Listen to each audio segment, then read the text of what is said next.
explain how I can help them get out of debt, those feelings melt away. I'm Parveen Middleton, licensed insolvency trustee at BDO here in Edmonton. I will create a personalized debt relief plan so you can move forward with confidence. Call 1-833-BDO-TALK or visit bdodebt.ca to discover your debt-free future. Imagine a world where mental health is not a stigma, but a priority. At the Canadian Mental Health Association, we're working to make it a reality. Your donation of time or money at cmha.ca can turn the tide of mental health. Join the movement. Want your advertising to drive real results? On Sports 1440, you're talking to fans who take action. Hi, my name is Darren Arsenault. I own Alberta Custom Concrete. I've actually only been advertising on the radio the last probably year and a half. It's really kind of incredible how people connect when you're talking on the radio. And when the message hits, the response is immediate. Well, 1440 was amazing to go to. We weren't expecting the response quite as suddenly as it was, but we literally had guys that came in and said, hey, you know, we just heard you on 1440 and we want to see about getting our garage redone. That's the kind of audience you reach on Sports 1440. Just working with a marketing team like they have here at Stingray. And for us, it's just been invaluable. Visit sports1440.ca to learn more about advertising with Stingray Radio. Sports 1440.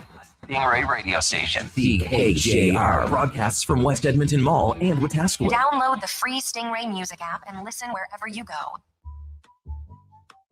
Have your sports curiosity cured. He works it deep, avoided a heat-seeking oncoming hit from Nick Suzuki. Kucherov back out for Moser toward the net. Score! Hagel, who else? And the Lightning have the lead. A veteran of the sports reporting game for over 25 years. Well, the right field.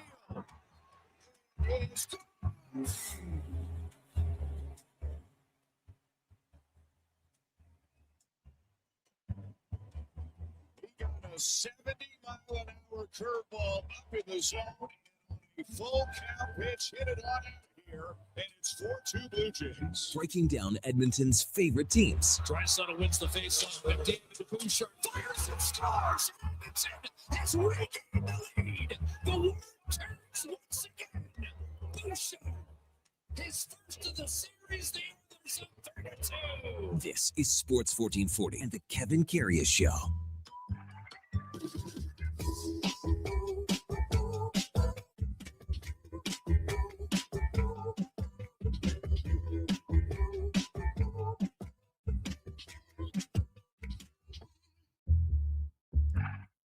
All right, here we go for Saul 653, Monday, April the 27th. Controversy in Cali. The Oilers up against it now on the ropes, trailing the Anaheim Ducks 3-1. Hey, good morning. Welcome to the Kevin Karius Show on Sports 1440 AM radio, on your AM radio dial, on your morning drive, heading into work on a Monday morning or wherever you're out and about. Really appreciate you checking in with us here on Sports 1440 at West Edmonton Mall. Our studios right here in the mall that has it all. You can also watch us on YouTube at Sports 1440 AM. Drop us a like and a subscription. We would appreciate that. We're also on X, Facebook, Instagram, and Twitch. As always, we're streaming on iHeartRadio, the TuneIn app, even on sports1440.ca. And if you miss any part of any show, well, you can just find it where all the podcasts hang out. Once she's all said and done on Apple, Spotify, Google, even Amazon, please subscribe. It's free. Select the auto download. You'll never miss a second of any show. Yes, a hearty Monday good morning to you. And again, so glad you can spend some time with us here at 1440. Oilers lose 4-3 in overtime. Controversy on the final goal where it was called a goal on the ice. Impossible for any official to see that and make that call. But the puck's over the line. I think when you can put two and two together. But the problem is how it was handled, and it's really a black cloud for the NHL, for that officiating crew. It really stinks because they didn't handle it properly. If they call it no goal on the ice, it probably does not get overturned. And that's how that would have worked either way. But the bigger picture, the bigger problem for this Oilers team, they can't hold leads, they can't kill penalties, and they don't play with enough urgency at all moments of the game. And that's what happened last night. I mean, when you got a 2-0 lead after 20 and you got a 3-2 lead later stages of the third period, you got to close out the games. Hey, let's welcome in our Monday and Friday co-host, Eddie Steele, former Edmonton Eskimo, Grey Cup champion from 2015, all-decade team for the Double E, and all-century team for U Sports from his days at the University of Manitoba. Good morning, Eddie. Good morning, KK. Looking sharp today. Oh, you see, I'm in the all black. I'm dressed for a funeral. Well, you know why? You know what I'm saying? Hint, hint. So you're saying no chance this team comes back? No, if they continue this path that they're on, absolutely no sniff. They need to be much better, significantly better in many areas, not just one area, Kevin. You know, yeah, it's again, we've called them switch flickers all season long. And, you know, they start the game out hot yesterday and they have a pretty darn good, first period. But then, penalty problems. Josh Szymanski for a second straight game takes a needless penalty. And he didn't see the ice as much as the game progressed. But again, 2 power play goals allowed. I mean, the Oilers scored 2 power play goals as well. I mean, right now, Anaheim's power plays cruising 50%, 6 for 12. The Oilers are 3 for 10. But again, and you look at the guys, I mean, they're not at 100%. No, here. you can see it. Connor's not at 100. And, maybe it's funny. I use probably 3/4 speed here, 3/4 healthy, whatever. Same with Leon. But I mean, on that 3-3 goal, there's ample opportunities by Leon, by guys to clear the zone. And they did not do that. Yeah, absolutely. It's just, it's all the little things. And then what happens is those little things add up. And those little things turn into goals in the back of your net, man. So, I mean, a lot of people were talking about the overtime goal and how the officials handled it, and they handled it very poorly. There's no denying that. There's no possible way you can say that was a goal on the ice. It's impossible. So my question with that, and I agree, you can't, but do they not have to rule it one way or the other? Yes. So after the replay, because the replay comes into play, and then, the whole, is there enough evidence to overturn it, this and that, but there has to be a call on the ice. That's correct, but you can't make that call. You can't say, there's no official in the world that would say, well, I knew that was in. It's a good goal on the ice.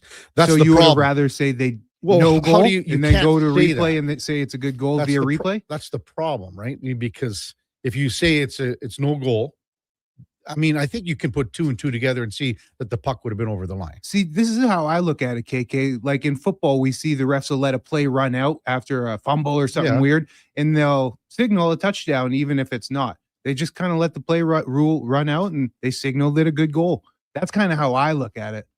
Because it has to be ruled one way or the other. You can see it. I mean, you're going to see if this guy. Of course, I'm with right? you. I'm with you. So that's the problem. The puck is over the line. I think there's no way any, ardent Oiler fan can say, oh no, there's no way that was over. No, it was over. But if the goal, if it's called no goal on the ice, there probably wasn't enough evidence to turn it over. Right. So that's why it was called a goal. Yeah. Because after the review, they called it a goal on the ice, and that's the same thing. So, but I mean, again, the bigger problem here is the fact that this team can't hold a lead. This team can't kill a penalty to save its life. Can't defend. And again, when you have a 3-2 lead and you are a pedigree team that has gone to 2 Stanley Cup finals, you got to close that out. You have to close more it out. mature. You would think so. Text 833-401-1440. We'll get to them as the morning progresses. Tristan Jarry got the call in goal. I mean, looked fine. He hadn't played a meaningful game for months. So you thought he was all right? I thought he was fine. He competed. Yeah. I mean, I thought he battled hard. I mean, they were outshot. But I mean, I thought he was okay. And I mean, now the net's his until he, whatever, moving forward. Got to win 3. That's his first playoff game in 4 years. So yeah, you got to win 3, but I mean, they're in the same boat technically Pittsburgh is, right? Down 3-1, you're going back at game number 5 on home ice. So you got to win, obviously, and take care of business here and then figure out how the series goes. I mean, the Oilers were in this same predicament, right? When they were down 3-0 to Florida. Yeah, we've seen this. We've seen this story. So I don't know. But again, the special teams are killing this squad right now. This Ducks power play is just doing basically whatever it seems to want to do. 6 for 12. I mean, 35 goals in this series. Jeez. It's just so loose. That's crazy. And again, when you have a 3-2 lead, you got to close it out. But a good start for Up the game. 2-0. And you can see 97. He's laboring. You said about playing at about 3/4 speed. I'd say about that. Yeah. What I really notice is he's just looking to pass the puck quicker and get the puck off of his stick as opposed to stick handle that. It's funny though, like in the third period, that's probably when we saw him at his best on a couple of rushes. Turned it on. You know, he went around Beckett Seneca and had a decent attempt, and Dostal got that right pad out. But that was the one where he came swoops around, yeah. And he had another one like that, but there wasn't as much of a scoring opportunity. So, yeah, that burst came out of nowhere too, because he hadn't shown that all game. Yes, lots of text 833-401-1440. As you can imagine, Schwackhammer says, "Morning, guys. Ducks keep coming in waves. Oilers can't handle the speed, creativity from top to bottom. Ducks are just smoking the oil on the power play for sure. On the power play." The fourth line again. I mean, you think about it, and you know, VL ties the game 3-3. And Leon's got to get the puck out. Has to. But again, that I haven't seen that urgency. Like, okay, this is the last game of your season. How are you playing it like that? Don't see it. I'm with you, man. The compete level from the skaters. I'm not talking about the goalies. Yeah. The skaters, it just hasn't been there all series. In the waves of the Duck. That's a good text because that's what it is. It's offensive waves. Marty texts in, this team isn't coming back in this series all season. They haven't shown any resemblance of a good team. Obviously, Oiler fans are not happy. They've packed this one in. We haven't had a text saying that the Oilers are coming back here yet. I wore black for a reason, baby. Yeah. Now, KK, the ironic thing is they have to win 3 straight to win the series, and that's been their biggest challenge all season. They've only done winning a couple 3 times, straight. right? So, yeah, they haven't been able to string any. But again, just worry about the first one. Yes. Yeah, just worry about the first one. Man, worry about the period, first period. Let's welcome in the Duke of Delburne, 7-Eleven in Edmonton. He's crowing around here. He's coming in. He's like that. He's like the little Jerry Seinfeld. Hello, Eddie. He's strutting around. Hey, Jerry. He's jiving. He's jumping. Good morning. Good morning, gentlemen. Yeah. So, Duke, you must have jumped off the couch there in overtime last night. Well, it kind of gave, and listen, it's very different circumstances, but back to the Patrick Kane Stanley Cup winning goal in 2010, right? Where nobody knew the puck was in the net except the goal scorer. Yeah. And it was Paling as he's circling the net after his kind of attempt. He's pointing, he sees it. And listen, bias, everything aside, just like watching this game in real time, I'm right there with you guys in terms of the determination of this goal. Yeah. I think it is very obvious the puck is across the line just based on common sense and logistics. But there is no world in which case the referee is in any sort of position to make the call of a goal on the ice. And Eddie, you bring up a good point. So it should be called a no goal, is what you're saying. If you can't just call something a goal if you don't. But it has to be called a goal or no goal, does it not? That's what I understand. But in the ref, it has to be one way or the other. It's a good point, and they make no call in real time, and they're not obligated to. That they have a chance to huddle up and make the official call on the ice, whatever it is, based on conversations with the other official, the other referee, the linesman. What would have they seen? They're further away than he is, and he's in the corner. Well, he wasn't even close. It's insane. Now, Kevin, the big conversation then becomes if they'd called it no goal on the ice, would have review proven it to be a good goal? I don't think it would have because the skate was over the puck. You don't get a clear look because of the obstruction of the skate, but at the same time, like common sense has to prevail at some point. Right. And although the skate blade was covering the puck, you could see just by where it was positioned, it was clearly deeper than the line. Yeah. But then the skate blade made up for that gap. Yeah. right? And that's where a lot of the points of contention, the But- controversy, the debate is going to come from, is that without conclusive evidence, if it had been called no goal, it does seem like it would have been difficult to rule it a goal after review. So- Unless there's some Exactly. miracle camera angle that's in the post that we are not privy to on the broadcast, then it totally would have changed the complexion of the result of the game, obviously, but in turn, possibly the series if the Oilers had found a way to come back.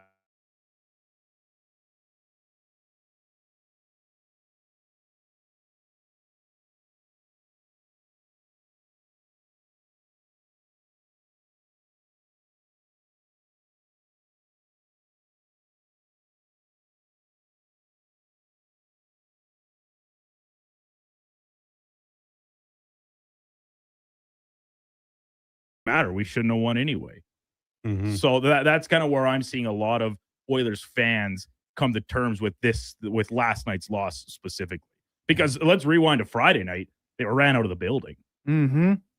Mm-hmm. We haven't even talked about that. Well, yeah, because I mean, it's a little fresh mind. Yeah, you of know, course. but- I know, of course. So I mean, you go down there and you lose 2 games, and again, you're right. They were run out of the building on Friday night, and Anaheim. I think last year, Duke. I think remember what we did? We graded the periods. Remember, and we went for, let's just say, so they played, a dozen periods right now, and change with the overtime.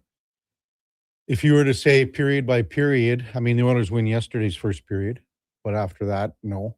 So you're probably saying that they've won maybe 3 or 4 periods. 4 periods. Four periods right in there. 4 out of 12. Maybe 5. Yeah. Max 5. You might, there's some where you might call it a draw. Yep. So maybe you're 4, 6 and 2, 4, 7 and 1, something like that.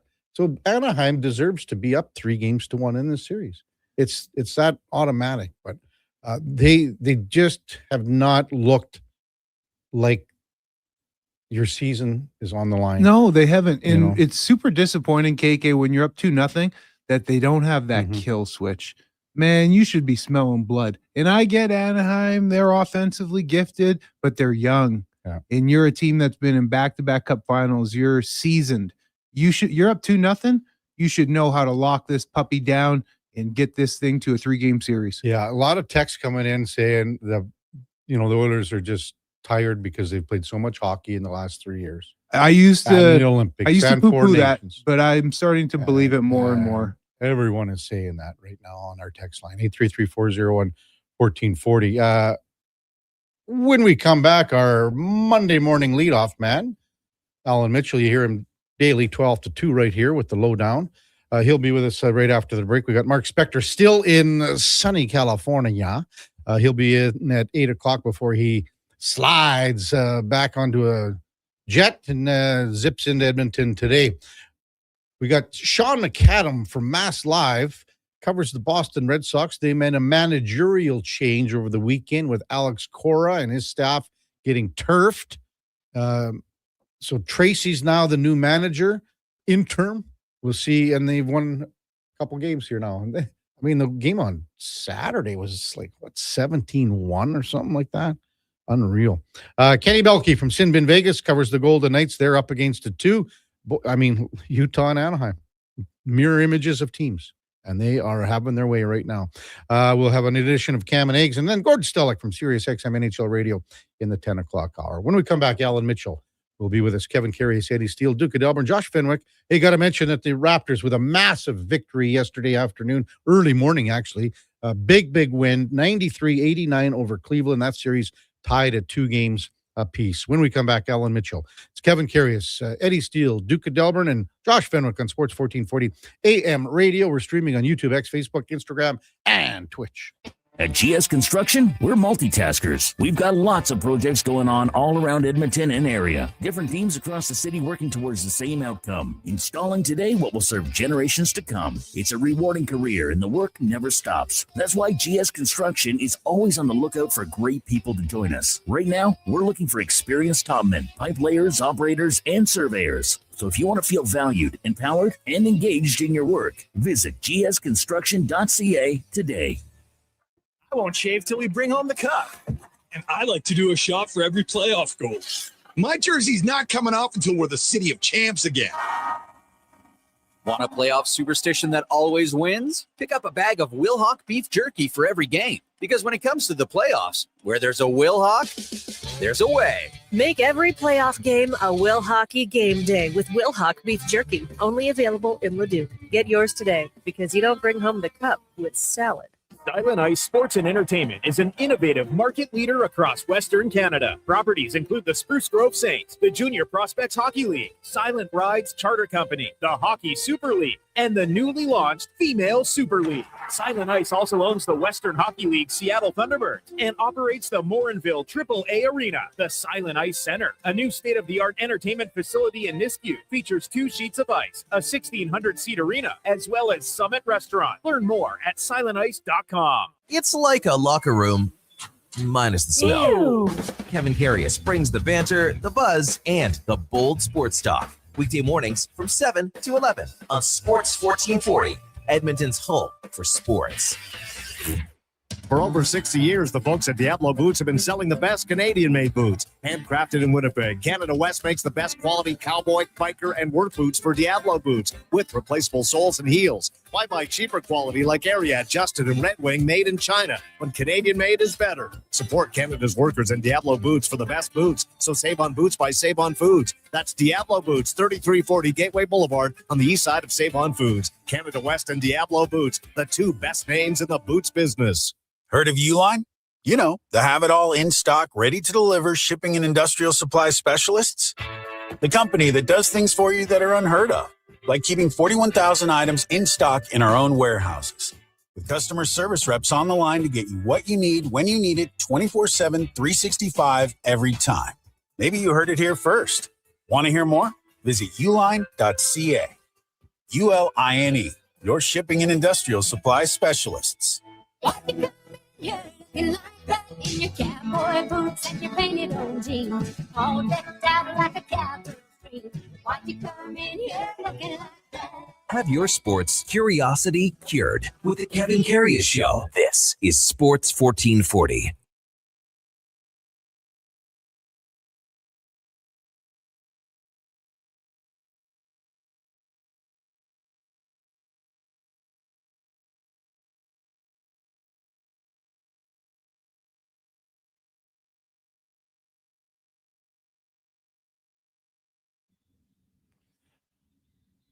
All right, welcome back to the big program. 7:21 in Edmonton, and time now for the Puck Report, brought to you by Fountain Tire. At Fountain Tire, we focus on one thing, and it is your vehicle. From tires and wheels to oil changes and vehicle repairs, we have you covered. Visit fountaintire.com to book your appointment today as we welcome in our Monday morning leadoff man, Alan Mitchell. You hear him daily from 12 to 2 with the lowdown. Good morning, LT.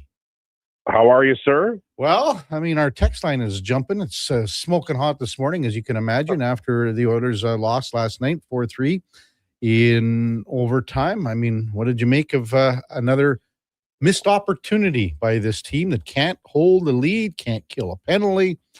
It's just not a good look right now for this team. Well, the difficulty I always have with this edition of the Oilers is their ceiling is so high. In the last 11 games of the regular season, they scored 37 goals and allowed 24. In the first 4 games of the postseason, they've allowed 20 goals. So you are aware that this team can play a certain style effectively, and I understand the Ducks are better than some of the teams that they played in the final 11 games. But the Oilers lack structure. They are indifferent to the puck. I've never seen a really good team so indifferent to the score. Some of the penalties last night, they were penalties, were just selfish, absolutely nonsense penalties that you can't take in a game that you need to win. They had a 2-goal lead, and they treated it like it was nothing at all.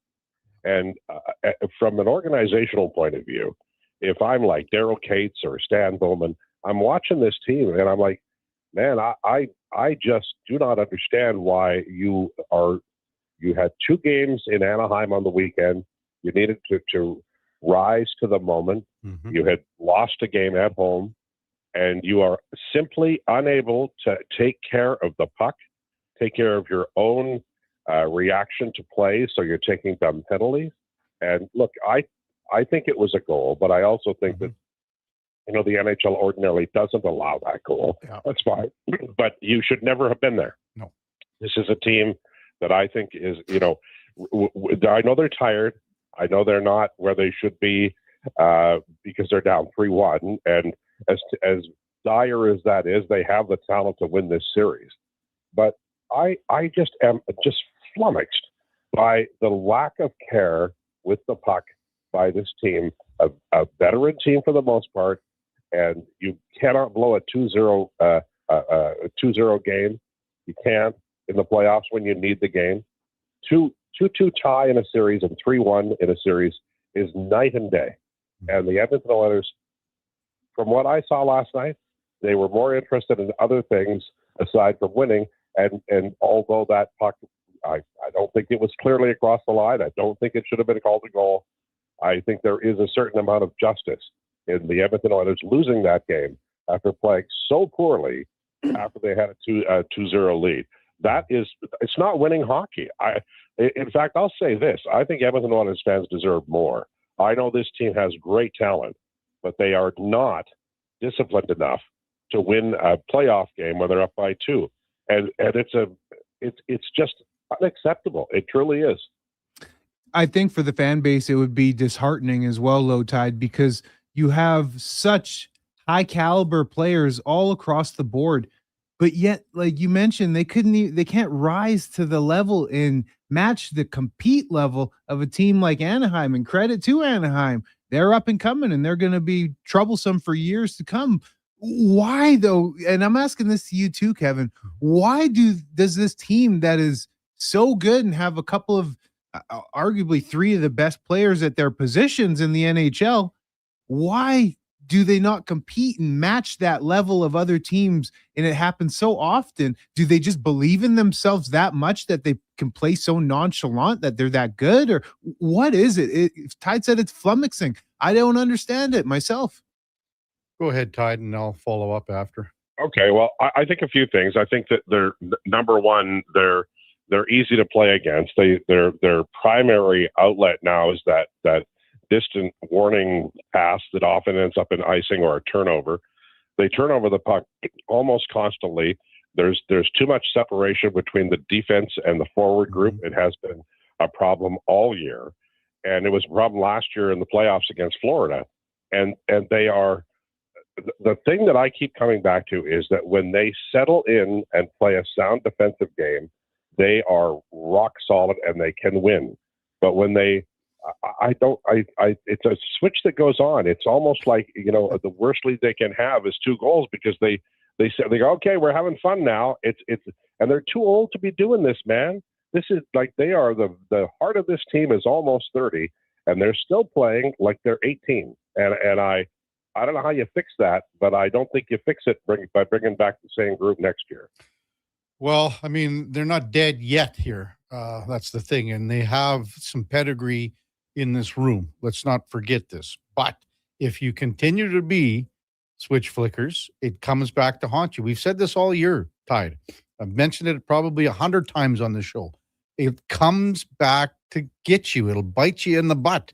Because if you keep doing it, well, it can happen. And yes, we see glimpses of this team of being, a Stanley Cup championship pedigree team. We see glimpses of it, but nothing sustainable. And that's been the problem all season long. Like the irony of ironies here is that they got to win 3 games in a row. And that barely happened this year. And now they have to stare that demon right in the face. Well, and they can do it. Like, I mean, they have the talent, but why on God's earth are they capable of playing as well as they did in the last 11? And they did play some good teams, and they instantly get to Anaheim, and Anaheim's waiting for those stretch passes, boys. They're out in the neutral zone. They're just going, okay, there's the gap between the defense and the forwards is 90 feet. We just have to clog up that zone and we'll get the puck, and they do every time. These are smart people, and the coaches are smart people. At the end of this year, I would love to know how much the coaching staffs the forwards and the defense talk and understand and agree upon how to deploy, because it seems to me as though there's simply no connection between the defense and the forwards at times. Sometimes they lock it down and they're brilliant, and you go, my God, just keep this, don't lose it, and hold on tight to it, and then they lose it again and they don't get it back. But I will say this, I would not be shocked if they won 3 games in a row, and I would not be shocked if they won this series. But I'll say this, when you are going to try to win 16 games in a spring, you want to have an easy series. You want to get out of there like Colorado did in their series, because now you're home and dry and you're relaxed and you know you've got to climb a mountain, but you're going to be fresh. The Oilers, this is a team where the ceiling is so high and the floor is so low, they never get to the final with it fully intact because they've had to fight wars to get there. And a lot of it is because they simply didn't bear down and end a series when they could and should have. This series is a perfect example of this Edmonton Oilers team of this era. They simply are indifferent to playing defense and doing the hard work. And when they start to feel like they've got it in the bag, they just give up on that because they don't like doing it. And I don't have an answer for you, but a wildly disappointing game long before the overtime goal, a wildly disappointing game by an Edmonton Oilers team that should, for God's sake, know better. Alan Mitchell with us in Sports 1440. Tristan Jarry got the start yesterday, tied. What did you make of his play in goal last night? I thought he played well. The overtime goal you can't let in, but it was a weird one. I think that the reason that Stan Bowman went to get Tristan Jarry was to stop that puck. But I'm not going to bury the guy. I thought he played well. I don't think he was the reason they were in that spot in overtime. I don't know if you bring him back or not, but I'm not. It would be easy to bury Tristan Jarry today. I'm not going to. I thought he played well. I'll say this too. Yeah, sure, you could bury him. That's low-hanging fruit. But the Oilers have the worst save percentage in the playoffs. And again, I don't think that this is an indictment on the goaltending.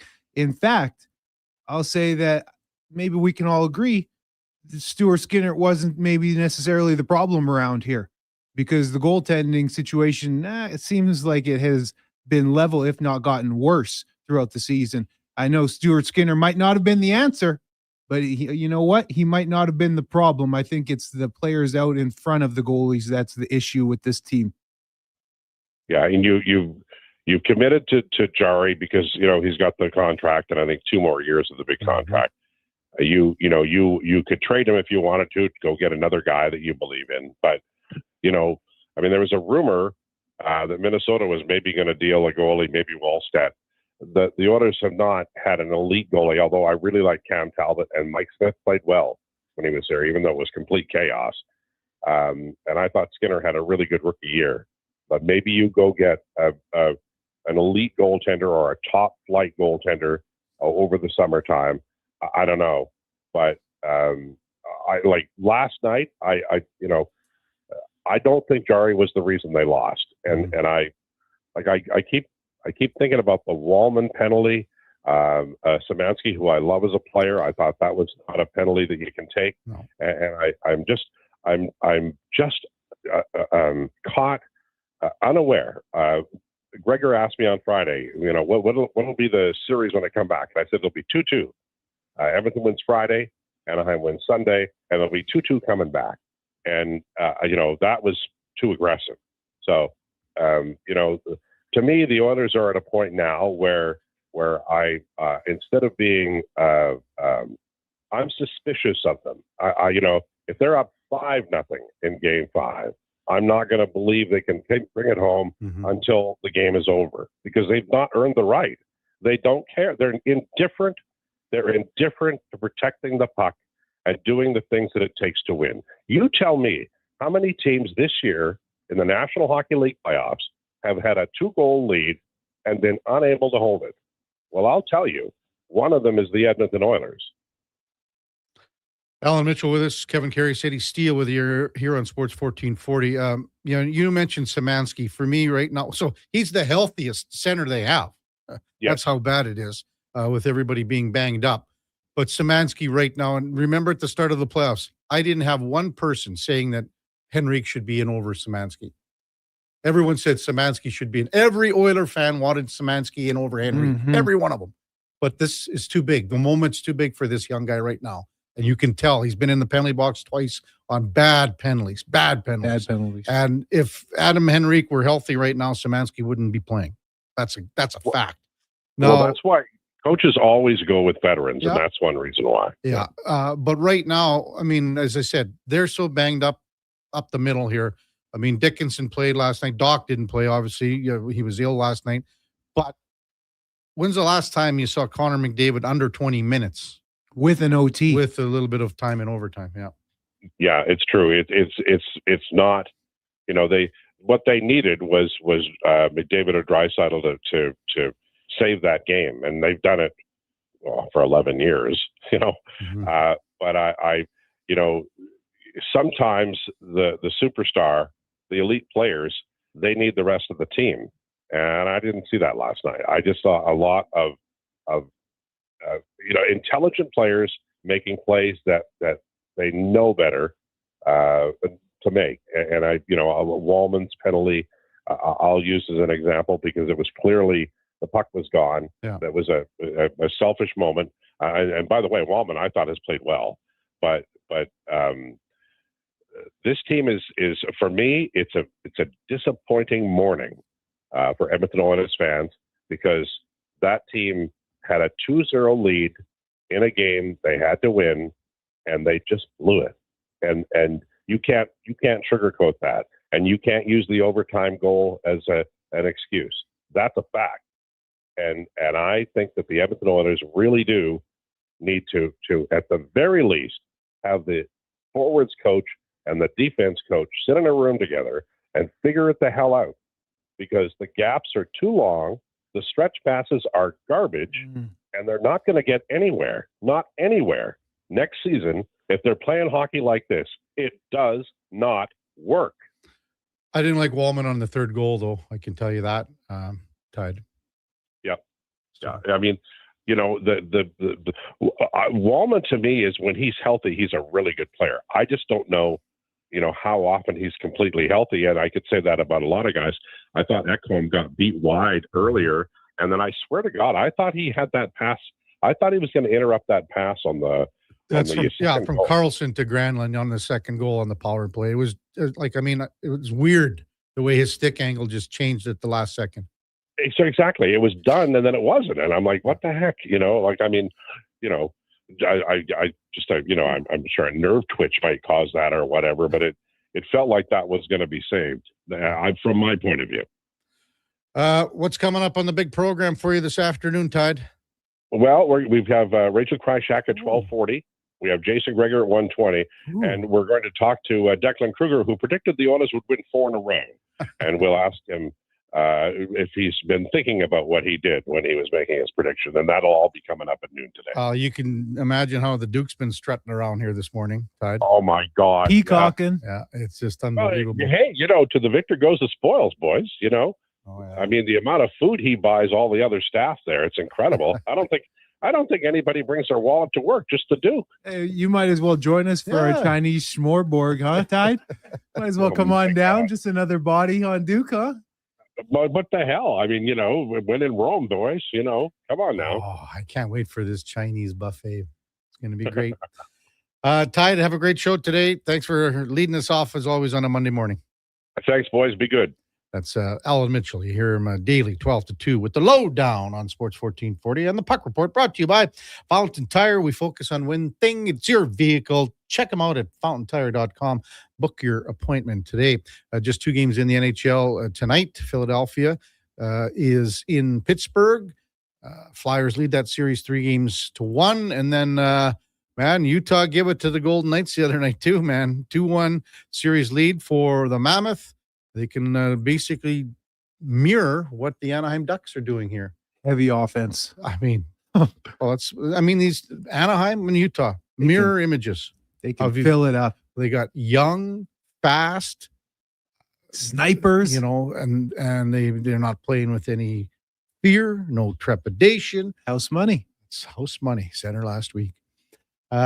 When we come back, we'll get to some of your texts, 833-401-1440. It's the Kevin Karius Show with Eddie Steele, Duke of Delburne, and Josh Fenwick on Sports 1440 AM Radio. We're streaming on YouTube, X, Facebook, Instagram, and Twitch. Hi, Mike here from Northgate Chevrolet Buick GMC. Would you like to be a part of history for the month of April? I'm kidding. Or as the kids say, bro, I'm joking. Would you like to help us set a record in April? Chill. Still kidding. At Northgate, we aren't trying to set any records or tell you how many vehicles we sell, and we really don't think you'd care. But what you will care about is this. Every dealer has the same costs. Trust me. GM does not have a favorite kid. You get to decide where you buy. 0% financing, a great selection, and of course, great people. Stop in and see us today, 13215 97th Street, or visit us online at northgategm.com. You're in Northgate country. Your protein drink should work as hard as you do. That's why Booster Juice is hitting the gym harder than ever, brother. Meet your new gym buddies, the Way Too Good and Green Gains Booster Mixers. 2 new ripped and refreshing menu options that bench some serious protein. Perfect for pre or post workout. Way Too Good and Green Gains Booster Mixers taste like motivation.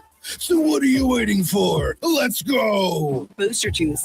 Canadian born, blending since 1999. Whether you're a craft beer connoisseur or more of a wine aficionado, there's always something new to discover at Sherbrooke Liquor, a unique, family-owned, independent liquor store. The selection, incredible. The non-alcohol section is also very impressive. Sherbrooke Liquor, expert, knowledgeable staff with a passion for unique finds. More than just a liquor store, we're a community. Alberta's best, the one and only Sherbrooke Liquor. Wine, spirits, and oodles of beer. Visit SherbrookeLiquor.com. I've got some good news. If you've been thinking about a heavy-duty truck, the 2026 Ram 2500 Black Express is now at St. Albert Dodge. You've got 20-inch black aluminum wheels, black Mopar side steps, body color, bumpers and grille, and a sport performance hood. Available in all the colors for $68,990. Plus, new this year, Ram's best-in-class 10-year powertrain warranty. Now's the time. Head up the trail and see how easy it is to do business at St. Albert Dodge.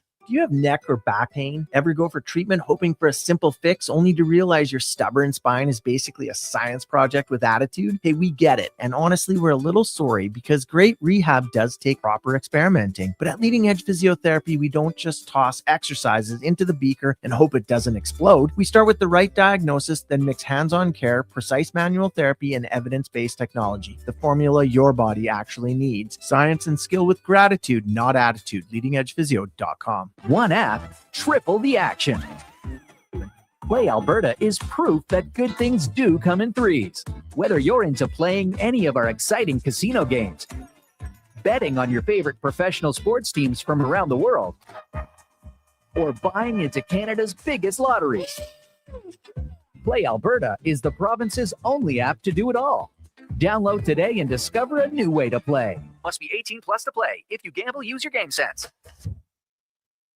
Everything is going to be okay. If you're feeling the weight of too much debt, you have options.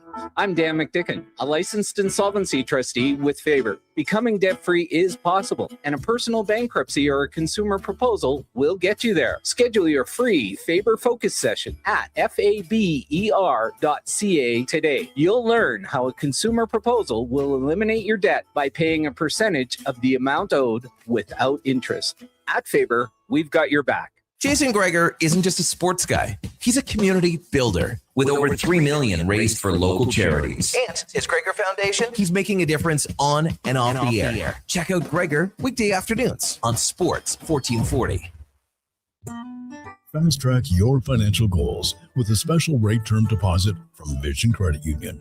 For a limited time, take advantage of a great rate on 1, 3, or 5-year terms. Plus, as a Vision Credit Union member, you can earn up to 25% more on your interest through profit shares. For details, contact your branch today or visit visioncu.ca. That's visioncu.ca.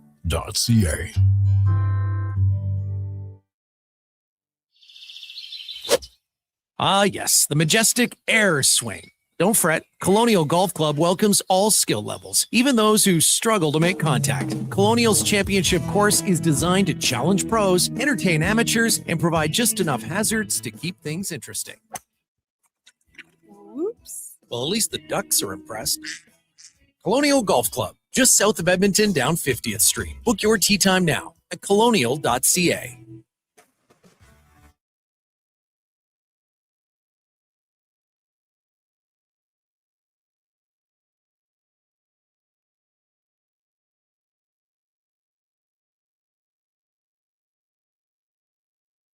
Your game, your station. Sports 1440. And watch us on YouTube, Facebook, and X.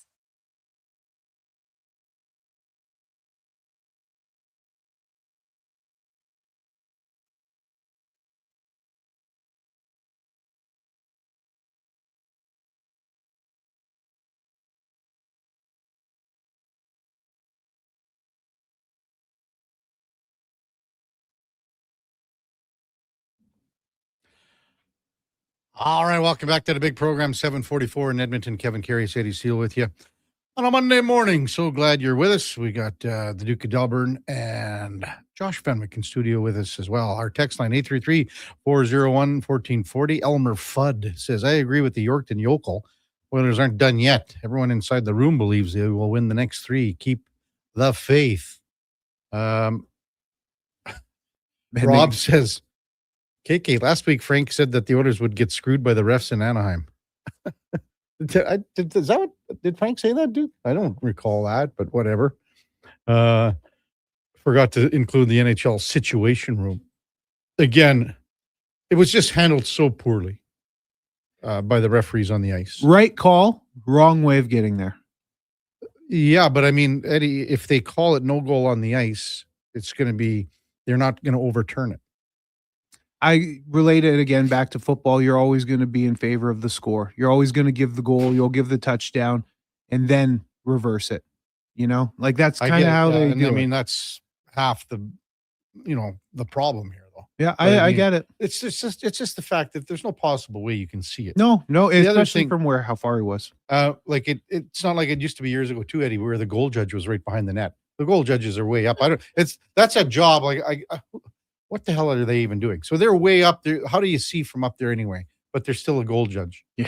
They have technology here, where they can have the little chip in the puck and stuff like that. And it absolutely can be called it whatever. So I don't know what's going on. Trev says Szymanski's terrible penalty really kickstarted the push for the Ducks. Surprised he wasn't stapled to the bench. Secondly, curious why Coach K was using McDavid on the PK if he's dealing with a bad ankle. Well, I just think you've got, again, Dickinson's so banged up. Henrique's not in.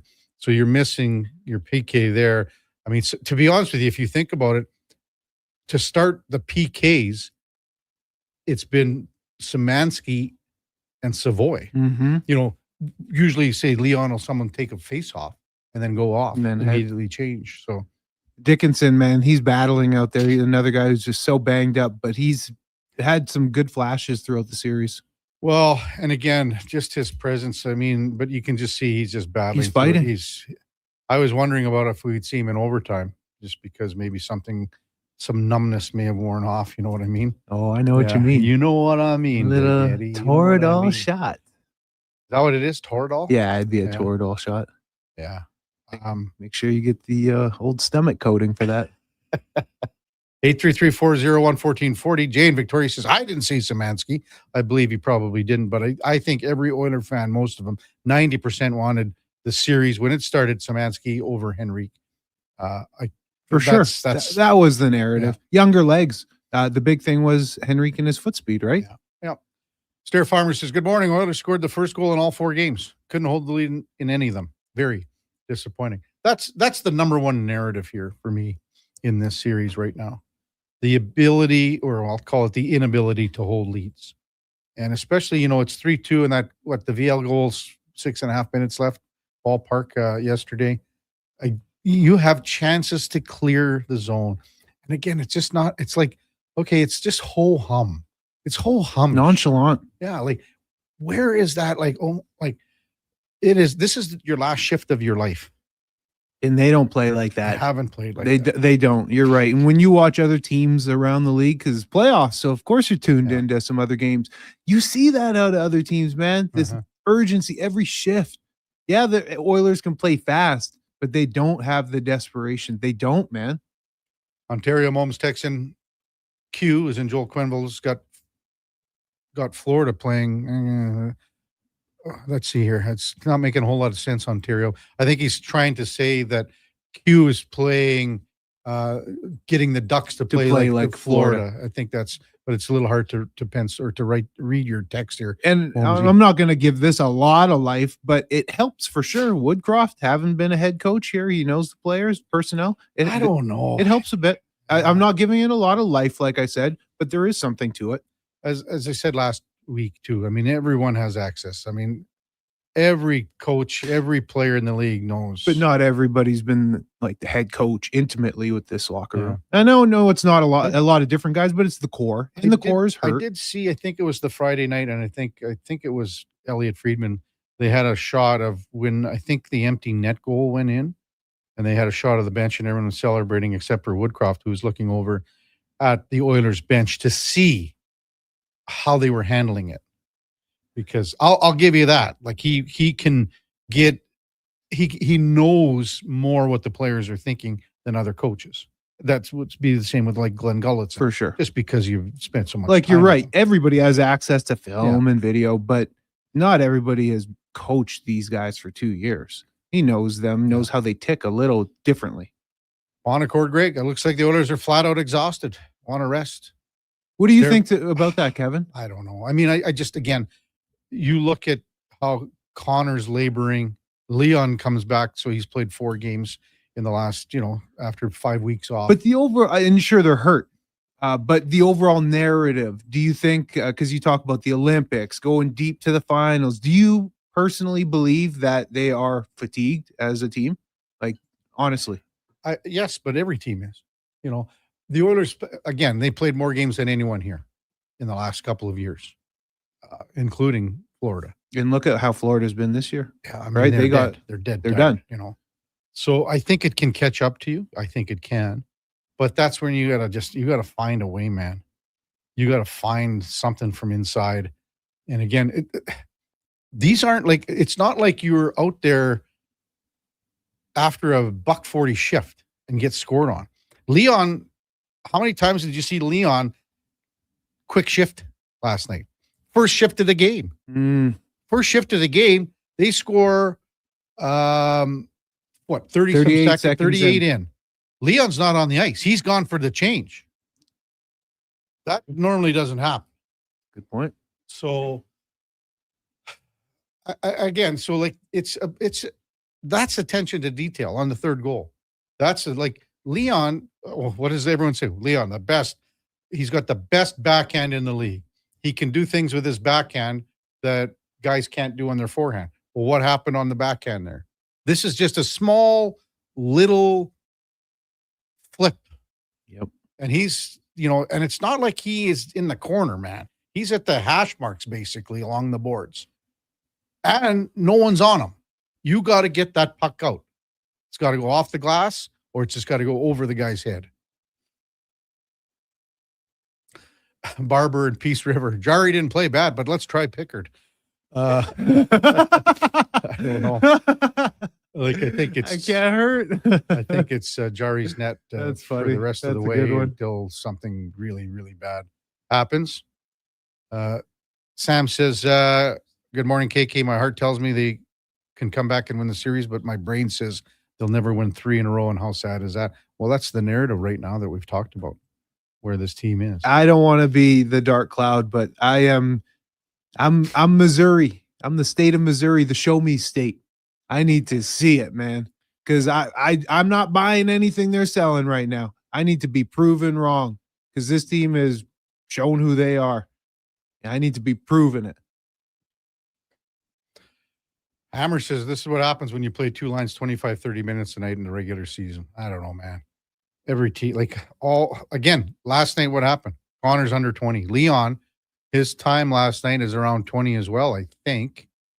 I got to just check on that. I know this isn't the chatter that people want to hear either, but man, Jackson Lacombe, he's a stud. 21-45 for Leon. Jackson Lacombe leading the Stanley Cup playoffs. He's in a scoring, stud. Dude. He's a stud. How are you enjoying things? This guy's so a far? stud. Yeah. Is that something How you old might is be he? interested in? The playoffs, Jackson Lacombe. Is that something you might be interested in? How old is he, Duke? 25. 25. Okay. A little older. Second round pick in 2019. He's a stud. Yeah, he played last night, Duke. Just over 30. 29-54. Yeah. And Like, he was essentially double shifting. He was playing with both Trouba and Carlson in the second half of the game. Yeah. And you look like the minutes distribution, the third pairing doesn't see a ton of ice. Why would they? Yeah. They lean on that top four so heavily, and it's paying dividends. They like the pairing of Trouba and Lacombe in particular has been unbelievable through 4 games. Full stop. I didn't, and maybe it's just the way that the stats are set up here, Duke, but it says Moore's, he's in with the defenseman. Yeah, because that's still what he's classified as player-wise. Okay. But yeah, those are his 9 minutes and 26 seconds all came. He never played all one came shift. as a forward. He never played. He one hasn't played a shift shift of up. defense in the series. No. Exactly. Coming up at the top of the hour, Mark Spector will join us from California. Maybe you'll get that California Dreamin' song, Duke, maybe, or something like that, for Spec? Hey? Probably right by the pool, Eddie? Oh, man. Maybe, do you think Spec will say something about your tie and your jacket and your black Bart look? He better. Johnny Cash. Before that, time now for a Sports 1440 update brought to you by All Star Construction. They shape and build Edmonton communities, specializing in underground utilities like power, gas, telecommunications, and street lighting. That's All Star Construction. Here is the Duke. This is a Sports 1440 update.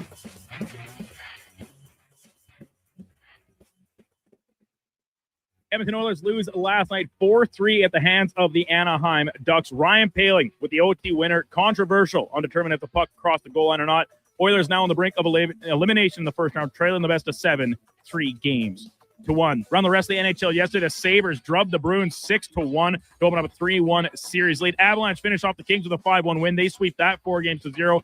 And tied at 2 is the series between Tampa Bay and Montreal, headed back to Florida as the Lightning take game number 4, 3-2. Brandon Hagel, 2 more goals in the contest. In the PWHL, regular season wrapped up on Saturday, and yesterday, teams determining their playoff matchups. Montreal, as the first place team, selects Minnesota as their semifinal opponent, leaving Boston to take on the Ottawa Charge. In the BCHL playoffs last night from Sherwood Park, the Brooks Bandits take it 5-2 over the Crusaders. That series, we'll see a Game 7 tomorrow night down in Brooks. And in the association playoffs, the Toronto Raptors claw their way back to a 2-2 even series against the Cavaliers with a 93-89 win in Ohio. Elsewhere, San Antonio over Portland 114-93 to take a 3-1 series lead. Boston also up 3-1 in the series after a 128-96 win over Philly.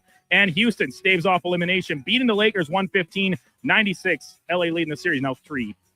Finally, in the majors yesterday, the Blue Jays take the rubber match over Cleveland 4-2. Jesus Sanchez homering in the victory. Elsewhere, Boston beating Baltimore 5-3. Detroit tops Cincinnati 8-3. Houston over the Yankees 7-4. And Seattle Mariners, they top St. Louis 3-2. Coming up in hour 2, the Kevin Karius Show. We'll be joined by Sportsnet's Mark Spector, and we'll check in with a new edition of In or Out. I'm Brandon Douglas at your Sports 1440 update. Sports 1440 in West Edmonton Mall and Wetaskiwin. CKJR is a Stingray radio station. Download the free radio player app and listen wherever you go. As we all try to figure out when winter will actually stop and spring will finally be here for the season, GS Construction moves ahead with their plans for the year. From planning and digging to laying out underground infrastructure, construction season is limited, so we make every day count. And that's why GS Construction counts on our team to get the job done right. Crews are getting back in action across the city, and we'd like you to join us. We're looking for experienced top men, pipe layers, operators, and surveyors. For more, visit gsconstruction.ca. Mr. Rooter sees a UFO. Mr. Rooter says 1 plunge, 2. What's this? A UFO? An unidentified floating object. It's beginning to glow and levitate. Thank you, Mr. Rooter. You have freed us from the gravity of the white hole. Humanity will be spared. Wow! People aren't going to believe this when I put it in our new commercial. If you want to believe in a plumber, call Mr. Rooter. Do you sit around at work listening to sports radio all day? That's right, my friend. There's no shame in it. It's the good life. And we're not here to snitch. Say, if your company advertised on Sports 1440, you could be the one listening for your company's ad every day. Now you've got an excuse to listen to Sports 1440 all day. It's part of the job. Sounds like someone's getting a promotion. Email Gregor at sports1440.ca and let's get to work for you. At Hughes, it's all about getting in and out quick and clean. No cash, no problem. With Hughes' new tap and wash system, all you need is your debit or credit card to get your vehicle sparkling clean. Find us at HughesCarWash.com. Want to invest in Alberta's workforce, fill your talent pipeline, and get funding? Careers, the next generation connects employers with motivated, pre-vetted youth through funded internships. Easy, impactful, and risk-free. When you work with a group like Careers who have experience in that area, they can demystify and navigate all the complex steps and stakeholders that have to be involved. Visit careersnextgen.ca today. It's playoff time, and we've got a lot to talk about. This is Andrew Walker on Edmonton Sports Leader, Sports 1440. Tune in after every Edmonton playoff game for the Legacy Heating and Cooling postgame show. Visit the experts at legacyheating.ca. Hey, Gary, is that your dad? No, this is Evan, the new sales rep I hired. Oh. First impressions matter, but when hair loss takes over, it can feel like you're not being seen for the maverick you truly are. Hi, I'm Dr. Vance Elliott. At Advanced Hair and Skin Surgery, we know that hair loss is more than just a cosmetic issue. It's personal. Let's discuss all the cutting-edge options available so you can make a great impression every time. Book a free consultation today at drvanceelliott.com. Looking for auto parts without the dealership price tag? You'll save big here at Ed's Auto Salvage in Westlaw. From engines and alternators to doors and glass, we carry quality tested used parts at unbeatable prices. Why spend thousands when you can spend hundreds? Keep your car and your budget running strong with Ed's Auto Salvage. I'm Lisa, inviting you to stop in soon or visit us online. We offer province-wide shipping and daily delivery to Edmonton. edsautosalvage.com.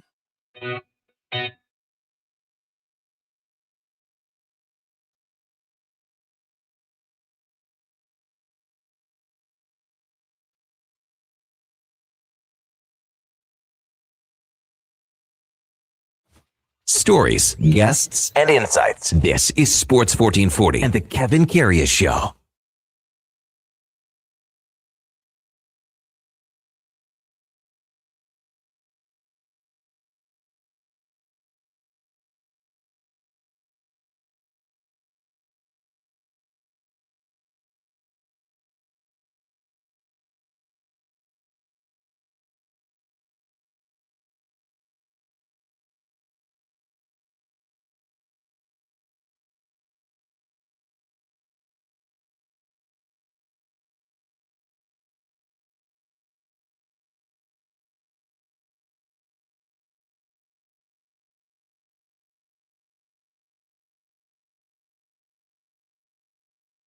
All right, welcome back to the big program. 8:01 in Edmonton. Kevin Karius, Eddie Steele with you on a Monday morning, and time now for On the Mark. Brought to you by Northgate Chevrolet Buick GMC. The playoff push is here, but in April at Northgate, there's no pressure, no giveaways, no phony prizes, just a good old-fashioned deal. See more at northgategm.com as we welcome in Mark Spector from Rogers Sportsnet, still in SoCal. Good morning, Spec. What's going on, boys? How's the morning going? Well, I think our text line is as smoking hot as you can imagine. And yep, I would say 80% of our texters say the series is over.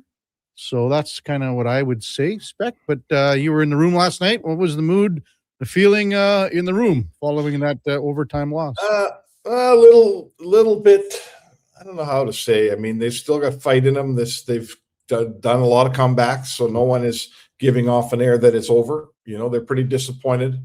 This was a chance to take back control of the series, and they played a pretty good game. You know, they I think probably deep down in their hearts, they think they played well enough to win. They still didn't win. And there has to be certainly some shaken belief here that with whatever the Oilers have left, you know, if they were all at 100%, I think they feel like they could go and win 3 games. But I'm sure they're looking at each other play, and they're looking at guys hurt, and they're looking at guys, the scenes we don't see when they're taping up, Eddie, and they're in the trainer's table and on the trainer's table and those things. I'm not sure how much they really, truly believe they have left to give here. Yeah. They can't be more banged up the middle. I mean, yeah. I mean, it's every guy's really, really, really fighting it. I think that's there's got to be a resignation inside the room that is this our year? And if it's not our year, what are we doing here? Right? Like, the one thing about this team, it's not about winning 1 or 2 rounds and everyone's happy. Either you win the cup or you're not happy. So if this is where we're at this early, they're not saying this, I'm saying this. It might be kind of crazy to keep pushing hard and making things worse here. It truly is cup or bust for this team. And I don't see the cup with the way that they're playing. And you say that they got some fight in them still. When you're up 2-0, Spec, you got to have that killer mentality. And sure, Anaheim's going to come. They're going to have their waves. But the turnovers, the lack of defensive play, those are things that are in your control that this team has shown that they don't really want to do this series. Yeah, they're certainly not as stiff defensively. I think Anaheim's got a lot to do with that. Like, they're having a hard time holding this team to 2 goals a night. Like, you got to score 4 to beat the Ducks. They're just really talented. They got a lot of there. I think the PK is hurting them a lot. They held Anaheim to 1 even strength goal last night. That's pretty good, right? That's pretty good. And they give up 2 in the PK. There's a death by 1,000 cuts. Szymanski takes for the second game in a row a not a good penalty, right? Just not a good penalty. Boom, it ends up in your net. Draisaitl can't get it clear at the end. A guy takes a long nothing shot. Instead of getting to Jari, it hits Wallman and falls right on Viel's stick, 2 feet off the goal line or whatever, and he pokes it through your legs. They're not getting any breaks. I'm not sure they're earning any breaks. And then the winning goal is just a crappy fire out from the corner, hits Nurse in the foot and goes in, and barely goes in. And then you don't even get the call from Toronto. So it doesn't seem like it's their day, does it? No. What'd they say about the goal, the overtime goal in the room? You asked Matthias about it, and obviously Knobloch commented on it. But what was your take on it, Spec? I think they're like everyone else. I think when they look at the picture of the video, their eyes tell them that the puck was across. But they also, we all they all in the hockey world, every team lives and dies during the season by some call at a Toronto that they feel like they got the bad end of. And often, as Knobloch said, lots of times we think the puck's in the net, but you can't see it. There's no video of it. And sometimes they don't give us that goal, and I think they just feel like it's our turn to have one of those deals where everyone looks at the goal and thinks it's probably in, but there's no video evidence of that. And this time Toronto said, sorry, it's in. And I'll be honest with you guys, if that was an Oilers goal and they called it off, the fan base and everyone would be saying, what's going on here? That puck's, it's over the line. It's a 3-inch puck, and the back end of that puck is more than 3 inches past the red line, and to my eye, and I think to everybody's eye. Is that fair? Yeah, I mean, it's just the way it was handled on the ice. That's what everyone's not happy about. So I want to ask you about that, Spec. With how it was handled on the ice in football, there needs to be a call either way, right? And then you take it to video, and then it can be overturned and whatnot. Is it the same as in hockey? Does he need to rule that a goal or not a goal, and then once it goes to video, they can decide? I think they could say inconclusive. I think they're allowed to say inconclusive on the ice. That was the one part that I think the officials just made a mistake. Is I think they should have. They clearly didn't know. Right, the ref was on the back of the net, and he didn't make a call. Then the other ref, our linesman came over, and he was on the back of the net, and he didn't know. And then they skated to center, and they had a huddle. You can't tell me that someone came in from 40 feet away and said, "Hey, I saw it." The back linesman or the back ref didn't say, "Oh, I saw it go in." There's no way he did. So that's the part that I think, if Stephen Walker was on this show and we gave him truth serum, he'd probably tell you he didn't love the way that was handled. There's no way they knew it was a goal or that it wasn't a goal. You could tell, or they would have done something right away. Yeah. Well, the thing is, by the time they got to the back of the net, the official, the puck was already under, they had swiped it away. So he wasn't even close to seeing it. There's no, I don't blame him. It's impossible to see. We had it on video and we don't know. So exactly. This thing about having to make a call either way, I don't think you have to, and I hope you don't have to, because there's just no way the ref would have known. There's just no way. Mark Spector with us from Rogers Sportsnet. What did you think of Tristan Jarry last night, Spec? He was pretty good. I thought he was really good. He was victimized by, I've said a million times, I'll say it again, bad goalies get bad luck. Yeah. I don't think he earned the bad luck he got last night, but he didn't have a lot of fortune last night. Let's say that. I thought one of the pucks went off a stick and went past him. He had off of Nurse's foot and went past him. Again, that VL goal, I think if Wallman, I get it. Wallman's trying to block a shot, but if Wallman doesn't block that shot, set it down right on VL's stick, Jarry probably makes a save and puts it in the corner. So I think he was absolutely fine. And, I guess you could have needed one more save from him. I'm not sure which one it would have been, Kev. What do you think?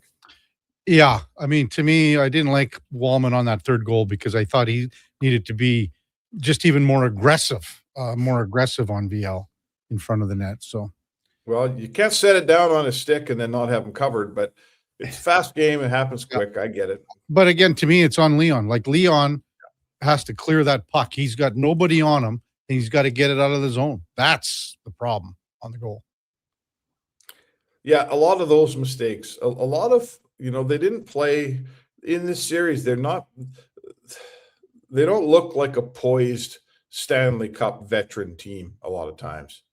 They're not making clean, quick passes. There's a lot of flipping it out to center when they were leading 3-2 that I didn't like.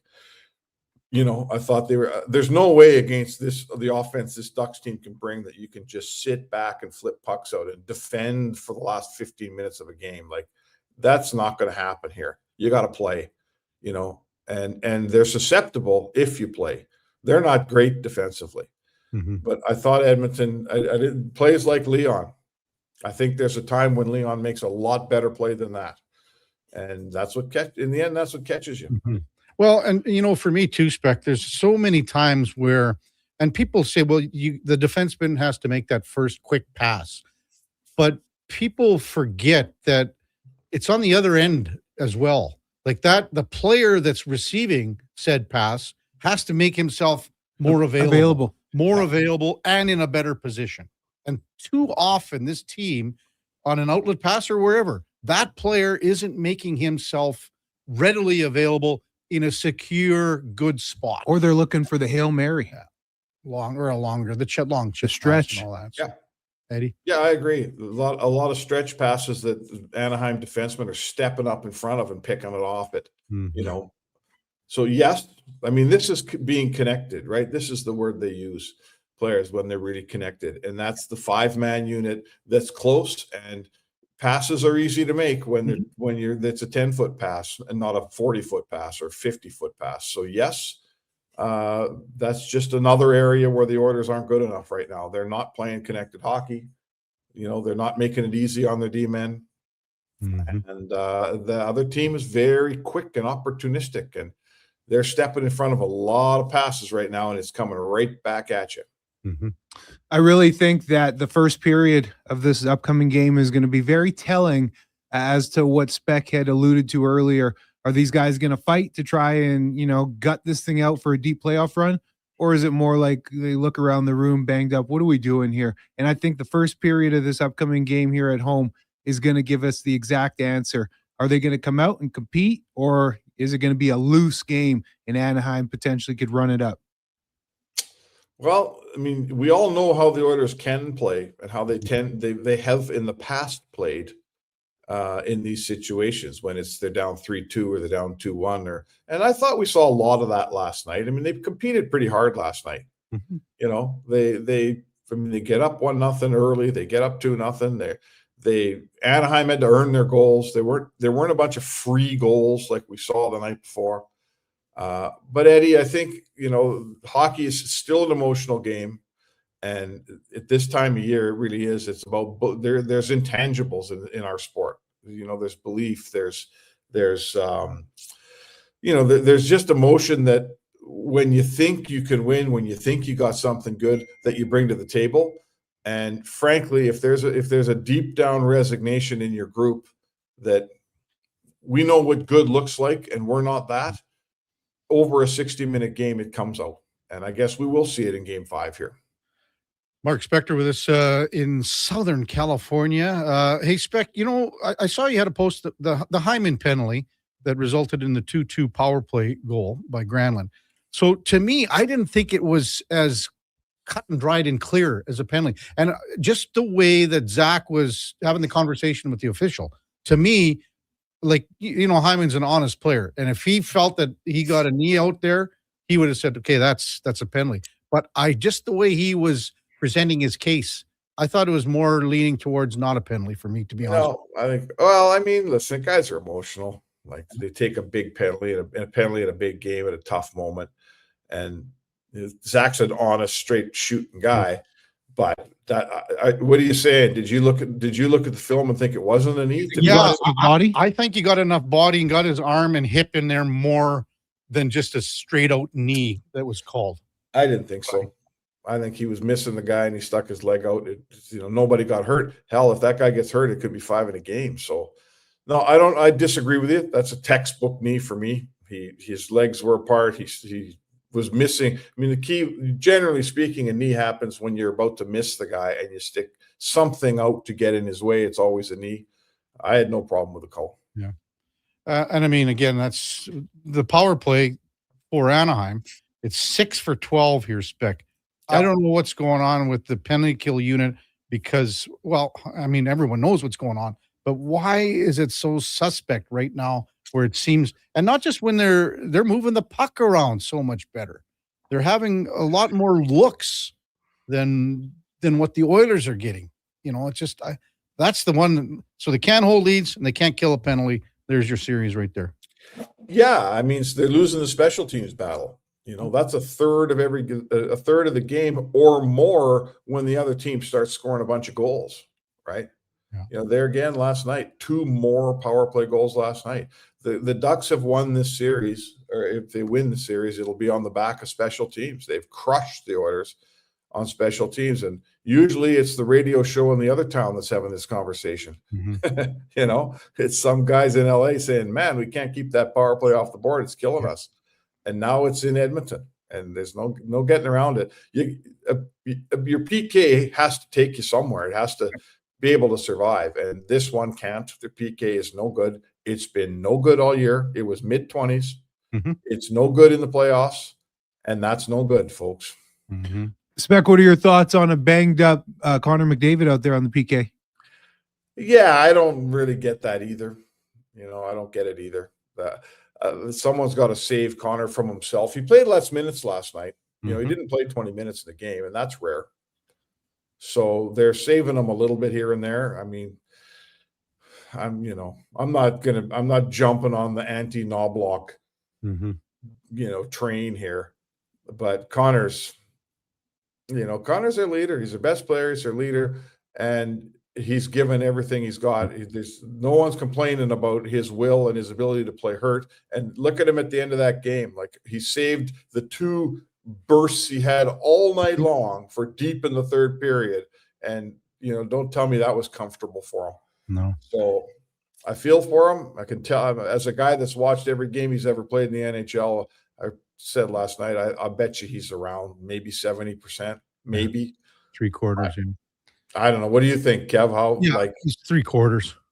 Yeah, sure. 3/4, whatever the number is you want to state. He's, there's things he does on a nightly basis that I haven't seen him do the entire series. And until I see him come at a guy and then make that pivot spin move and go off in the other direction and buy himself a bunch of space, like, that's just a move he makes every night. Mm-hmm.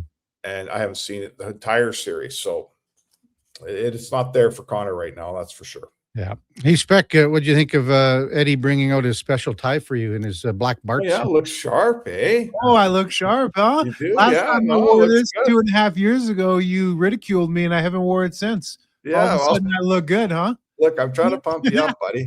Looks like you need a little confidence. Hey, how's the weather, man? You hit the beach yet, or what, Spec? You got a big appointment today? What, big meeting? No, but I am going to pound the pavement a little bit. Oh, man. What time is your flight spec when you're back? I'm not back till later. The flights are lousy out of here. I'm not flying till about noon. I'm going to go over to the Oilers availability at 9:30 out in Newport Beach, and then go to the airport from there.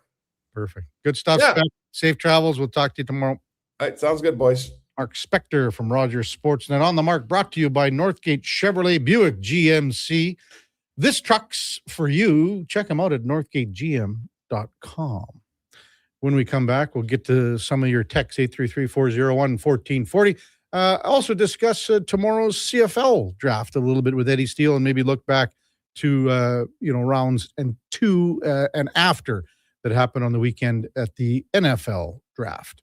It's a Kevin Karius show with Eddie Steele, Duke of Delburne, Josh Fenwick on Sports 1440 AM radio. We're streaming on YouTube, X, Facebook, Instagram, and Twitch. Hi, Mike here from Northgate Chevrolet Buick GMC. Would you like to be a part of history for the month of April? I'm kidding. Or as the kids say, bro, I'm joking. Would you like to help us set a record in April? Chill. Still kidding. At Northgate, we aren't trying to set any records or tell you how many vehicles we sell, and we really don't think you'd care. But what you will care about is this. Every dealer has the same costs. Trust me. GM does not have a favorite kid. You get to decide where you buy. 0% financing, a great selection, and of course, great people. Stop in and see us today, 13215 97th Street, or business online at northgategm.com. You're in Northgate country. It's Truck Month at Wolf GMC Buick, and we know trucks. And we have the best deals of the year right now. Some have 0% for 4 years. We have 0% for 6 years. That's on our #1 selling GMC Sierra half-ton crew cab, or the Elevation, the AT4, or Denali. Yep, 0% for 72 months. And Costco members get an extra discount on some of our SUVs.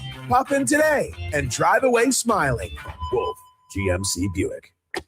We're making it easy. Come for Canada's largest trade shows, the biggest names in entertainment, exhilarating sporting events, and more. And stay for the experience at the Edmonton Expo Centre. Looking for the perfect place to host your next big event? From trade shows to galas, meetings, and concerts, the Edmonton Expo Centre has the space, event expertise, and service to make your next event unforgettable. With over 522,000 square feet of flexible event space, in-house catering, and operational expertise, they bring your biggest vision to life. Learn more at edmontonexpocentre.com today. Nothing beats getting a deal at McDonald's. Why? Because you get a deal now. And a deal later. Redeem an offer from the latest mailer or on the McDonald's app and dig into instant savings. Plus, you earn points towards free McDonald's. Now that's what I call a double whammy of deals. Why does that keep happening?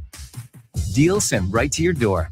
Check your mailbox for the latest McDonald's mailer loaded with delicious value.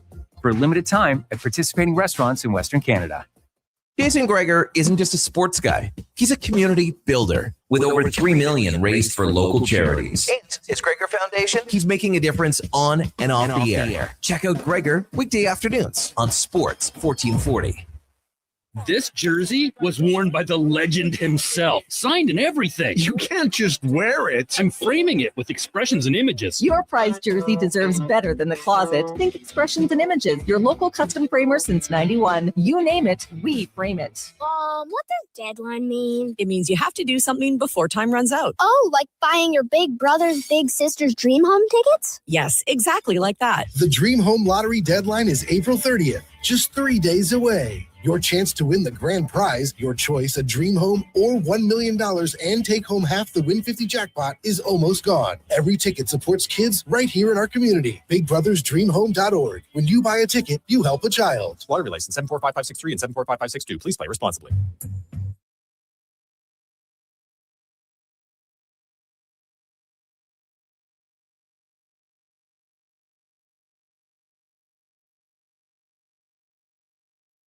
Just in time for the morning skate. This is the Kevin Karius Show on Sports 1440.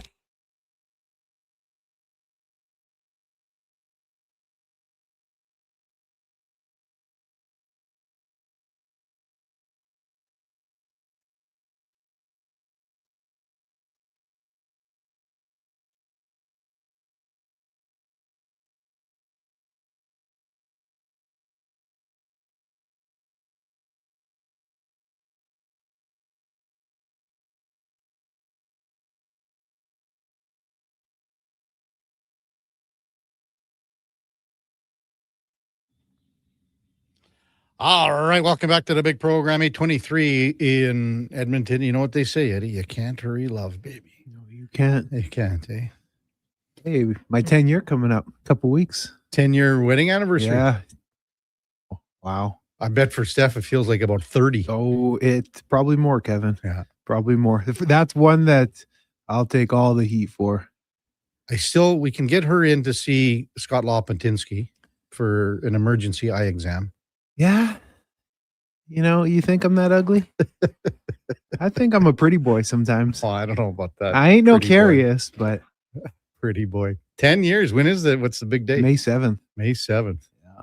Where did you guys get married? Winnipeg. Oh, really? Yeah, in the old Peg. So we stayed at it was the like the Fairmont, like the old hotel, like the one that would be on the CN rail. Yeah, yeah. And it's haunted. There's it? a haunted room. And Could it's you- notorious. Could you feel something? Or? Man, they put us in the haunted room. It's room 202. Really? And they put us in the haunted room that night of our wedding night. So- And I'm not here, like, I don't believe in this stuff, KK, a lot. But we woke up in the morning and there was a carpet that was at the front of the door when you walk into the room. And we woke up in the morning and it was in the shower, on the floor of the Come shower. on. I'm not kidding, man. You I'm were not sleepwalking. I'm not BSing, Kevin. I'm not BSing, man. I'm not BSing. And I don't believe in this stuff. I don't. But the carpet was in the shower, and we were like, "How? Why? What's going on?" Really? True story, man. Look it up. Room 202. Room 202 at the Winnipeg Fairmont. What is it? I forget the Fort name. Garry? Fort Garry. Yeah. Fort Garry. Thank you. Yeah. Did you guys? You never stayed there when you were playing? No. We would stay at there was a Super eight. Fairmont. Yeah. Super. Oh, well played. Super 8. Yeah. Super A. As long as they had a pool and a hot tub. Well, you guys, as long as you got your per diem money, that's the number one The thing. fellas go right to the casino with that. Text 833-401-1440. Matt says Lucas Dostel has an 874 save percentage. He's brutal. The Oilers still have a chance. Have you ever heard of a team winning a playoff series with a goalie at 874? He's totally useless. Compare that with Linus Omark's 919. His team drops 4 straight. What's the matter, Duke? You're what's No, he said, have you ever heard of the Oilers winning a team winning a series with a save percentage that bad? I'm like, yeah, the Oilers the last 2 years. Mm-hmm. They went to the Cup final with very pedestrian goaltending. Text 833-401-1440. So, Eddie, the CFL draft is tomorrow night. Oilers, Elks. Let's go with the Elks here. Select third. Who are they going to take? We will see who's there. It's very interesting, the draft this year. We talked about it earlier, probably about a month ago. Mhm. All these prospects, they're out of NC2A schools. Yeah. The big American schools. Where So- are the U Sport prospects? But I mean, it's called an over scout technically. So let's just go. The guy that is the best Canadian player is Mesidor, probably, right?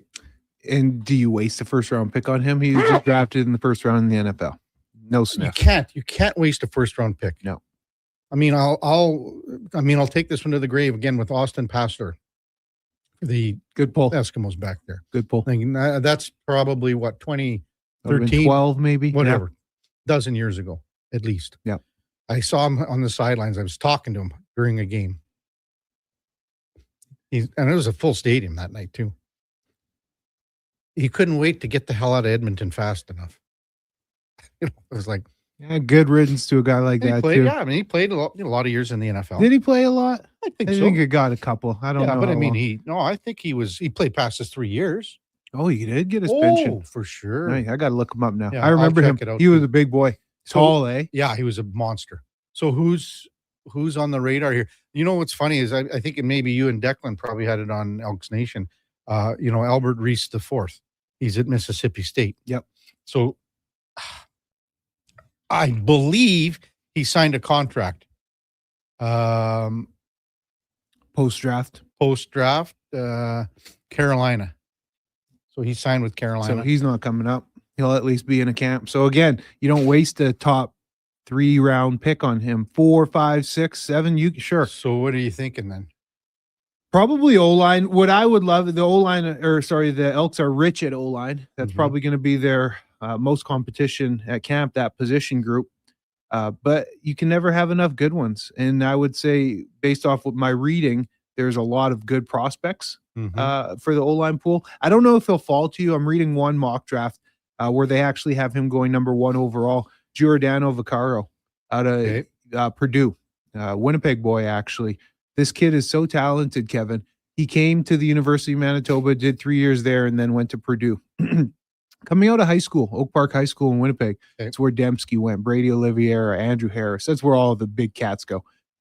He came into University of Manitoba as a 19-year-old, won the JP Metris, which is Lineman of the Year for U Sport, as a 19-year-old true freshman. Baller. So they have him right now going number 1 to Ottawa. If he falls to number 3, you got to snatch him up, because right now he's probably the best player available that didn't sign or get drafted to the NFL. So we'll see if Ottawa picks him up. So, and again, I mean, the double E at 3, I mean, it's again, and we've talked about the fact that there's so many American college players that are ranked higher. The Canadian university teams don't have a whole lot of. It's not a lot of U Sport love here. Eh? No. So, and it's hard to know these prospects. It's hard to get familiar with them because there's just so many of them playing down there, right? U Sport, I'm a little more in tune with, but you look at the top 20, even on mock drafts, and there's like 1 or 2 U Sport prospects projected. Yeah, I'm just looking at some mock drafts, like you said, the Giordano Vaccaro at Purdue out of Winnipeg. He's kind of in the top 10 here. Yeah, he's best available. And again, it's the over scout teams get sucked into the romanticizing of, okay, this guy's a real good player. Thinking they're going to come. But is he going to come? Yeah. Is he going to be with your team? Big old lineman Logan Taylor. He's a Nova Scotia guy. He's playing at Boston College. He was taken by the Chargers, I believe. He's an O-lineman, so sixth round selection of the Chargers. 6. Where, like, I mean, no, again, this is a guy that he could anchor your O-line for years to come. You could take a flyer on a guy like that for sure. Do you want to go top 2 rounds? I don't know. See, that's the juggling act, because as a 6th round NFL pick, chances are probably not going to make the team. Have a decent shot at practice roster, maybe. Practice roster is where you're going. So then you have to evaluate, is this guy, is he going to chase the practice roster, or are we going to try and sway him to come up here if he gets cut? You're looking like at a Carter O'Donnell here, right? There's so many guys. And Carter O'Donnell, how many years was he, on the practice roster? Chasing it. And just finally going, okay, I want to play now. Exactly. I just want to play. And that's where you get to. Yeah. Like, the money is cool. It's not. You're making $300,000 on the practice roster. Absolutely. Correct? But you only have so many years too. Yeah. I think it's 3. You can only burn 3 years. So you can't just go and be a practice roster player for 10-year career. It doesn't work like that. Just to clarify, Austin Pastor played 7 years in the NFL. The most he played technically was in Cleveland. He had 16 starts. He had 12 starts in Jacksonville in his second year. Played 67 total games. Yeah, he did start a few games. I remember he's now. He's a 7-year NFL veteran. So, he would have made a good career. Good. I thought it was a lot shorter. Yeah. It was a good career. What about in the NFL draft on the weekend? Was there anything? Honestly, KK, it's after the first round or 2, it gets so kind of to me. I never follow it. Duke, did camp you see bodies. Anything like on the weekend where didn't you say something about Carson Beck? You're like, what's Arizona doing here? What is Arizona doing? Yeah. This is because they use a 3rd round pick on Carson Beck, who, depending on what scout or what analyst or whatever, was like anywhere from the 3rd to the 6th best quarterback in this draft. Most people view him as like a very good backup quarterback for an NFL team because of his experience, the pedigree, all these things. But my takeaway was, if the Cardinals thought we're going to be able to get Carson Beck in the 3rd round, we can fast track this rebuild, that justifies us taking the running back, Jeremiah Love, at 3rd overall, who's an unbelievable player. I never want that to be misconstrued in my criticism of that pick. I find that laughable because Carson Beck, you think he's your savior? Hey, crazier things have happened. Brock Purdy was Mr. Irrelevant, and now he's making 50 sheets a year for a contending team. But those are the outliers, right? I just based on what we've seen in college, even as a national champion at Georgia, taking Miami back to the championship game this season, to me, he's not that guy. And so you burn a valuable pick on him after already misusing your 3rd overall pick. It's crazy. I think the Cardinals are just once again getting in their own way and trying to turn themselves into a competent organization. There you go. Stuck in a rut. Text 833-401-1440. Darren says, I like how the refs didn't even up Wallman incident with the blatant cross-check after. In 2017, all you heard was how the veteran team got the veteran call. Now that narrative doesn't exist. Look at the cheating going on again here, Duke, by the Ducks. Just unbelievable. Dallas is saying it's like watching the Stanley Cup final all over again. Anaheim is deploying the same forecheck. Oilers are doing the same thing. It's players being stubborn. When are we going to go for the long stretch pass? Well, I think the Dallas thing, the more prevalent system that Dallas was running as far as structure goes, was along the side wall more so than on the forecheck, because they waited for the Oilers to rim it around, and then they would pinch in, and then they would have that F3 fill in behind the defenseman. Yeah. And they did that to It worked outside. They worked outside wall, man. Almost I remember. perfection, yeah. Did you have a look at in or out? I haven't taken a peek yet. Have you? I haven't. Are you studied up? No. The Duke sent it out at 8:00. What is it? All Ducks love or what? It's all Ducks. Yeah. I know what the number 5 is, and it's getting a little hunger going here. Oh, it's got to be food. I wish it would be about the Chinese buffet. Ginger beef Saturday, Eddie. Ooh, no, you made? Oh, yeah. Well, I had it all prepared, and then kind of the day got away on us. And next thing you know, I just threw it in the freezer. What'd you end up eating? I think just spaghetti. Yeah, something that you had. Yeah. Yeah. That's can't funny. remember. I know how it goes. Oh, man. yeah. It was one of those days. When we come back, we're going to go in or out with Eddie Steele, Kevin Karius, Duke of Delburne, Josh Fenwick on Sports 1440 AM radio. We're streaming on YouTube, X, Facebook, Instagram, and Twitch. Summit Restaurant, located in the heart of the Silent Ice Center and just minutes from South Edmonton Common. Summit is your destination for exceptional house-made pizza, delicious entrees, and expertly crafted cocktails. Cheers. Experience the perfect blend of flavor and ambiance in a modern setting. Join us for a straightforward yet elevated dining experience where our commitment to quality speaks to every bite and sip. Make Summit Restaurant your next night on the town. Your protein drink should work as hard as you do. That's why Booster Juice is hitting the gym harder than ever, brother. Meet your new gym buddies, the Way Too Good and Green Gains Booster Mixers. 2 new ripped and refreshing menu options that bench some serious protein. Perfect for pre or post workout. Way Too Good and Green Gains Booster Mixers taste like motivation. So what are you waiting for? Let's go! Booster Juice. Canadian born, blending since 1999. For over 50 years, The Brick has been proudly serving Canada. They love to save you more on everything you need for your home. Save up to 60% off made in Canada sofas when you buy the matching love seat or chair.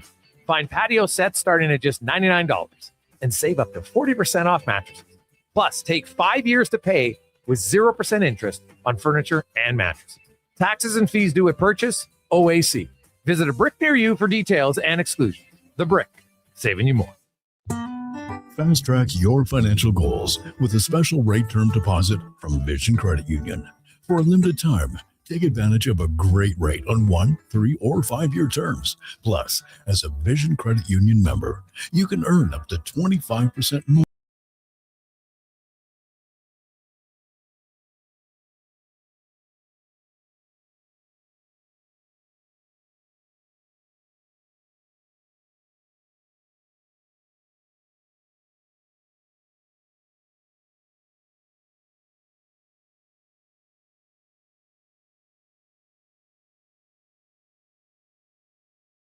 Rigging, lifting, and hauling products.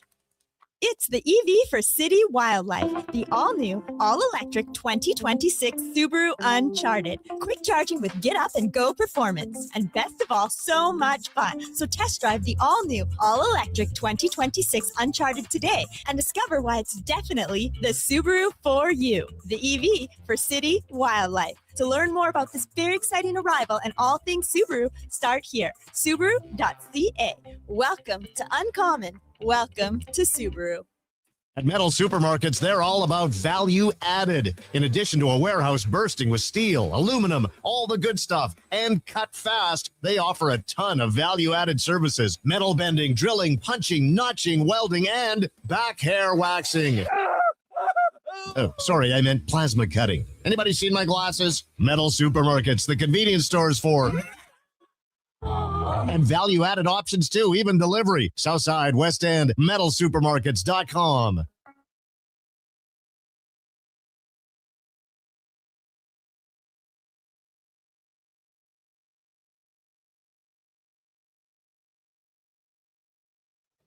Kevin Karius Show, breaking down Edmonton's favorite teams, even though his favorite Junior A hockey team is the Yorkton Terriers. Thanks for checking in with Sports 1440.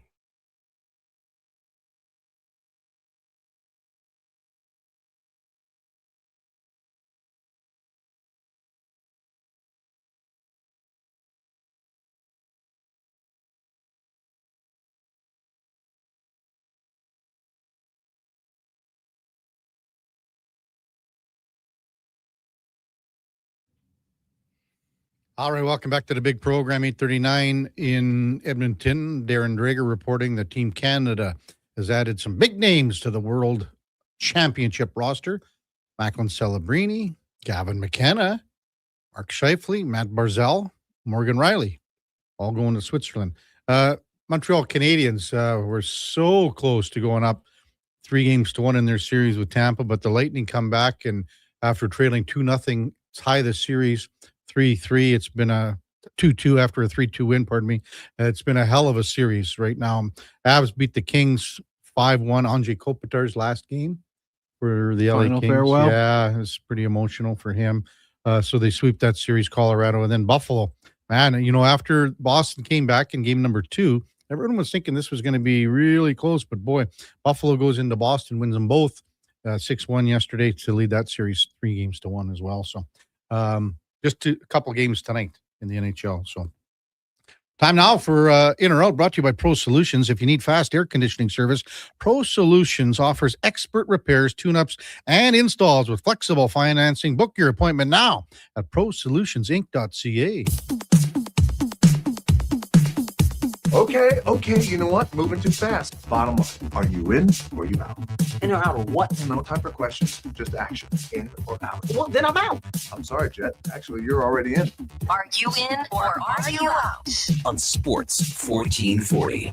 I thought you would go, I'm in, Bob. We would have had a really cool moment, but you kind of ruined the whole thing. All right, Duke, Letterbuck. Edmonton Oilers losing last night 4-3 in overtime at the hands of the Anaheim Ducks, and the Oilers now on the brink of elimination, down 3-1 in their first round best of 7. The story of this series through the 4 games we have seen is quite simply Edmonton's best players not being their best players. Yeah, I think a guy's got to go in on this one. I mean, Kasperi Kapanen's got 4 goals. I mean, that's a hell of a story. That's a hell of a playoff round for Kasperi Kapanen. And, you know, he opened the scoring again last night. But after Kapanen, and Dickinson's missed a couple of games. He scores the 2 goals. Leon's got 7 points. Connor McDavid's just got 4 points, a goal and 3 assists. And that first assist that he got off the Schneid there, I mean, that was the second assist on a goal that was like, Bush. What about Bush? Bush has 1 goal, 3 assists as well. He's -6. McDavid is -6. Leon's -2. Kapanen's +6. Wow. You know, him and Podkolzin have been the best 2 players. So I guess that there lies the answer. Yep. 100%. I'm going to be in. The Oilers' best players have not been their best players. Kapanen has been their best player, statistically. Yep. And Podkolzin. So those 2 guys have been the best players on the ice. Going to be in, I guess, Duke. And Pretty simple. the statistics are one thing, right? And you see Leon is still getting some points on the board. I thought Leon was bordering on a nothing burger in last night's game, and by the end of it is a negative because of the giveaway that leads to the tying goal, right? It's a simple play that you try and just flip out on your backhand 10 feet from the blue line, and it's held in, and all of a sudden the puck's in the back of your net. Connor McDavid had a couple turn the Jets on to get around Seneca, and then Lacombe in the third. Good stops by Dostal. But before that in the game, relatively no impact. So once again, he has 4 points. Bouchard has 4 points. Neither have been good, right? Like they have the point totals there, a couple back-to-back 2-point efforts. But it's not been nearly enough. And Bouchard, yeah, the 2 points he has, that was classic. Evan Bouchard, the great pass to Nuge, and then the lucky bounce ends up ricocheting it in. All good. That's sometimes how a power play has to work. And then the shot, I mean, it's all world. The amount of zip he gets on that wrister to pick his spot moving laterally is excellent. Still a ton of turnovers inside his own zone. The defending leaves a lot to be desired.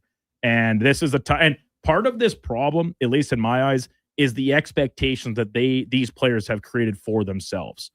Right? In their careers in the playoffs, these 3 guys especially have elevated their games. They've been better in the playoffs than they've been in the regular season, which is saying something because they're incredible. Injuries certainly playing a role in the case of Connor McDavid. I think we're all in agreement on that. Leon Draisaitl came into the playoffs banged up. We don't know what's necessarily happening if something's hindering Evan Bouchard, but him and Ekholm have been not good. Yeah, it's just, if you'd said that through 4 games, Kasperi Kapanen had scored 4 goals with no other context, and you say you got a couple goals from Dickinson and this other contributions from lower in your lineup, you'd be giddy. You'd be thinking, wow, they're winning this going away. But it just hasn't been the case because the contributions from the players you expect to get them from have not been there at nearly enough of an impactful level. However, they're not dead and buried yet. They're down 3-1. It looks dire, but all the Oilers have to do is win 3 straight, and they find themselves onto the second round for a 5th straight season. My math is adding up correctly here. However, the biggest obstacle in this accomplishment of a comeback is the fact they have won 3 games in a row twice this entire season.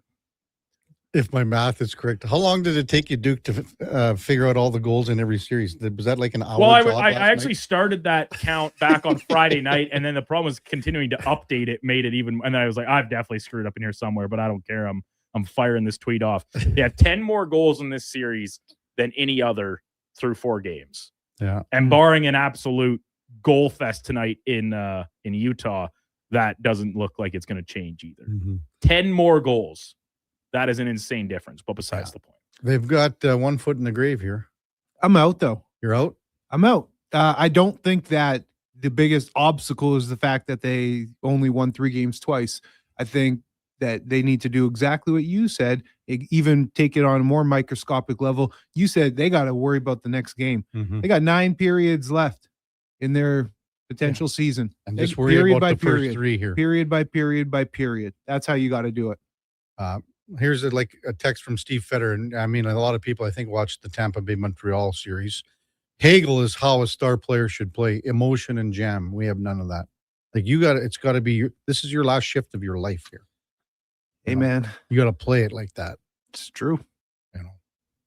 So, yeah, I mean, Duke, when you phrase it like that, they've only done it twice this whole season. One 3-game win streak and 1 5-game win streak is the best they have to their credit through 86 games. Yeah. Again, just worry about tomorrow night. I mean, everyone knows that it's there. Like when the team plays as well as it can possibly play, they are a tough out. But it's so inconsistent from period to period, game to game, shift to shift. Like, is it they know they're so good that they just don't show up? I don't know what it is, Kevin. Because I've been in locker rooms, man, and I just know that that's not the standard, especially when we've seen such a high standard, the highs and lows. That's quite unacceptable, to be honest, from the leadership. It's unacceptable to have such high highs and such low lows. That inconsistency, the leader's got to shape up, man. And you talk about the frustration, Eddie, because of knowing what the team is capable of. I think that plays a big role in this from a viewer's perspective. The fan base, us looking at the team playing on a game-to-game basis, you say, and Low Tide mentioned it, we know the ceiling is high with this group. I don't know if we've seen the peak of that ceiling very much this year, but the same group of players, back-to-back Stanley Cup finals, with a few tweaks around the edges, and a lot. And Kevin, I correct me if I'm wrong, coming this year into the playoffs, you thought this was the better or maybe even best version of the team. Well, because the depth was there. Because the depth had been performing, and the defense with the addition of Connor Murphy had shored up. And I think when you look at Connor Murphy and Darnell Nurse as a pairing, particularly 5-on-5, that's been a strength of the team. We know they're outscoring the Ducks at 5-on-5. It's just a lot of frustrations all coming to a boiling point here, and I think the reflection of the text line this morning has been pretty reflective of that as well. On Anaheim's side of the ledger, a lot of things to point at to deem their success so far through 4 games. But I think for the most part, I don't know if a single player has really stood out above the rest. Maybe you can say Jackson Lacomb's efforts from the back end, but I think this is coming via a genuine 19-man effort, 18 skaters and a goaltender all pulling on the same rope. 100 per, in on this one. So, and we talked about it on Friday going into game 3 about the fourth line. Yeah. And how impressive the fourth line was in the first 2 games here. They continued. I mean, just the fact that VL scores the tying goal. Pressing them. I mean, and out in every situation. No, Q doesn't care. I was going to say, Q's playing them. Wherever you want, against whoever you want. And that's a big line. Like, empowering. I mean, like Moore's a big guy. VL's a big guy. And Washi's winning key face-offs. Man, when your coach has your back like that, because that don't mistake it, that is having your back, playing the lesser line in any type of situation. That allows you to play with confidence, man. And I mean, as Duke said, right now, with the way that Lacombe is playing, they don't need a whole hell of a lot out of their third pair on defense. Out of everything, when you're saying a 19-man effort, you could probably take and just erase 2 guys. So I thought about that. Yeah. I did. That they are not playing a ton of minutes, but they have still not getting the job they have done. not been scored against at 5-on-5. Or sorry, the one winning off Hellas. They're both even or plus players in the series. Yeah. Now, Gudis obviously played game 1. We know about the old whoopsie daisy trip and fall, but he played 1 game and less than 10 minutes in the game. So we'll remove his contribution to a point. But you talk about the fourth line's contributions at 5-on-5, it's been evident. Those are the guys that kill penalties. And the PK was a huge part of this through the first 2 games of the series. Oilers power play. We knew it would come around, but it's still being held in check, relatively speaking, in the big picture. So I've just been blown away, impressed, and it seems like a different player is taking the turn as the, call it, highlight streak on each given night. We saw Leo Carlson, of course, Beckett Seneca has been impactful. The fourth line, it's just been really, really impressive. And we'll see if they can get the job done here with 3 cracks at the can to seal this series off and move on to round number 2. Number 4, dipping around the rest of the Stanley Cup playoffs. Over the weekend, we saw the first 2 teams eliminated. The LA Kings dispatched yesterday by the Avalanche. That's a 4-game sweep. And then prior to that, the Ottawa Senators, maybe one of the, to use Rod Brindamore's own quote, going back to their conference final sweep, the closest 4-game sweep you'll ever see. Senators never really were in this series from a lead perspective. They trailed most of it. Brady Tkachuk, pointless. 13 penalty minutes and -4 in these 4 games. I do not think he's going to be a Senator come fall.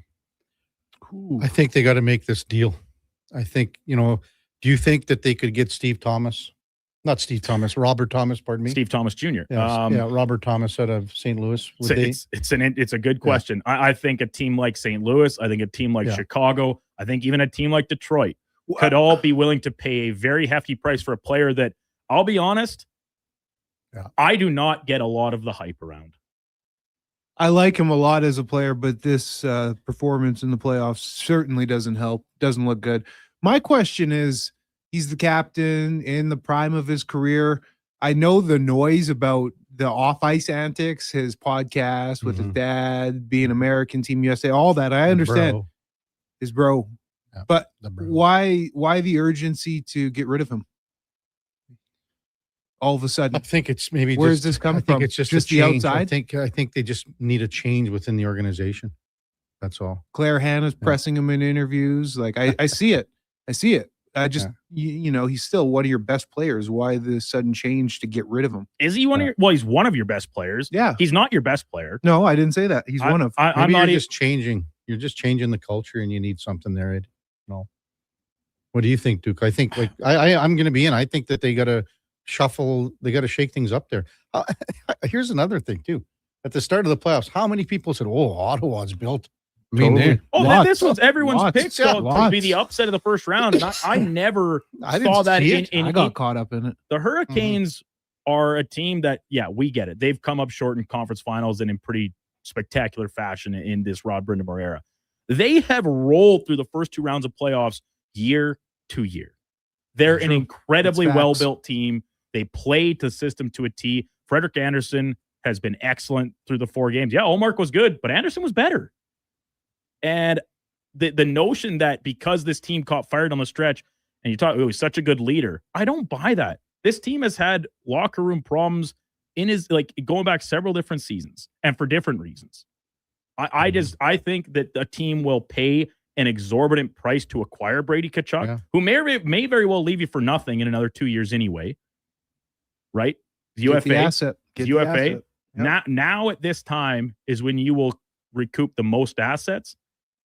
And maybe it's best for both sides.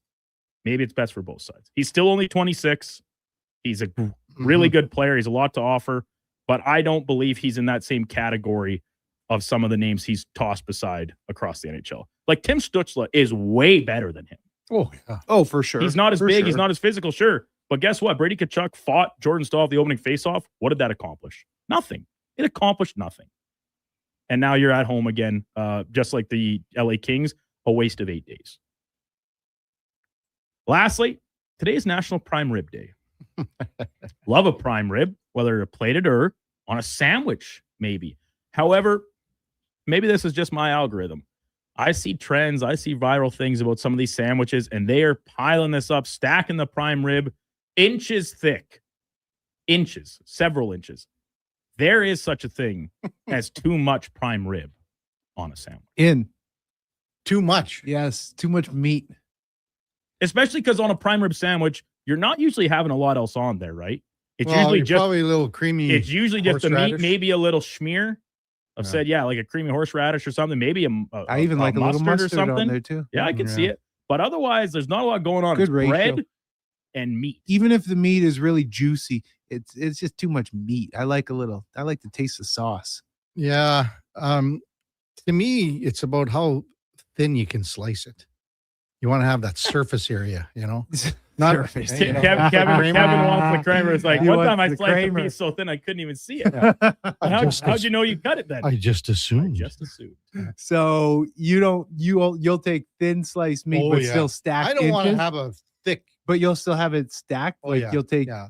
Like think about when you have the smoked meat sandwiches, like Schwartz's and stuff like that. Like you see how much they pile on there? It's too much. I don't like that. I don't like that. No. As long as the bread is too the much. vessel and the bread can hold it. Pile it on, baby. That's asking a lot of bread. Oh no, you got to get the right sourdough. And I think, like I said, prime rib is the example here. But as you said, Kevin, any kind of deli sandwich, I think you can apply it. I'll say the same, and I think we've touched on this before about burgers. You get these craft burgers or whatever, and they're like 6 inch or more than 6 inches, like huge. Several huge. patties. Yeah. You got all the It's like toppings. a challenge. You can't get your mouth around it. You're taking a bite of one ingredient at a time. I'm with you, man. No, I'm with you, Duke. I ain't in on that. Give me something in more modest quantities. And then if I just want to have a second one, then so be it. We were talking, like, wrapping our mouths around the meat. Yeah. But and then would you dip it in like an au jus? A prime rib, I would, for sure. Yeah. I think I would too. And then all of a sudden you're trying to dip But then this. when it's so much meat, you're trying to dip this gargantuan sandwich. falling It's all out. going to spill out into your mouth. Exactly. You gotta have the right vessel, man. Come on now. Falling out at an Well, angle. Kevin, not all of us have unlimited access to just perfectly home baked sourdough loaves. No, but that's the issue. Is we're talking prime rib, and your vessel is going to be sourdough, not a nice rye. No, sourdough. Oh man, come on, KK. Come on, Eddie. Sourdough. We had a nice dill sourdough yesterday. See, I keep hearing about this famous dill. Fresh right out of the oven. Guess you forgot to bring it this morning, Well, huh? no, I didn't forget. I just You purposely just didn't. flat out didn't. Yeah.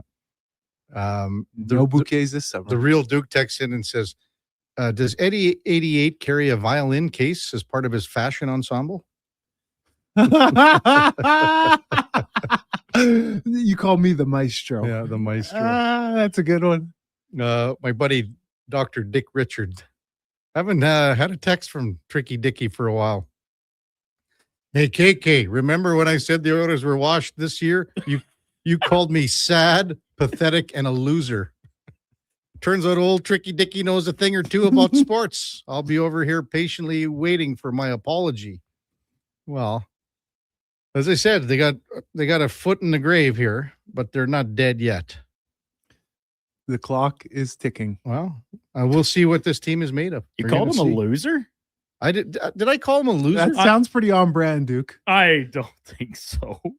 I would never.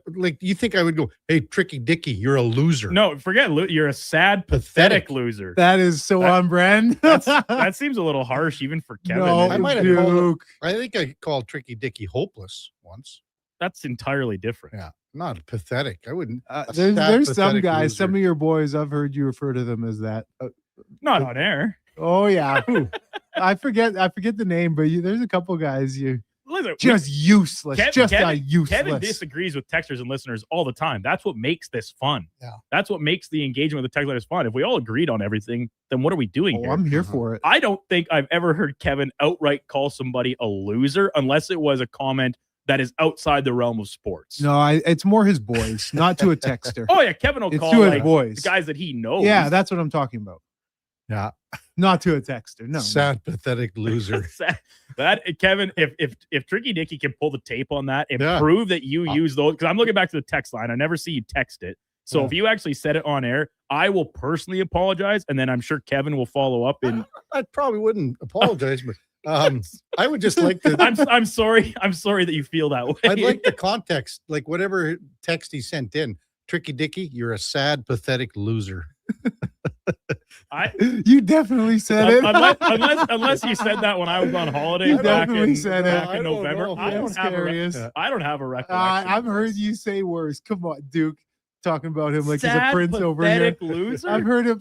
Dude, that's pretty mild for how he talks about his boys. Here's man. Kevin's cliches that he'll use about texters he does agree with. You have no sniff. Yeah. no You're out sniff. to lunch. You're out to lunch. Wake up. Wake up. There's the number one. Wake up. Wake up. So You Tricky have no Dicky, clue. Tricky Dicky said, you did call me sad and pathetic when you were super mad, LOL. But not a sad, pathetic loser. Yeah, well, that matters. Nothing wrong with that. I appreciate that, Tricky Dicky. Maybe I'm pathetic. That doesn't necessarily mean I'm a loser. I may be pathetic, but And I'm not a loser. And listen, don't we all get sad sometimes? Sure. Yeah. That doesn't mean we're losers. That's a bad place to be, though. If you're a sad, pathetic loser. Oh yeah, that's You're a real depth. sandbagger. You're in a bad spot. Bad spot. Delta Valley Jeff says the Oilers are cooked, boys. Time to shift focus to Saturday's Kentucky Derby. The Derby. It's gonna be a lot of money out there. Oh yeah, that's one sporting event that I wouldn't mind. What's the drink of choice that everybody has there? Yeah. The julep. Yeah. And then like the women are dressed to the Oh, teeth, totally. and the hats. Got the hats Yeah. out, and I would fit right in. Cheery ho. With that outfit, they would think you were They like think- a butler. Yeah, they'd come and be like, they "Sir, said, I'll have a mint julep, please, sir." Take my drink, please. Can you clean up this table over here, Eddie?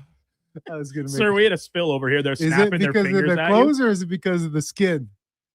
you. Well, it isn't Kentucky, right? So Exactly. Exactly. the clothes first. I want that made note here. The Yes, clothes sir. Yes, sir. Oh man.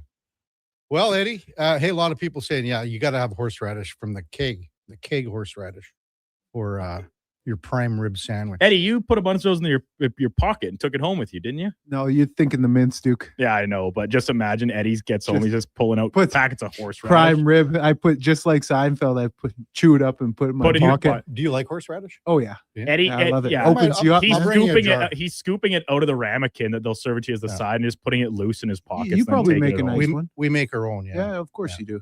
Yeah. Well, the thing is, like Eddie, you probably don't realize how tough it is to gather horseradish. How do you get so creamy? Well, so that's the thing. We don't put it. We don't make it creamy. Like you can add to it later because it's basically just horseradish. So if you want to make it creamier, then you can just put a little bit of milk or cream in there. Okay, but you're going straight, fire just straight. Yeah, but when me we to make the open up my horseradish nostril? jelly, it's a little different. I think I have had the that's jelly. the sweetness and the hot. I believe I've had the jelly a couple years back. Okay, I liked it. Yeah, it's good stuff. You heading over to Now they go and do the pod with Deck here, Elks 101. And you had Mark Killam on. Had him down on Friday. What did he have to say about it? Was this? a really good conversation. He's optimistic, of course. He's a pretty fiery guy. Yeah. But a lot of competition at camp, and they're excited about that. A lot of high-end competition. What about the O-line? Like that to me is where they have a lot of guys making big bucks. And saw David Beard last week at that event that I was telling you about, and we were just chatting. He's excited because there's only so many roster spots, right? That's right. In terms of starters on the field, there's 5, and they probably have about 8 solid dudes who can play right now and compete. So how are tickets going for the wine event on Saturday? There still is some available. Last I spoke with Matt O'Donnell that they're doing well, but there's still, I want to say, I don't know, somewhere in the 70 range to sell out the event. Any comps for some guys in the studio here? Man, talk to me. I got you. I'll overserve. Kev, you and I go. We'll text the big Cebolla. Yeah, maybe he'll come in, and Eddie can give us all a ride home after. Been known to overpour. Would you give us a ride home, Eddie? It depends if you can afford me.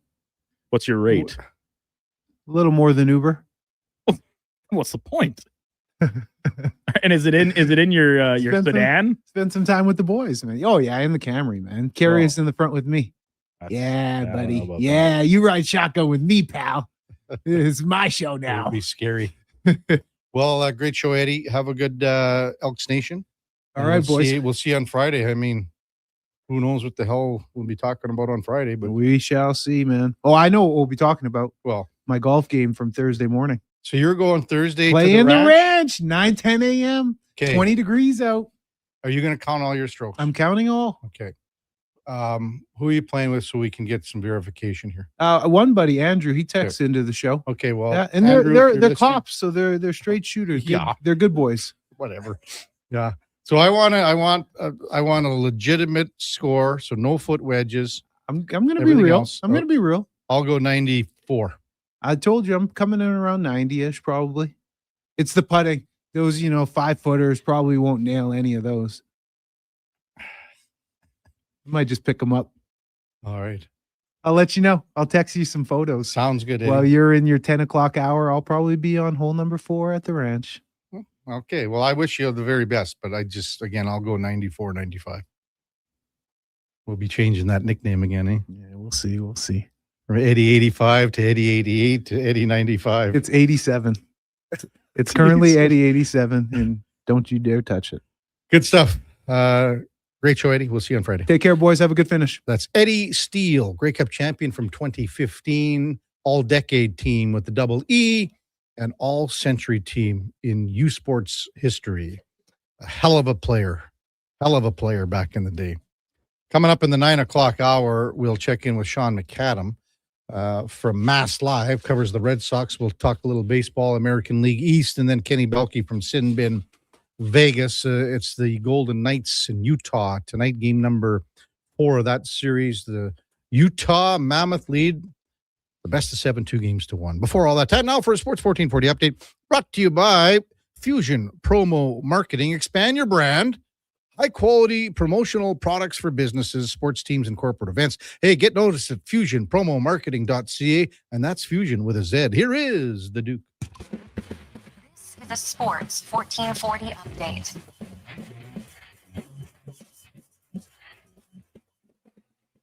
Edmonton Oilers fall last night 4-3 in overtime at the hands of the Ducks. Ryan Poehling netting the game winner just a couple minutes into OT. Edmonton now on the brink of elimination, trailing the series 3 games. To one. Around the rest of the NHL, the Sabres beat up on the Bruins 6-1 to take a 3-1 series lead. Colorado finishes off the sweep of LA with a 5-1 victory in SoCal. That was Andrei Kopitar's last game in the NHL as he heads into retirement. And from Montreal, series even as it'll shift back to Florida. Tampa takes it 3-2. Brandon Hagel, 2 more goals in the victory. From the PWHL, season wrapped up on Saturday. Now playoffs on deck. Montreal finishing first selects Minnesota as their semifinal opponent, leaving Boston to take on the Ottawa Charge. From the BCHL playoffs, last night in Sherwood Park, the Bandits take it 5-2 over the Crusaders to force a decisive game number 7 tomorrow night down in Brooks. And from the World U18 Championships this morning, Canada flanking Finland 7-0 to advance through. Other quarterfinal action, USA currently up 7-1 on Germany. Sweden beating Denmark 10-1 earlier on as well.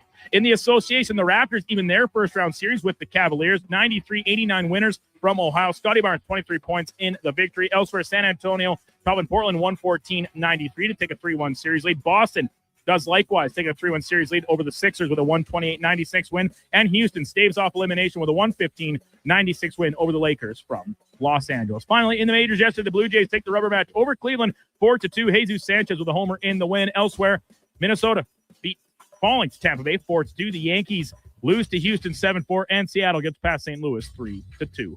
Coming up in hour 3, the Kevin Karius Show will be joined by Sean McAdam from Mass Live covering the Boston Red Sox and Ken Belkey from Sinbin Vegas covering the Vegas Golden Knights. I'm Brandon Douglas at your Sports 1440 update. This is Sports 1440, a Stingray radio station broadcasting on Treaty 6 territory. Download the free iHeartRadio app and listen to CKJR wherever you go. Looking for a solid 4x4 that checks all the boxes? The 2026 Jeep Compass is in stock now at St. Albert Dodge, and this is a great value, starting from just $36,900. It's a Jeep, so you've got 4x4 capability, plus features like an 8.4-inch touchscreen, Apple CarPlay, active lane management, a Park View rear backup camera, and more. Over 30 in stock right now in just about every color you'd want. Head up the trail and see how easy it is to do business at St. Albert Dodge. Today on Hey Culligan, how smart is your water? Here's Tracy. Hey Culligan, I think my water might be dumb.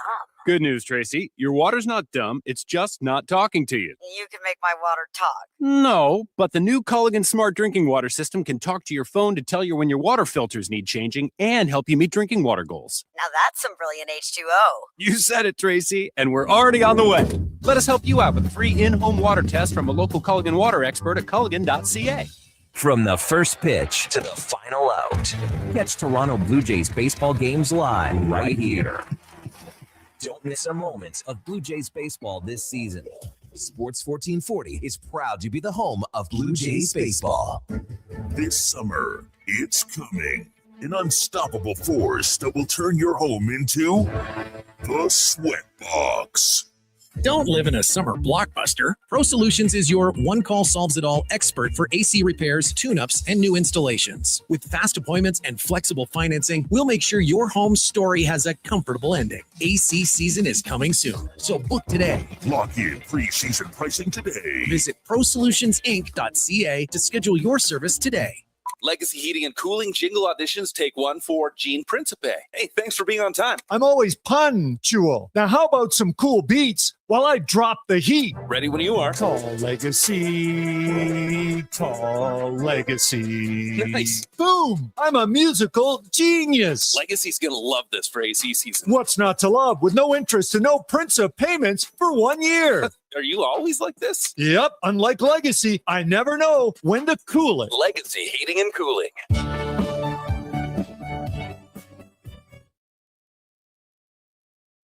Have your sports curiosity cured with the Kevin Karius Show. This is Sports 1440.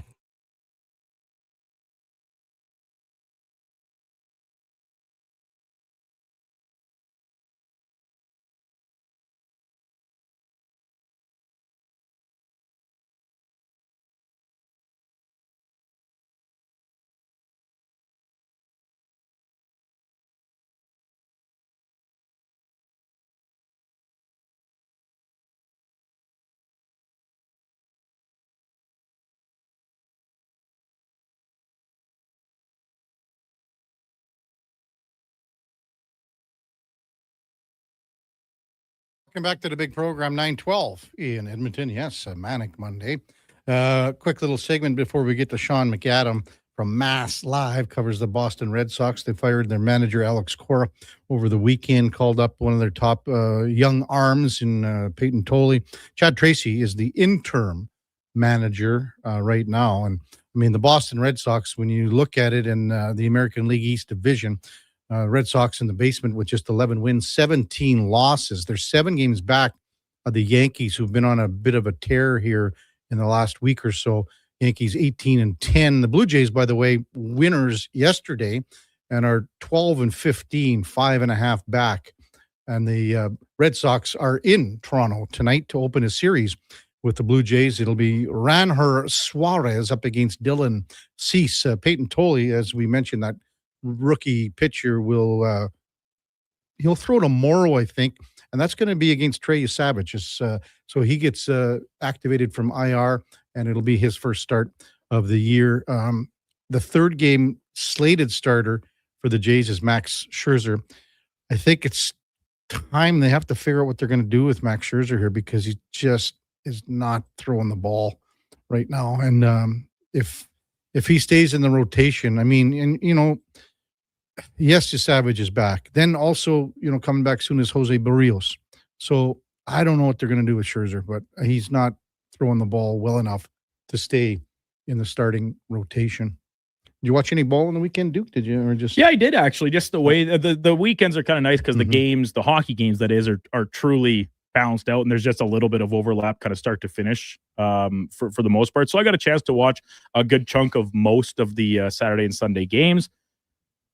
Pretty promising. The offense is coming around, which is an encouraging thing to see, and you're kind of getting some different contributions. You mentioned the rookie that gets or a rookie, from the Jays. He gets his first hit yesterday, which is cool. Jesus Sanchez continues to be a good little find, and I think maybe the most promising thing for the Jays right now is Kaz Okamoto coming around, swinging the bat well. A couple really good defensive plays in the field over the weekend. So that's everything's just kind of starting to mesh a little bit better. And then as these pitchers get healthy, you have to think that intends to or projects as a little bit upward and onward for the Jays season. So I'm feeling pretty positive about the team for sure. Yohendrick Pinanjo. Yeah. The guy that you said got called up and had his first hit yesterday. And as mentioned, Trey Savage will be activated from the DL here quite quickly. You're right about Okamoto.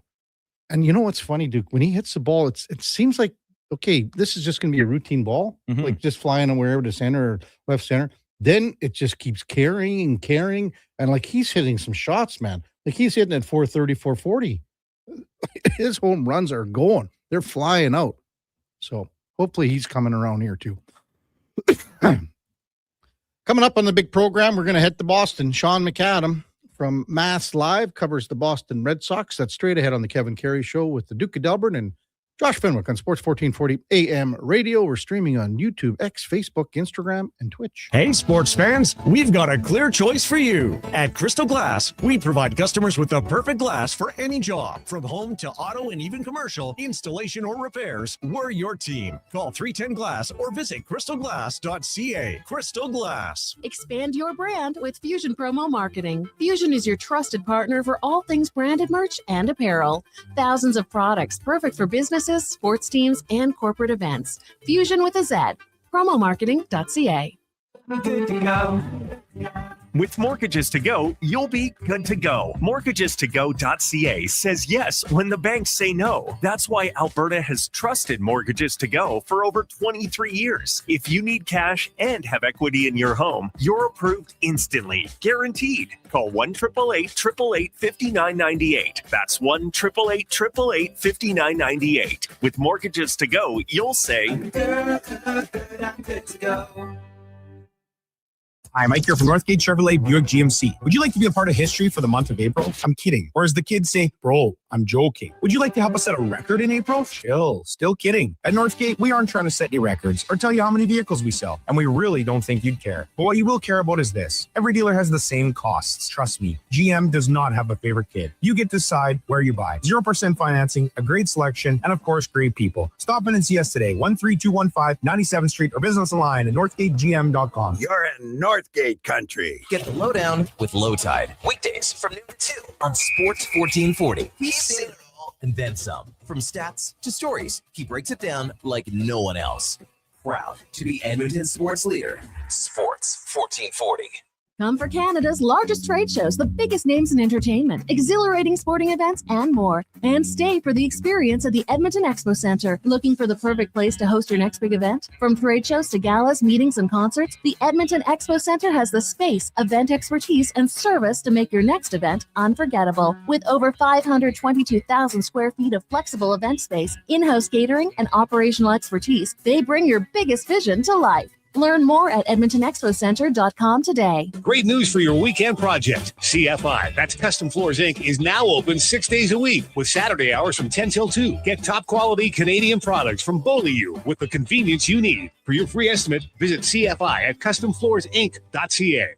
For over 60 years, the folks at Diablo Boots have been selling the best Canadian-made boots. Handcrafted in Winnipeg, Canada West makes the best quality cowboy, biker, and work boots for Diablo Boots with replaceable soles and heels. Why buy cheaper quality like Ariat, Justin, and Red Wing made in China when Canadian-made is better? Support Canada's workers and Diablo Boots for the best boots. So save on boots by Save On Foods. That's Diablo Boots, 3340 Gateway Boulevard on the east side of Save On Foods. Canada West and Diablo Boots, the two best names in the boots business.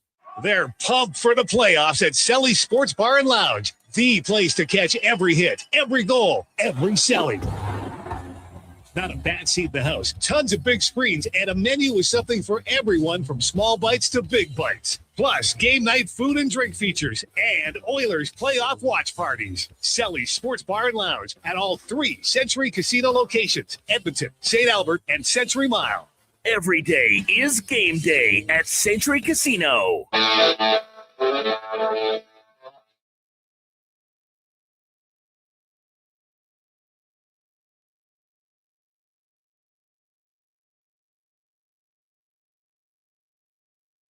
Sports 1440. All sports, all day. On YouTube, Facebook, and X. Thanks for listening to Edmonton's sports leader.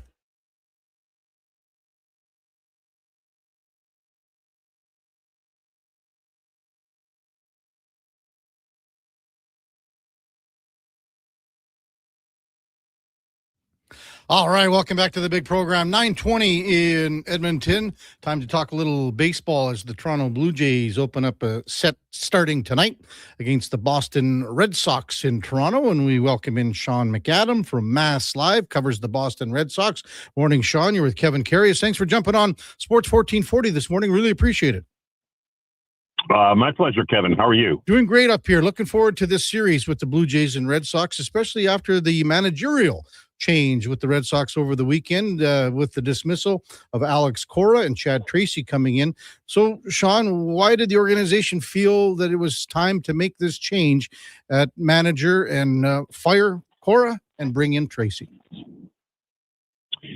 Yeah, Kevin, I think it's, I think they had a hard time articulating that yesterday afternoon, which is never kind of good for business if you're going to make such a sweeping change and not only fire the manager, but get rid of 5 or 6 coaches.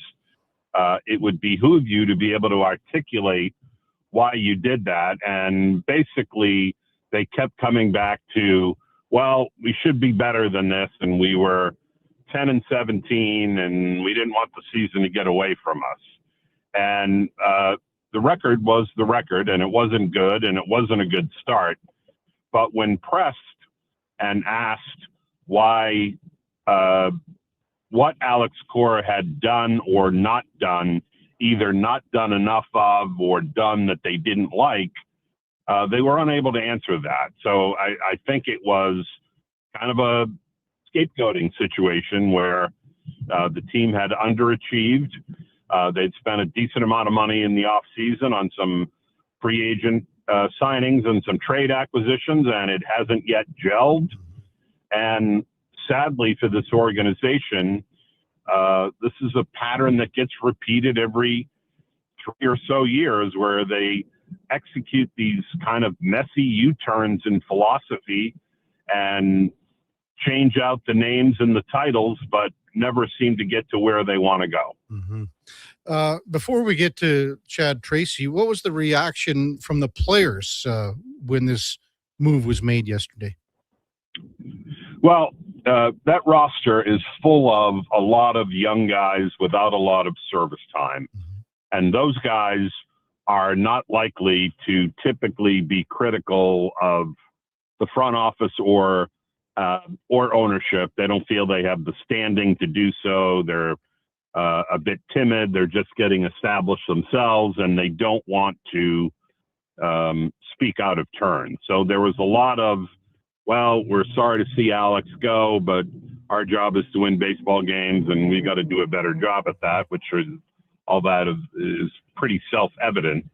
But a few veterans were not happy about it, including Trevor Story, who I guess you would say is the closest thing there is to a leader on this team.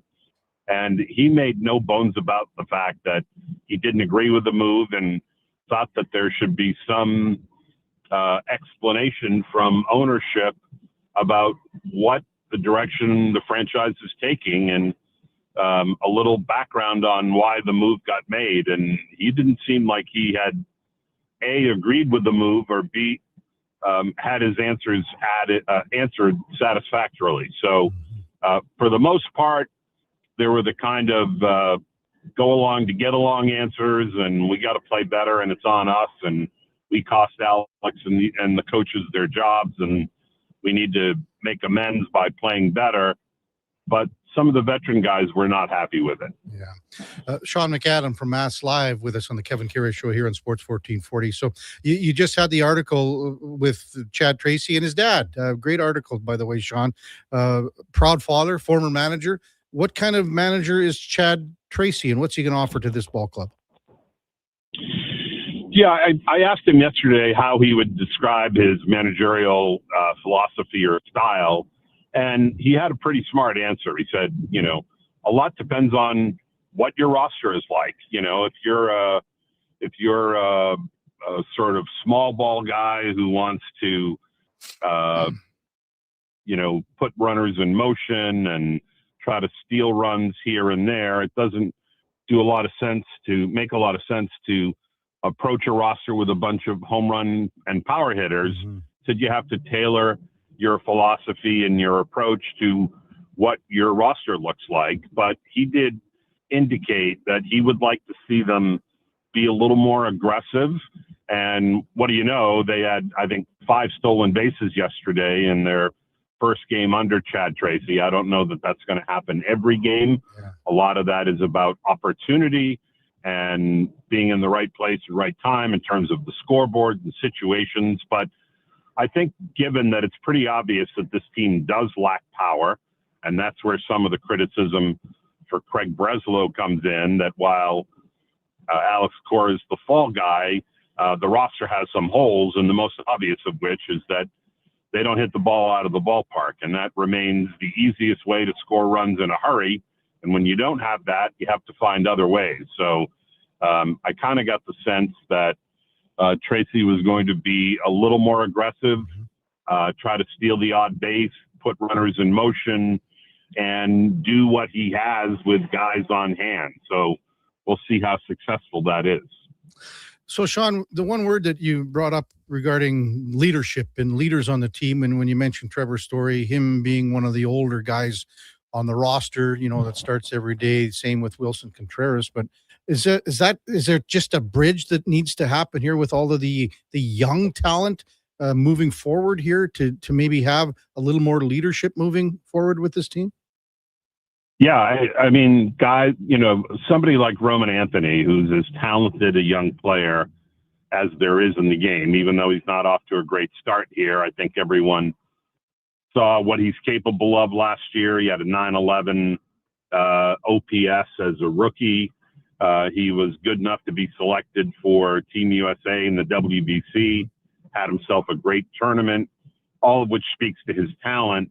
But he's also extraordinarily mature for a 21-year-old kid.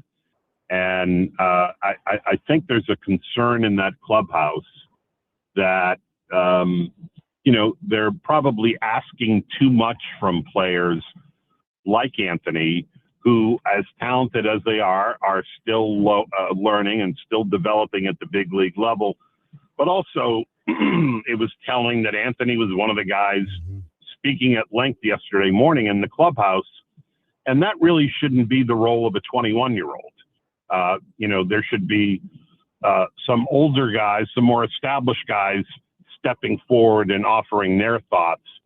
I think there's a legitimate worry that not only are the Red Sox expecting too much of their young players, but they're putting too much on their plate in terms of their standing and role in the clubhouse. And it is kind of a transition where so much of their future is tied up in, what the young players might be able to deliver. And you're not surrounding them with enough veterans to support them and take some of the pressure off. Mm-hmm.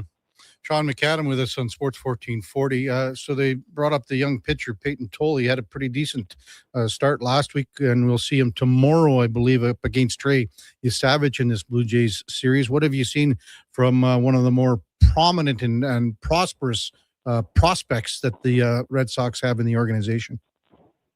Yeah, Tolle came up and had a terrific major league debut late last August. He actually got matched up against Paul Skeens in his major league debut and held his own. Had some difficulty in subsequent starts and kind of got used out of the bullpen more in that final month. And then for a variety of factors, didn't break with the team. Connolly Early, another young lefty, did, but he's got a little more experience at the minor league level, and he's actually been quite good for them so far. But the thing about Tolle that I think we're seeing now is that he's refined some of his secondary pitches to go along with the fastball. He can pump the heater in there at 96, 97, get a lot of swings and misses as he did the other night in his first start this year. But now you watch him, and through some work in the off season and throughout spring training, you're seeing a guy who's less of a thrower and more of a pitcher. He's a little more refined with his repertoire this year. Yeah, for sure. Garrett Crochet had a good start Saturday in that crazy game against Baltimore. But what was it in his couple starts prior to Saturday's start that you saw, Sean, where he was having a little bit of difficulty on the mound?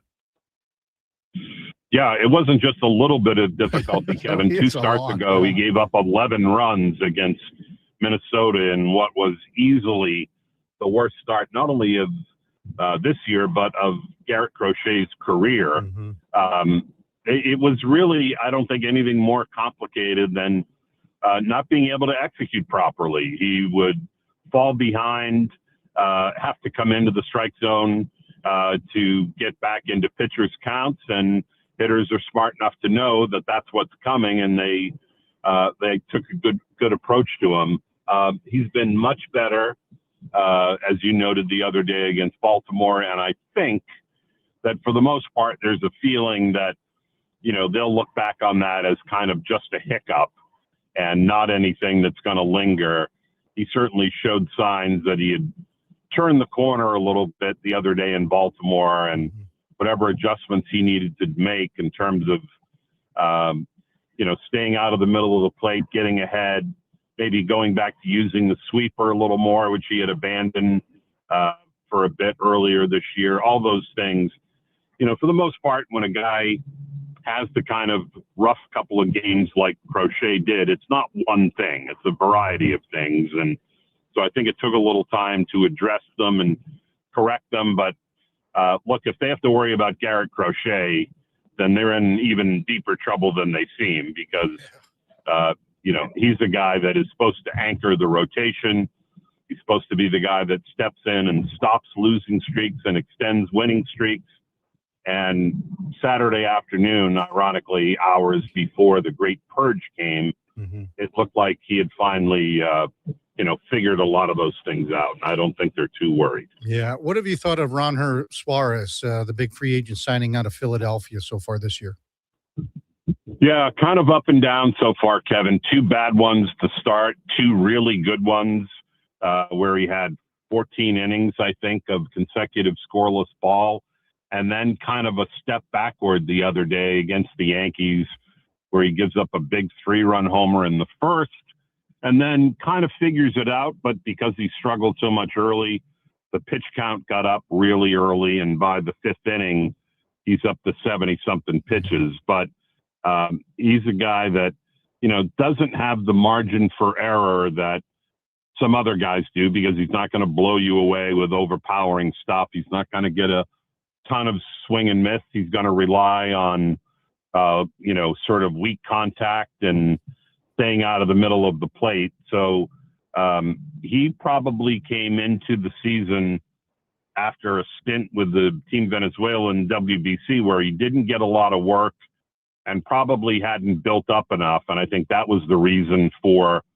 the first two bad ones. And two of the last three have been pretty good. And even the off one against the Yankees most recently was more about a rough first inning that he later overcame. What do you think they're going to do, Sean, with Brian Bayo in the rotation? Is he going to stick there, or is it going to just take him a little time to find his way? What are your thoughts on the righty in that starting rotation? Yeah, I think he's kind of on some thin ice here because the expectation is that Sonny Gray will be back before not too long. And, with the option now to keep Tolle in the rotation, Bayo's got to pitch much better than he has. I think, what we've seen is really an issue that's dogged him for most of his career, and that's all about inconsistency. You just never know what you're going to get with him. There are times where he really looks like he's on point, and then there's other times where he's nibbling or he's working too much in the heart of the plate and paying for it. This is not necessarily a young guy anymore. I mean, he's only 27 years old, but he's been in the big leagues for parts of like 4 years now. And it's time for him to, show what he's capable of. And if he's going to keep his rotation spot, it's going to require much more predictability from one outing to the next. That hamstring for Sonny Gray, Sean, not too serious then? Yeah, it is not. He's been able to continue to throw a little bit on the side. He may need one rehab start to build back up, but I would think that he'd be back and in the rotation inside the next, 10 or 12 days, probably. Sean McAdam from Mass Live, our guest on the Kevin Karius Show here on Sports 1440. Just one last one, just regarding this series with the Blue Jays starting tonight. It's going to be Ronher Suarez up against Dylan Cease, and Cease has been throwing the ball very well, as you know, for the Blue Jays. So what are your expectations starting tonight and this 3-game set with the Blue Jays here, Sean? Yeah, well, this is a couple of teams who have not kind of exactly hit the ground running here at the start of 26. The Blue Jays dealing with a ton of injuries that certainly have impacted them, and the Red Sox more about underperformance. So something has to give here between two teams who haven't been able to get out of their own way in the first month of the season. And it'll be interesting to see whether the Red Sox, ride a little momentum of what happened over the weekend with back-to-back wins, the managerial change, kind of a fresh start. And now the Blue Jays are starting to get some guys back. So, they've seen plenty of Cease before, whether it was with the White Sox or even in interleague play against San Diego. They know they'll have their hands full, and, they want Suarez to be the guy he was in his third and fourth start, where he's kind of, staying out of the middle of the plate, and getting some weak contact, because he can't live and die with trying to throw the ball past people. Sean, great insight. Really appreciate coming on this morning. Enjoy this series, and maybe we'll talk as the season progresses. Thanks for coming on. Sounds good, Kevin. Thanks for having me. That's Sean McAdam from Mass Live, covers the Boston Red Sox. And again, it's the Jays and the Red Sox opening a 3-game set tonight in Toronto. It'll be Ronher Suarez up against Dylan Cease. When we come back, a little more hockey talk. We're going to hook up with Ken Belke from Sin Bin Vegas. It's game number 4 of that series between the Vegas Golden Knights and the Utah Mammoth, and Utah has a 2-1 series lead. It's a Kevin Carey Show with the Duke of Delburne and Josh Fenwick on Sports 1440 AM radio. We're streaming on YouTube, X, Facebook, Instagram, and Twitch. Mr. Rooter sees a UFO. Mr. Rooter says 1 plunge, 2. What's this? A UFO? An unidentified floating object. It's beginning to glow and levitate. Thank you, Mr. Rooter. You have freed us from the gravity of the white hole. Humanity will be spared. Wow! People aren't going to believe this when I put it in our new commercial. If you want to believe in a plumber, call Mr. Rooter. Divorce is never easy, but Fairway Divorce Solutions can help. Their clear step-by-step process addressed all our issues, and we moved through the process quickly. Fairway didn't take sides. They saved us money and heartache. My ex, the kids, and I feel like we'll all be okay. At Fairway Divorce Solutions, trained mediators and in-house lawyers will move your divorce process forward in a professional and efficient manner to achieve a fair resolution and separation agreement. Visit fairwaydivorce.com. Hey there, I'm in the Fountain Tire sidecar, making a list of the things I'm doing this spring. 1, saving you money with up to 20% off select tires until June 13th. 2, water skiing, tricky in a sidecar, but fun. And 3, saving you more money with mail-in rebates of up to $100 off a set of 4 select tires and $50 off a $150 service with the purchase of 4 select tires. Oh, that's 4 things. Oh well, restrictions apply. Book online at fountaintire.com. Fountain Tire. We're on this road together, Canada. From the locker room to your radio, Sports 1440 is Edmonton's sports leader. Real talk, big personalities, and your texts. It's interactive. It's fun. It's where Edmonton talks sports. Sports 1440. Is your business ready to grow? Not sure how? We have your solution. We are Stingray. Whether your customers are around the corner or across the country, Stingray connects you with radio to digital advertising, including connected TV, search and social, programmatic, digital advertising, and digital out of home. From idea to execution, we've got you covered. With creative and production, cross-platform integration, detailed reporting, and one-on-one support, it's the easy way to make your business grow. Get started now at stingraymediasolutions.com.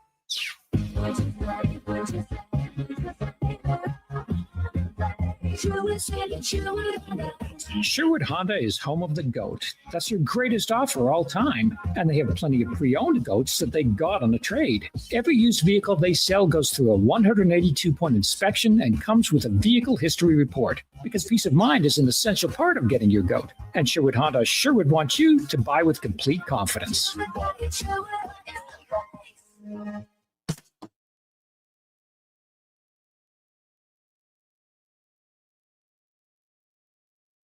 Just in time for the morning skate. This is the Kevin Karius Show on Sports 1440.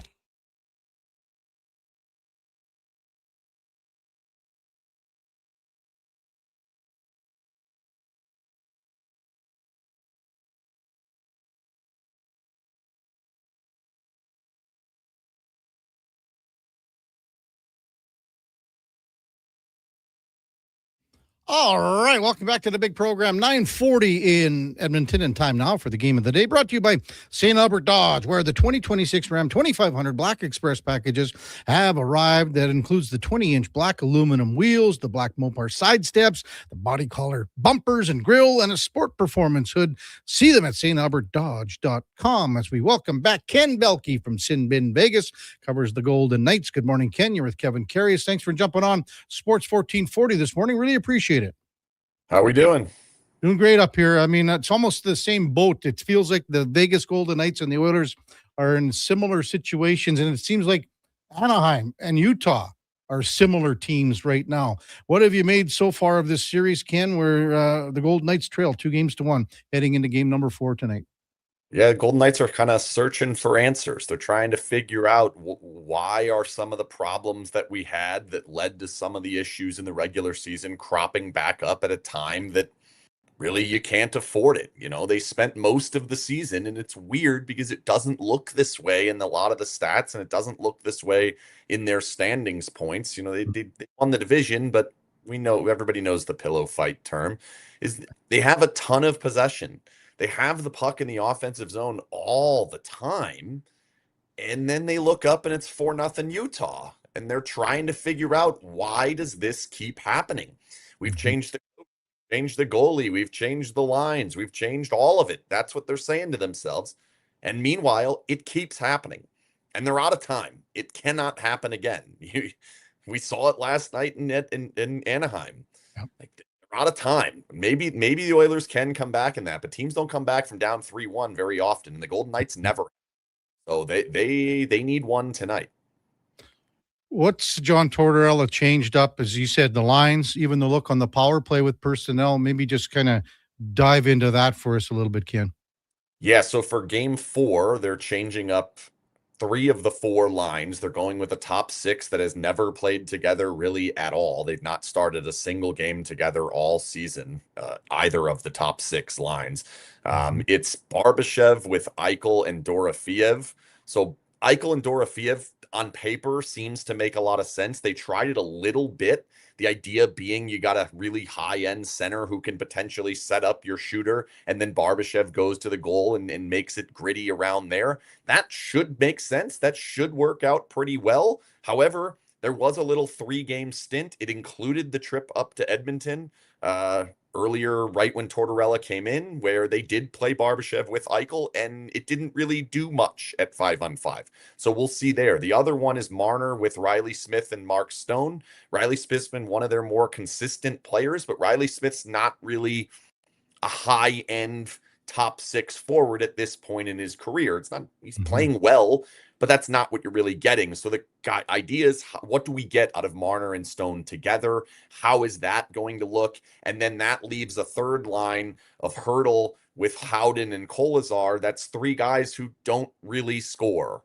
They have a little bit in the past. Hurdle certainly has a lot more, but he's going on almost 30 games since he last scored a goal.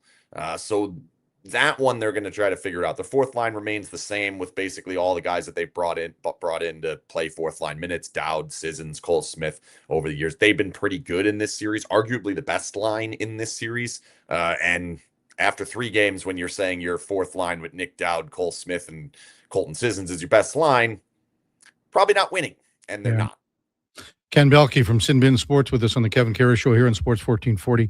What about the power play, Ken, in the sense that Marner and Hurdle now on the second unit? How does that change things in the outlook of the power play moving forward? Yeah, it's been interesting that Tortorella has been constantly saying the same term since the end of game 3, which is, we're losing the special teams battle. And you look at the numbers, they are not. They are winning 2-1 on goals. They scored a goal. They scored a goal in game 2 on the power play. They went 0 for 4 in game 3 and then gave 1 up. Utah was 1 for 1. So it's 2-1. I understand that the last game, they were 5 power plays. They went 0 for 4 and they gave 1 up the other way. I get why there are some concerns.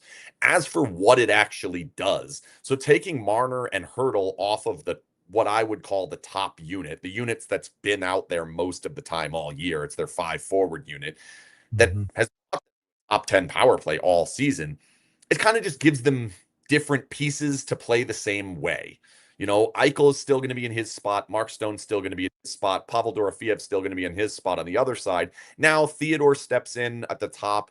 He's a little more shoot first than Marner. Not a lot, but a little bit more. And then Barbashev goes in for Hurdle. Similar player, similar style. Barbashev's red hot, or at least was. Hurdle is not. It's the other unit that we're going to see something completely new, completely different, a lot more movement, I expect. Hannafin and Anderson play up top, and then it's basically like what they were doing in practice yesterday. It's basically like a 2-3 with 3 guys up high. So then Hurdle and Howden kind of drop down towards the goal, and Marner takes the puck up high and then has the ability to kind of go anywhere. We've seen a little bit Draisaitl does it at times. McDavid definitely does it a lot of times, where you get that puck up by the blue line and you have the freedom to go do something. It's really hard to defend. The problem I have and the concern I have there is they don't have the entry wizard on that line. So I don't know how they're going to consistently get the puck in the zone other than if it goes off a Marner stick. Like, Marner has to do it, and that's not going to be easy. And that's been a problem that they've had in this series, is once power plays in the zone, it's been all right. It's getting in the zone that's been a problem. And that unit, I think they're going to need to win a draw, because I don't know how they're getting in. Ken Belkey from Sin Bin Sports with us on the Kevin Carey Show on Sports 1440. Carter Hart, what do you think of his play so far in the series, especially in game number 3? And would John Tortorella ever entertain making a switch at goaltender here? So Carter Hart was not particularly good in game 3. He's been perfectly fine, if not good. I'm not quite on the board of going anything beyond good in the first couple of games. He's been real good at stopping the first shot outside of game 3. And that's where the numbers look pretty good. And defensively, they did a good job of clearing the rebounds. In game 3, he had a weird one that they shot it right into his face. It bounced down off of his face, off of his stick, underneath his pads, and shot back into the goal. It was very odd to see. That's a weird one, but the book's kind of out, shoot it up by his ears, and good things tend to happen. And that's what they did. He shot it up by his face. I think he missed his ear by, what is it? 3 inches. But good things ended up happening. Gunther's had a couple of bombs that have gotten through on him. The tip chance from Krause, there's not a lot you can do on that. But then the fourth one, which was Lawson Krause's other goal, you need to stop there. Like there's not many goalies that should be allowing that one. As for will they make a change, there was a chance to do it. It was 4-0 halfway through the game in a pivotal game 3. And Tortorella said he didn't even consider it. Like, I didn't even think about it. Now, there was some discussion on the broadcast that said he went down and talked to his assistants. I think they thought about it a little bit. So let's not do that. But I don't think he was really ever willing to do it in that game. Obviously, it didn't end up happening.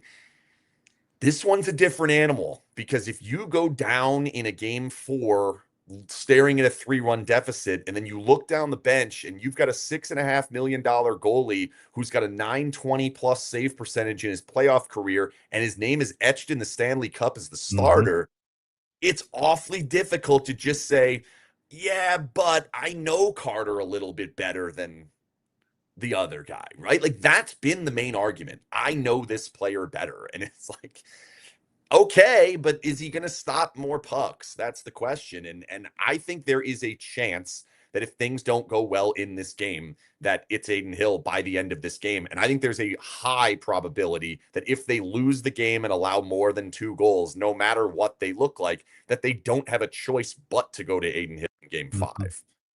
Ken Belkey with us in Sports 1440. As far as Utah goes, what's impressed you the most about watching the Mammoth so far in these first 3 games? I think mostly it's just Logan Cooley. Like, the kid is a beast. Like, he's a 20-year-old guy who's not the biggest guy. He skates like the wind, but he plays with this ferocity that is really, really interesting and impressive to see. He's getting under the skin of 10-year veterans in the NHL. Like, Nick Dowd's making death threats in the middle of at the end of the game. So, like, this kid is something. And we weren't sure, you got a 21-year-old and a 20-year-old and Gunther and Cooley on that line. And that's a key line for Utah. And against all the experience of the Golden Knights, we weren't sure how they were going to come out. And they have done it. They are. It's not just the couple of goals that they've scored or Gunther's bombs or what. They're playing better hockey than whoever they're going up against. And the Golden Knights have tried different options. They've tried Eichel. They've tried Marner. They've tried Howden in the middle against him. They've looked at it against Hurdle, and it's just they're not finding answers. So, like, that gets going, and now their other top line, their actual top line, is starting to do more and more as the series has gone on. And they're starting to look a little deeper than what it maybe looks like on paper. And the speed comes in bursts. They're not all over the Golden Knights all series long, which is what we're kind of a little afraid of possibly happening. Like, can they not keep up their speed? They've kept up with it most of the time, but every once in a while it pops and there's a super dangerous chance out of nowhere. It's like Vegas has the puck in the offensive zone for 4 consecutive shifts. Utah has it for 9 seconds, and the chances are basically even in regard to how dangerous they actually were. That's what's impressed me about Utah is it doesn't take much. All of a sudden they're in your zone, they're creating danger, and you're in trouble. What have you thought about Sergachev and Uyghur on the back end for the Mammoth here, Ken? Thought it started slowly and real badly for Uyghur. Like, it didn't look like he was engaged in game one. It didn't look like he was ready for what was about to happen. The Golden Knights came out firing, trying to hit anything that moved. They were nuts. It was one of the highest hits games they've ever had. It was beyond any regular season game they've ever had in franchise history. They came out with a plan, and I don't think Uyghur and Sergachev dealt with it all that well.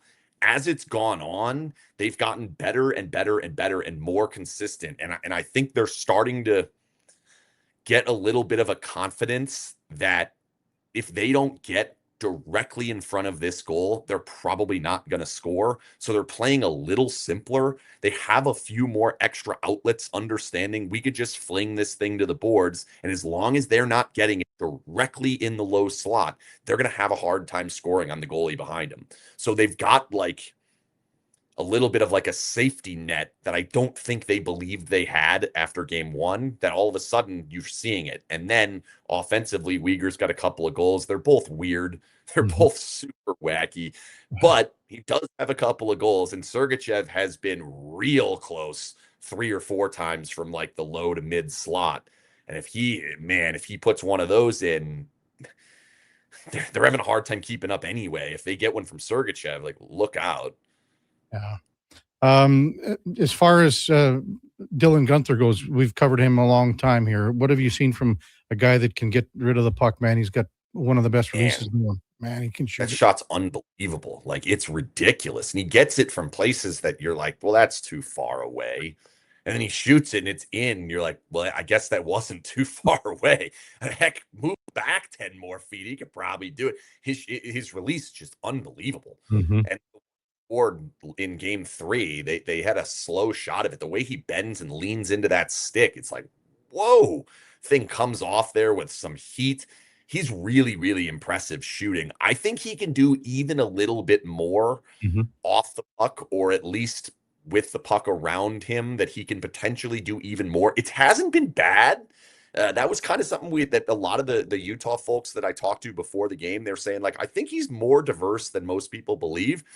I'm not quite there yet, but you're starting to see more. And like, as the series goes on, if he finds ways to generate offense or generate some more for Cooley or more for Yamamoto, like there's definitely some options there that Vegas is kind of searching for the same thing. Like, can we find guys to do things that they don't necessarily do or haven't necessarily been able to do? Gunther's one that I think you could look at and say, if the puck ends up off his stick and into more dangerous spots, they could be even better as a line. So he's been really good. And like, the other thing is, like Cooley, he's not afraid. He's just not afraid of what's going on. And a lot of guys, like the Golden Knights have one in Pavel Dorofeev. He's their leading scorer. I'm not calling him afraid, but man, he just doesn't look in the series, and you need it. Where Gunther is, Cooley is. So that's a big difference.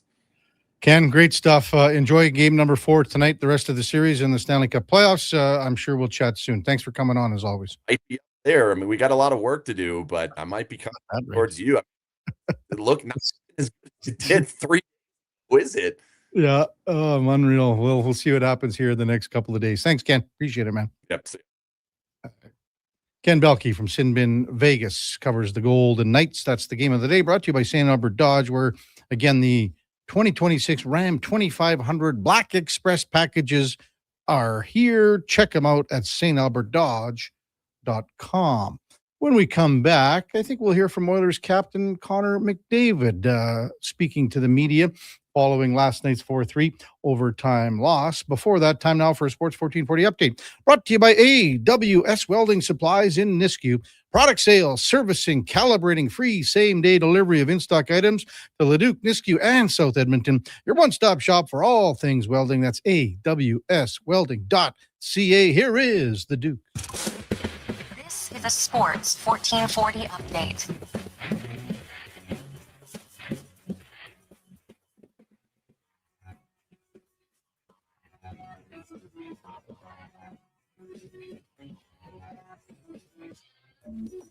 Stanley Cup playoff action tonight, starting in Philadelphia with the Penguins trying to stave off elimination, taking on the Flyers, trailing the series 3-1. That game will be back in Pittsburgh for game number 5. Puck drop just after 5 o'clock. And then the nightcap, Utah Mammoth can take a 3-1 series lead when they're at home against the Golden Knights for game number 4. Puck drop just after 7:30. 8:30. IIHF U18 World Championships earlier this morning. Canada finished out group play with a 7-0 win over Finland. Other final scores: Sweden 10-1 over Denmark. United States currently leading Germany 9-1. And Slovakia, the host nation, will take on Latvia coming up later on. Good news for Team Canada from a men's World Championship front, as TSN hockey insider Darren Dreger reported that Macklin Celebrini, Mark Scheifele, Matt Barzell, and Morgan Riley all committed to playing for Team Canada at the upcoming Worlds in Switzerland. NBA playoffs tonight. Detroit in Orlando trying to draw even in that series. Magic have a lead 2-1. OKC trying to finish off the sweep of Phoenix down in Arizona, and Minnesota with a 3-1 series lead will head back to Denver to take on the Nuggets. Tip-off at 8:30. In the majors, Blue Jays kick off a set against the Red Sox from Toronto. First pitch just after 5 o'clock. It'll be Dylan Cease on the bump there. Red Sox, of course, letting go manager Alex Cora over the weekend, winning 2 games straight after the result. Just 7 of the games around the majors, including Tampa in Cleveland. The Angels taking on the White Sox. Yankees play Texas. Dodgers host the Marlins, and the Padres welcome in the Chicago Cubs. Coming up in hour 4 of the Kevin Karius Show, we'll hear today's edition of Cam and Eggs and be joined by SiriusXM NHL Radio's Gord Stellick. I'm Brandon Douglas at your Sports 1440 update. Sports 1440, Stingray radio station. CKJR broadcasts from West Edmonton Mall and Wetaskiwin. Download the free Stingray music app and listen wherever you go. Need a new ride for road trips, errands, or just life on the go?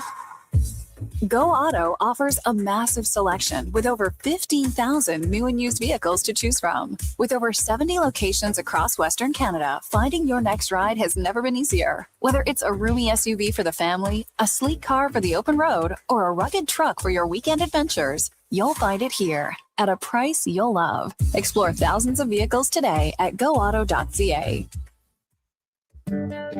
Who's that working on the underground utilities over there? All-Star Construction, that's who. What about the street lighting? Yep, All-Star Construction. And the directional drilling, hydrovacking, neighborhood renewal, and telecommunication work? Yep. Since 2009, All-Star Construction has been doing all that and more, shaping and building Edmonton communities for land developers all around Edmonton. That's what All-Star Construction is all about. It's time to hit the greens. Elevate your golf game with Country Club Tour Golf Academy. No matter your experience, our PGA of Canada teaching pros are here to help. Enjoy lessons year-round between our 7 CCT golf courses and 2 state-of-the-art indoor facilities. Choose the location convenient for you. We offer private lessons, group lessons, expert club fittings, and junior camps. Visit our website to learn more and get ready to take your game to the next level. Booking is easy. Go to countryclubtour.com/golf academy and schedule your lesson today. It's playoff time, and we've got a lot to talk about. This is Andrew Walker on Edmonton Sports Leader, Sports 1440. Tune in after every Edmonton playoff game for the Legacy Heating and Cooling postgame show. Visit the experts at legacyheating.ca. Fast track your financial goals with a special rate term deposit from Vision Credit Union. For a limited time, take advantage of a great rate on 1, 3, or 5-year terms. Plus, as a Vision Credit Union member, you can earn up to 25% more on your interest through profit shares. For details, contact your branch today or visit visioncu.ca. That's visioncu.ca. What is this? A Mowing Giant sale sign. It's for Canadian Tire's spring big red sale. I think they meant like big savings, not this. Save up to 50% at Canadian Tire's spring big red sale, April 23rd to 30th. Exclusions apply. Details online. Tim's Smile Cookie is here. And with every bite, you'll help make a difference close to home. Because 100% is donated to over 600 local charities and community groups. Buy your Tim's Smile Cookies April 27th to May 3rd. At participating restaurants in Canada for a limited time.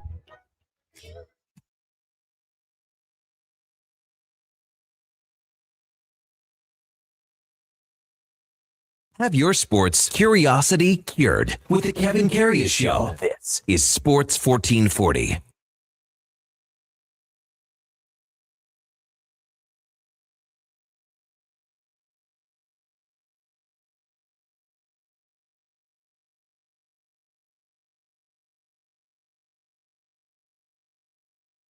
All right, welcome back to the big program. 10:01 in Edmonton. Kevin Karius, Duke of Delburne, and Josh Fenwick with you here on Monday morning.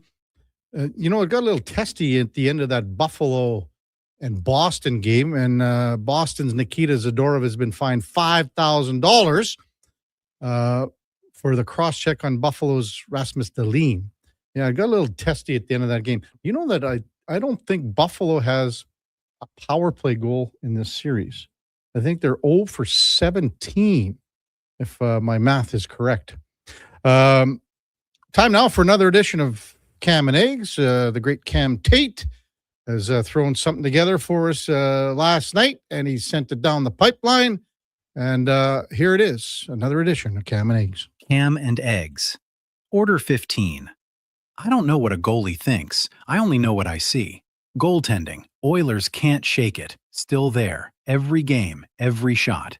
I will never know how heavy that mask really feels. I don't know how a man stands completely alone in that blue paint, but he caught my eye on Sunday. It was just a quick camera shot of the crease, barely 5 seconds, if that. But there he was. Sometimes a save changes everything. A tiny flick of the wrist, the angle of a shin pad. I watch from a distance, guessing at the thoughts racing behind that cage. Regret, resolve, maybe hope, even now. It's just him. A stick. The world gone quiet for a beat. Then the noise comes flooding back. Another whistle, another reset. Nothing gets easier. Maybe it never will. You need stops, all of them. The big ones, the quiet ones nobody remembers. Slappers, wristers, deflections off someone's skate or shoulder. Who cares?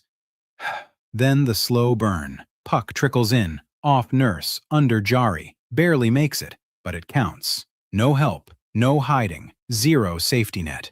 I wondered if he felt the weight of an entire city holding its collective breath, waiting for a miracle. Overtime. Must win. One chance. No slack, no slips. 15 goals. 4 games. Should be enough. Should win it. Oilers down 3-1 in their opening round of the Stanley Cup playoffs. Something missing. It's staring at you. Goaltending. Always goaltending. We all get it. Playoffs? Your goalie's got to be best on the ice. No debate. Jari, Game 4. Decent, but nothing more. Decent won't cut it. Not here. Things fell apart in that third period. Then they tried to come back together. They battled. They fought. They found their way forward. You don't forget those moments. Oilers fans rising, hands pressed together, hoping for a glove save. You can feel just how thin the margin is. Sometimes it's not even visible. That goal, the one stuck on replay in your head, water cooler fuel for weeks. Who made that call? Who saw anything? Nobody behind the net. Chaos. Phones and text lines blowing up. My grandson Nick. How do you call that? Nobody close. Nobody sure. But the red light flashed. Or did it? That's the one. That's where the Oilers teeter. And maybe, just maybe, it's fitting. The overtime goal, which could be one of the pivotal points if eliminating the Oilers, is around the position which has haunted the team all season. Goaltending. Cam and Eggs. Sports 1440. Thanks, Tater. Yeah, so I would assume it's going to be Tristan Jari in goal tomorrow. I mean, again, he had some solid saves. Can't really blame him. I mean, the fourth goal, it's kind of a stupid one. Again, off a Darnell Nurse and, just squeaks through. Those are the ones that drive you nuts because, you've got to close it up. But I would imagine he starts game number 5 tomorrow. Mention the power play. Power plays across the league. So get this. And again, Anaheim's leading the way. They're at 50% to get 6 for 12. The Colorado Avalanche are 14th. They are 1 for 11. 1 for 11, and they sweep. Carolina Hurricanes, 2 for 15. They sweep.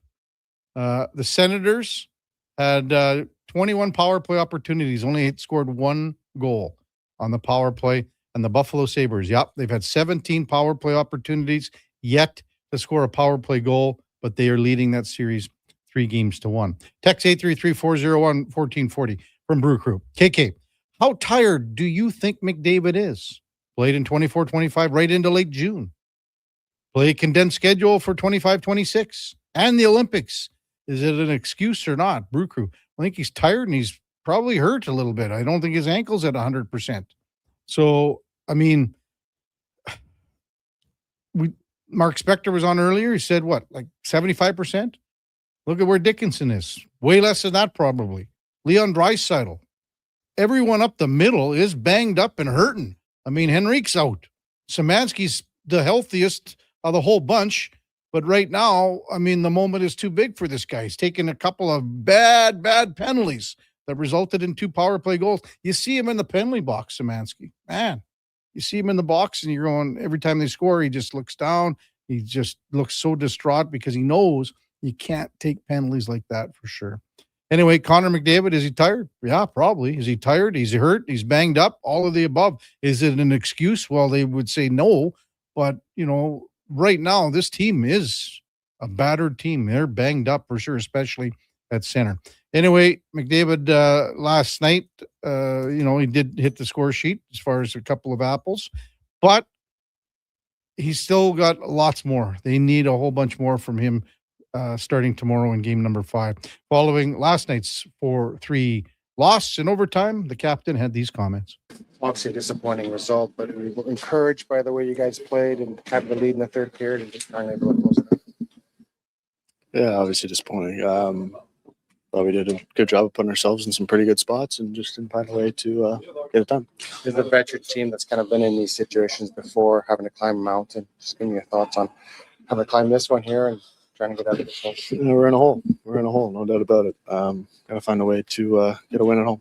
Did you think the puck was over the line? I haven't really seen it. The trouble for your team, you play good defensively tonight. They still get to 3. You've had a hard time keeping this team from scoring at least 3 or more every night. Is it their offensive play that's just superior, or can you do a better job and find a way to stop these guys from scoring? Obviously the PK goals hurt. They score 2 on the power play, and they tie it on kind of a playoff point shot that someone bangs in. It just but there were some good signs for sure. Did you think, what were your thoughts on the overtime goal? Not so much whether it's over the line or not, but just the kind of goal it turned out to be. Yeah, not exactly an oil painting of a goal, but it's playoff time, and you throw pucks there, and sometimes you get rewarded, and they obviously were tonight. What's the state of your health? How healthy are you right now? Yeah, I feel we're all doing the best we can out there. We're all working, and we're all trying to get it done. You had a couple of stolen chances at the end of the game that didn't go in. Can you comment on maybe those, or some of the things that are keeping you from doing to recovery? It's not really about Connor McDavid here. This is about 2 teams that are trying to figure each other out, and obviously they're playing well, and we've got another level as a group. But I still thought there were some good signs tonight. Tristan hasn't played in a while. It comes in and gives you that type of effort tonight. Yeah, he gave us a chance to win. That's all you can ask for. You guys had multiple leads tonight. Just what did you feel like was a turning point for you guys? Probably when they tied it up there. I don't know. I thought we were doing a good job of keeping them at bay mostly. They find a rebound in front and tie it and get a bounce there in overtime, and that's the difference. That's Connor McDavid. So the Duke was getting a chuckle there. I don't know who was that. Was I didn't Anaheim catch. reporter. Yeah, I was. I didn't Anaheim. catch who caught the question, but just the one about what did you think the turning point of the game was? And McDavid just in his very casual, never shown a lot of emotion answers. Like probably when they tied it. Yeah, That's well, yeah, thanks. Up, yeah. That TSN turning point. That's a pretty easy one to stick a fork into. You got a little chuckle out of that one, didn't you, Duke? Yeah, and we've talked about the slots, Kevin. When it comes to these guys and answering questions from the media, it can seem tiresome. And when you're someone like Connor McDavid, at least the version that we get from a coverage perspective, like he's pretty vanilla, right? He's rarely going to say something that stirs a pot or ruffles very many feathers. We have seen it occasionally, but it's few and far between. And that's just an example of, I just trying to get these mics out of my face as quickly as possible and, finish getting the gear off and hit the showers. Yeah.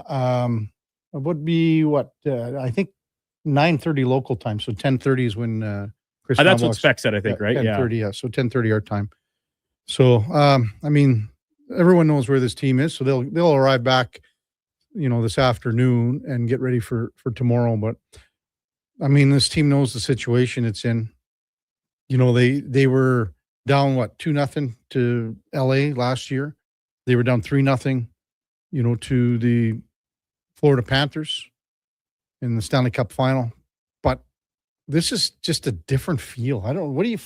I just. It's a different feel, Duke, than last year. And it's funny you say that because the word spoiled is to a certain extent applicable because from a coverage perspective and a fan base perspective, like 2 straight years going to the Stanley Cup final, it's seemingly become more common recently. Talking about 3 straight teams to do it. But so these first rounds, it almost does seem to have a little bit less jam to it from a viewership perspective because you say, oh, well, wake me up when we're back to the finals because that almost becomes expected. But this team, I mean, Kevin, we watched them play 82 regular season games. The small sample size down the stretch defensively, should we be surprised that maybe looks to be the outlier of the season rather than the other 70 games? I can say this, Duke, like that sample size that you're talking about down the stretch. Okay. So, that Kings game, you lost 1-0, right? You lost to Colorado. That was in a shootout. So technically you give up 1 goal in each of those games. But in my mind, Duke, the Vancouver game, Vancouver's terrible. The Sharks were mailing it in down the stretch, right? You beat the Blackhawks. The one blip was Vegas. I think they lost 5-1 to Vegas. That's right. So, I mean, the strength of schedule as well and the caliber of opponents. I agree when you say that sample size is small, but again, look who you're playing. That absolutely matters for sure, Kevin. And so once again, in just looping back, I feel like a broken record at times because I think I've been saying it all year long. The frustration comes from the understanding and knowledge of what this group is capable of. And we just have not seen it this year very often in the regular season. And when it was for pretty short stretches. As we said earlier, just twice they have a win streak of 3 games or longer. And one was 3 games, 3 and 5, longest they had all year. So now you get into a spot against the Ducks team that we said at the start of the series, the Oilers can win this even if they do try and go shot for shot with the Ducks, right? The running gun style. The Oilers can still win that way. I'm not sure they're in a position to win that way given how banged up they are down the middle. And your 2 best players in particular in Leon and Connor are pretty obviously hampered. Now, what's the solution? All right, try and lock it down, grind out wins instead. 35 goals through 4 games is obviously not that. Text 833-401-1440. Massey texts in, Jari played well, but watch when he goes into the butterfly. His stick is always out of position, and that is correct. If his stick was where it should be, covering the 5 hole, that's a save. I agree. If you really watch, and how many times have we seen an opposition player exploit that 5 hole? Like, especially when you get him moving side to side. And again, it's almost like in practice, you've got to wrap a 10-pound weight around that stick, the blade, so it covers that 5 hole, Duke. You know, and the thing is, Kevin, in modern goaltending, the old adage of always having your stick on the ice is not taught anymore. It's usually that when you're in your upright position, your stick is hovering, handful of inches above the ice, and then you're expected to react just as you would with an arm or a leg to if a shot's going there to make to move your stick down as you drop into your butterfly. And it's I assume that the notion is about keeping your hands up and taking away the high shots a little bit better, but it does leave you susceptible to stuff like that. And so if that's what you're taught and that's what your practice, your formula is, should we be surprised that it ends up in kind of coming back to burn you at times? Do you know what Eddie Shore used to do, Duke, to his goaltenders when they weren't coming out to play the angles enough? What's that? He would put a coal stove in the net in practice. And the goalie's ass would get so hot that he'd got to get away from it as best you can. Yeah, he'd come out of the crease for sure. Is that real or is that like an old wives' tale? Yeah, no, that's Eddie Shore. And he also would with skate laces, if the goalies were going down too much, time to the crossbar. Their shoulders, yeah. I've heard that one before. Didn't they do that to Goldberg in the Mighty Ducks? I don't know. But that was more because he was scared of the puck, so they would just tie him there and just pepper him. That's what they should do with you, Duke, because you're going down too much when you're playing goals. So. I think a lot of people would disagree. Usually I get too tired and my knees are too sore, so I abandon the butterfly at times if I don't think it's warranted. Oh, man. When we come back, Gord Stellick, one of the very best Sirius XM NHL radio on the Kevin Karius Show with the Duke of Delburne. Josh Fenwick on Sports 1440 AM radio. We're streaming on YouTube, X, Facebook, Instagram, and Twitch. Getting your vehicle sparkling clean doesn't have to cost a fortune. Take it into Hughes today and pay just loonies a wash. Find us at HughesCarWash.com. Home ice advantage is real at the rink and on your windows. Novo Blinds is Edmonton's own custom manufacturer, trusted by customers around the city. Factory direct pricing with the fastest turnaround around. Book a free in-home consultation at novoblinds.ca. Hot coffee, hotter takes, and the sports stories that matter. Check out Kevin Karius weekday mornings from 7 to 11 on Edmonton's sports leader, Sports 1440. Be part of the conversation. 833-401-1440. This summer, it's coming. An unstoppable force that will turn your home into the Sweatbox. Don't live in a summer blockbuster. Pro Solutions is your one-call solves-it-all expert for AC repairs, tune-ups, and new installations. With fast appointments and flexible financing, we'll make sure your home story has a comfortable ending. AC season is coming soon, so book today. Lock in pre-season pricing today. Visit prosolutionsinc.ca to schedule your service today. Measles outbreaks are occurring in Canada, including Alberta. These outbreaks are highly preventable. Measles is an extremely contagious disease that is spread easily through the air. The best way to protect yourself, your family, and your community is to ensure you are up to date with your immunizations. Don't get measles. Get immunized. Visit alberta.ca/measles to find out if you're up to date and what to do if you're not. A message from the Government of Alberta. Start thinking spring road trips and off-road trips in your new Subaru Crosstrek. Stylish, rugged, and so many features. Standard on every Crosstrek. Subaru symmetrical all-wheel drive, EyeSight driver assist technology, heated seats, and LED steering responsive headlights. Plus, with interest rates from 0.99%, you'll love the affordable weekly payments. No waiting, immediate delivery available. Subaru Crosstrek. Visit Subaru.ca. Welcome to Uncommon. Welcome to Subaru.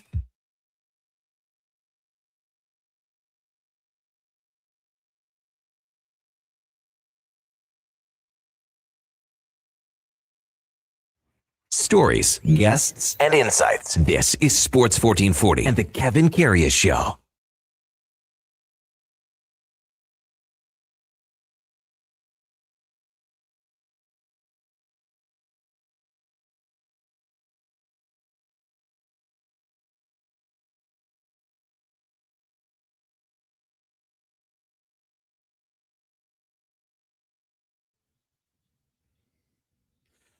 All right, welcome back to the big program, 10:20 in Edmonton, and time now for the headliner of the day, brought to you by Mr. Rooter Plumbing, because your pipes take a beating on game day 2. Are you ready for overtime, even when your plumbing isn't? Well, Mr. Rooter is. Check him out at mrrooter.ca as we welcome in Gord Stellick from Sirius XM NHL Radio. Good morning, Gord. You're with Kevin Karius. Thanks for jumping on Sports 1440 once again, big guy. Really appreciate it. Well, my pleasure. Am I following Eddie Shore or something? Did I hear that? I was telling an old story to the Duke about how I know Eddie Shore. Yeah, do you remember those old stories? Great, Gordon. You know, put the coal stove in there. Yep. The goalie to come out, Yeah. cut those angles down. I think his assistant coach was Attila the Hun. I think, what a bit of a different era. He was a Good sour stories. old man, wasn't he? That's what I understand. He was, I guess what was his son-in-law's Jack Butterfield. Jack Butterfield ran the American Hockey League, did a really good job for a lot of years. But yeah, Eddie Shore, it's kind of like a harder John Brophy. If you ever, I love that if I see on Hockey DB ever played with John Brophy or for John Brophy, there's a bunch of stories to dig into that as well. So anyway, all good. You know, I did a story about 36 years ago when I was working in Saskatchewan in Yorkton, and it was about the Melville Millionaires. And Eddie Shore played in Melville in 1923, somewhere in there.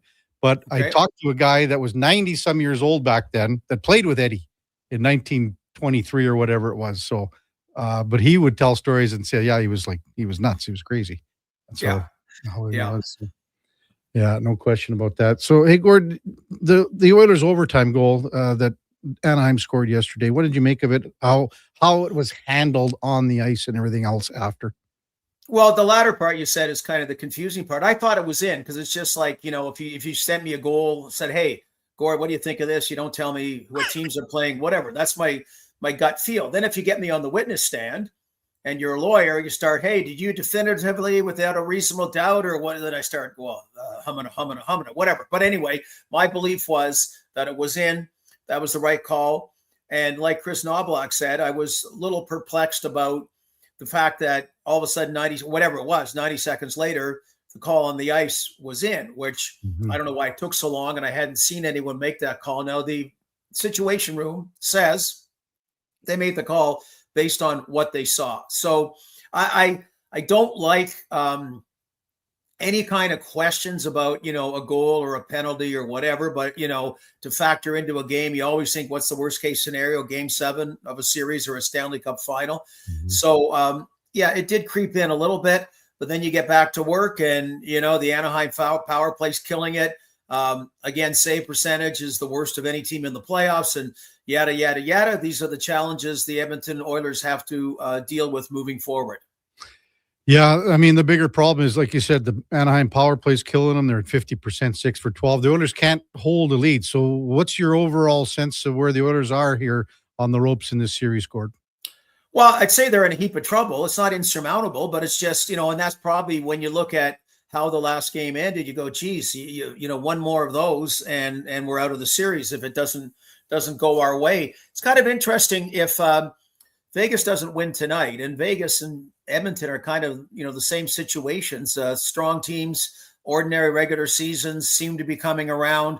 But if Utah wins, they're up 3-1 in that series. And, Kevin, that'll mean of the first 8 series, only 2 are tied 2-2. Like, we're used to way more of those, right? You had a couple of sweeps, and then you'll have a whack of them up 3-1. So, they got to get back at it at home, got to get momentum. How much are teams like Anaheim and Philadelphia in the East playing with house money? New kids on the block, having fun, loosey-goosey, no pressure, but then all of a sudden trying to close it out. Does the pressure become a factor? Don't know, but I'd certainly rather be up 3-1 than down 3-1. Gord Stellick with us from Sirius XM NHL Radio. The Montreal-Tampa series, I think most people say it's the best series going in the Stanley Cup playoffs. What have you made of that thing now, a best of 3 after that 3-2 Tampa win yesterday? Yeah, so you look at Montreal, and they got to be saying, I know Slafkovsky got all those power play goals in game 1, but our big line has not had an even strength goal, and we're tied 2-2. So, you look at things in different ways. Probably Tampa Bay saying, except for Brandon Hagel, nobody scored more than 1 goal, and the rest of the teams only scored 5. I think in Montreal's case, and anybody, like when you get to the playoffs, the weakest 16 are out. We know that. The best 16 are in. And even when you have last change, you're seeing the world of Anthony Cirelli and company, what grinding your best line down does, right? And that kind of checking, that kind of focus, and thus they haven't got an even strength goal. The first line has in the first 4 games. So, but also Tampa Bay, Kevin, since exhibition season, I've loved the way they play. They play with attitude, play with a swagger, and they said, look, Florida Panthers steamrolled past everyone last year. We're in everybody's face. We can do that too. We did that. We're going to do it again. And they're doing it big time. And Montreal, by and large, is rising to the challenge. That's the big thing. Kind of say, okay, yeah, it's playoffs, a little bit more of that bite. And I think really in all series, that one included, you got to, and Edmonton too, about just needless penalties and the odd questionable penalty. But the needless ones are the ones you got to be careful of, particularly if teams are scoring on the power play. Gord, were you surprised that Buffalo went into Boston and won both those games? And how cool is it to see everything that's going on in Buffalo, off the ice and the atmosphere and everything like that? Well, we're close to Buffalo. I love going down there. I love those fans. They have the Bills and the Sabres, and that's it. And there's a real neat, passionate fabric there about the kind of fan. And boy, oh boy, have they ever been long suffering. And I got to tell you, Kevin, though, Boston really pleasantly surprised most people this year what they did. And any team that's out of the playoffs is trying to say, we want to do the Boston model. We think we can get back quicker. We don't need to be Chicago or San Jose or whatever it may be. And man, I don't know. I guess it showed they got some more territory to go. Like, if they lose game 5 and it's anywhere close to that effort, I mean, that's kind of what happened in Toronto last year. They made it to 7 games in the second round, but game 7 and game 5, their last 2 home games were abominable. And that's the bitter taste, the pungent odor that surrounded them in the offseason. So it would be very disappointing in Boston if that ends up being kind of, your last memory. So they got to really compete, because, man, I said with an organization that struggled, and Mike Johnson kids about it, or Scott Laughlin or Elliot Freeman, if you're going to suck on the road. Don't suck at home. Okay. That was my credo of, whatever. And Boston certainly did that yesterday. And meanwhile, the Sabres, you've been with the Oilers when they were great, when they're, or just teams in general, when they're rebuilding. And I've been in rebuilding situations, and you kind of kid yourself a lot of times that you've turned the corner when you really haven't turned the corner. Like, you go on a hot streak, but no, you haven't done it. That's a weird one in Buffalo, that, you have that belief. I mean, it's like their second makeover. I mean, they already, the Reinhardts and the Eichels are gone from the first makeover, the second makeover, and it's like a switch got flipped. And all of a sudden it all came together, and they garnered up all this kind of confidence, and you saw it as the year went on, and they're getting in the playoffs now. So it's really neat to see. It's a really likable team. Sirius XM NHL Radio's Gord Stellick with us on the Kevin Karius show here on Sports 1440. With the Avs sweeping the Kings, it was Anze Kopitar's last game. I mean, this was one of the very best to play. It was sad to see him kind of go out the way that he did, but what did you make of a wonderful, wonderful career here, Gord? Yeah, you got your team's getting swept 4 straight, and the fans are chanting your name. And 2005, there was a lot of hurt in the world coming out of the year shutdown, the lockout. And that's why we talk so much about Sidney Crosby and Alexander Ovechkin. They've been the 2 number 1 overall picks, and they were new and fresh, and they brought a lot of pizzazz and, helped grow the game again. And in a quieter way, Anze Kopitar, Drew Doughty has a little more personality, a little more out there. Anze Kopitar from Slovenia. Like, how many rinks are in Slovenia when he was a kid? Whatever. And then he goes on and be's this iconic guy that helps lead his team to 2 Stanley Cups. And, the farewell tour thing, I really liked it. Some people think that maybe Ovi isn't as big on it. I don't know if that's the case or not, but that's maybe why he's publicly hedging his bets or what have you. But I like what went on, and he just is class through and through. And now the interesting thing for the Kings is they got to, he had probably his worst season this year. So they got to get some strength up the middle. They make the big move for Panarin. They still think they're in the thick of things, and they should be, but who knows? They got to get more depth up the middle before Kopitar left, and now they do. Now that he's gone. But, you guys got to see him a lot more in the Western Conference. I make a point of trying, watching the late games and whatever, but they don't get the same, cachet as our time zone. So a lot of people, he's kind of was still the best kept secret. Yeah. Hey, the Ottawa Carolina series, Gord, what's the post-mortem you think going to be in the nation's capital after this series sweep by the Hurricanes? Well, Brendan Shanahan would say, and Kyle Dubas when they were in Toronto, that, okay, I know it's not a sexy answer, but, you just have to get back at it. We like where we're going. We believe in what we're doing. That probably rode a little too long in Toronto. But in Ottawa, with the injuries they had, and the team really, Ullmark, when he had struggled or when he left the team, that's when they struggled. And then he really got his act together at the end, played great in the playoffs. But they've been a really good team, They're in the right direction. And again, last year they went to 6 games against the Leafs. You never like getting swept in 4. The difference maker wasn't Sebastian Aho or Svechnikov, because Carolina, was really looking for players to step up so they can go deeper in the playoffs. And you have the kind of Stankoven, Taylor Hall, and Blake, right? And all they needed was one goal difference. So that's it. So it's a disappointing finish, but you got to like what's going on in Ottawa if you're a Senator. Do you think that Brady Tkachuk is back 100%, or is there a possibility they look at making a big blockbuster move here? So I always loved it. Guys like Spector and that, whenever you talk to them and you talk about Connor McDavid years ago and they go, hey, what about Austin Matthews? And, whatever. And so it's legit. What about Austin Matthews? What about Brady Tkachuk? Similar situations, 2 years left on their contract.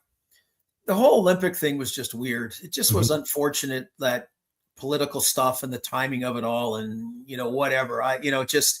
But I also think, Kevin, and let's include Connor Hellebuck in this, they're American guys that all made decisions to stay in their respective cities. They re-upped to stay. I believe they all like where they are now, or liked, I don't know if they like it right now, but they liked where they were. And you don't like with Quinn Hughes, if Vancouver was still a strong team, he still would be there, I think. I'm sure. So all of a sudden, when you signed up for something, and hey, I'm going to throw, who knows, Connor McDavid, he's kind of given the Oilers a 2-year warning, right? Just that becomes a factor if things start going south and you can help dictate about going somewhere more desirable, then that all comes into play. So those are interesting scenarios. On the management side, you've got 2 years left, so you don't need to be bullied into doing something prematurely. But, if any of those guys don't want to be there, it would be like Quinn Hughes, and you got to hope you get the best assets back rather than we had in Toronto, Mitch Marner going for basically nothing. You want to try to handle it when you still control it. Speaking of management with the Leafs here, Gord, getting closer, what's the plan of attack? Is it going to be a couple guys for president of hockey operations, GM? What's the path for the Leafs here? So, the other situations where they got a new general manager, I don't know how much it was expected at some point, or there was a lot of foreshadowing. I mean, like Keith Pelly let Brendan Shanahan go last year. His contract ran out, and Keith, the CEO, basically said, hey, it's going to be me and Treliving and Berube. We love each other. The team came first in the Atlantic Division, yada, yada, yada. So this really, this has been beyond unexpected what happened this year. So he's a media savvy guy, Keith Pelly, but he gave a press conference that had more people scratching their heads about, what he's talking about, what they're looking for. So apparently it's down to, one or two assistant general managers, and Mike Gillis's name had been really prominent, but that's kind of been quieted down. And, John Chayka's the name. And again, I don't know him really well at all. Hasn't been a GM for about 6 years. And then, the debate is, did he do things you shouldn't do when you're in Arizona? Like, they lost a first-round pick for the testing of the players. He quit the team before the season was over, whatever it may be. But then there's stories that, no, that's not the case at all. It was a toxic atmosphere with the owner. And, there's a different light to look at it. So he doesn't excite you like, say, Doug Armstrong would. It's funny. It doesn't mean Doug Armstrong would be the answer, but if you look at the history of Toronto, Cliff Fletcher, Pat Quinn, Brian Burke, Lou Lamoriello were all big-name general managers somewhere else. And they all came to Toronto, right? And they all had varying degrees of success in Toronto. Berkey probably the least, but they all did, right? And I'm not saying that's the only way to go, but it's and then the other thing is Matt Sundin having a prominent role with the team, which, hey, Matt Sundin, anything about Matt Sundin, you can't say a ill word about him. So we'll find out what gives. They say a next week or two, but there's the worst emotion right now. There's not even anger or anything. You got a lot of kind of apathy right now, and that's that's very unusual, very rare. But it's just like it's just been a deflating experience for Leaf fans this year. What do you think the chances of Sundin surfacing with the team, Gord? Well, I think it's if he wants something, it seems like he wants something. Then it's just a question of, what do they figure out? What do they work out? I mean, Shanahan before, or you look at Luke Robitaille and Joe Sakic and, so many players, have really embraced the roles in the right situations and been a presidents or whatever, maybe Cam Neely and, list goes on and on. So that's a name like fans would like that. They need Leaf fans, need a name like that or something that would help soothe the waters, because all the Canadian markets, I'm not saying the fans are not the brightest in other markets. I don't mean it that way, but there's a lot of pressure, a lot of scrutiny, a lot of exposure because we're hockey crazy. So you can't fool them. So at least before, twice they've had a number one overall pick. And when Austin Matthews was the number one overall pick, fans understood we're going to come dead last. We got Marner, we got Morgan Riley, we got Nylander, we got Nazem Kadri. All these guys are there, right? Just even dead last with Wendell Clark. Well, we got Ally Frady, Gary Lehman, Russ Courtnall, Steve Thomas, whatever. Like they got nothing.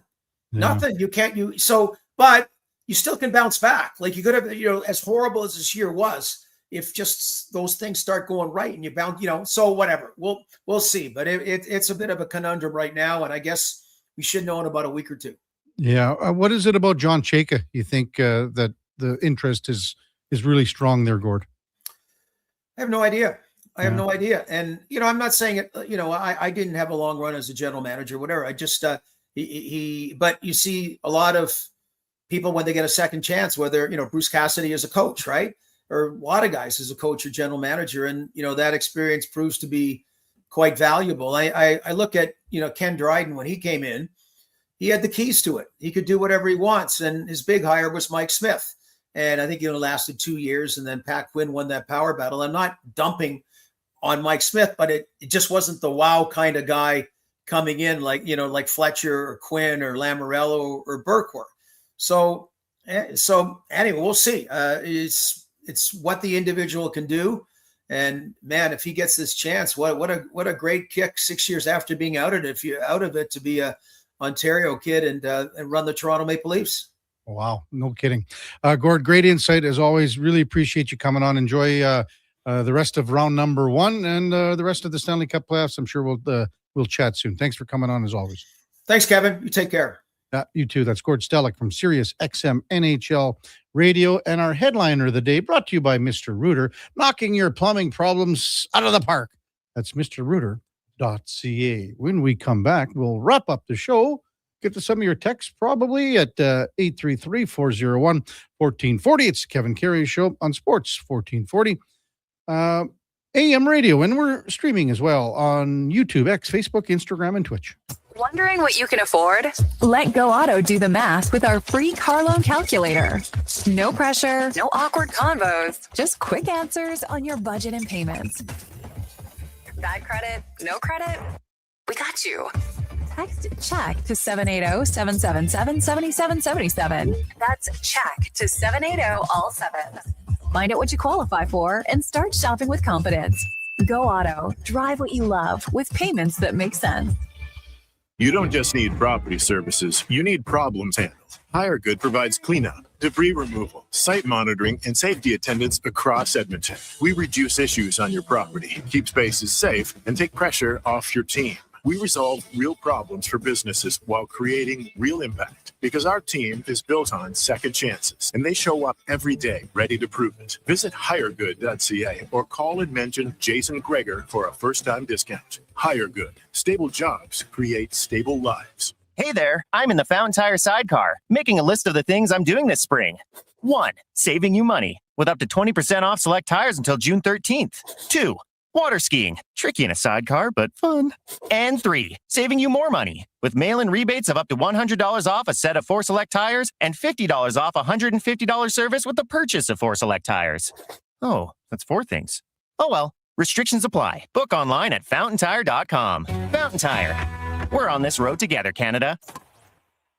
Don't miss a moment of Blue Jays baseball this season. Join play-by-play announcer Ben Showman for the games live on Sports 1440. The Toronto Blue Jays are on Edmonton's home for all things sports. Sports 1440. What does deadline mean? It means you have to do something before time runs out. Oh, like buying your big brother's big sister's dream home tickets? Yes, exactly like that. The Dream Home Lottery deadline is April 30th, just 3 days away. Your chance to win the grand prize, your choice, a dream home or $1 million and take home half the Win 50 jackpot is almost gone. Every ticket supports kids right here in our community. BigBrothersDreamHome.org. When you buy a ticket, you help a child. Lottery license 745563 and 745562. Please play responsibly. Tim's Smile Cookie is here. And with every bite, you'll help make a difference close to home. Because 100% is donated to over 600 local charities and community groups. Buy your Tim's Smile Cookies April 27th to May 3rd at participating restaurants in Canada for a limited time.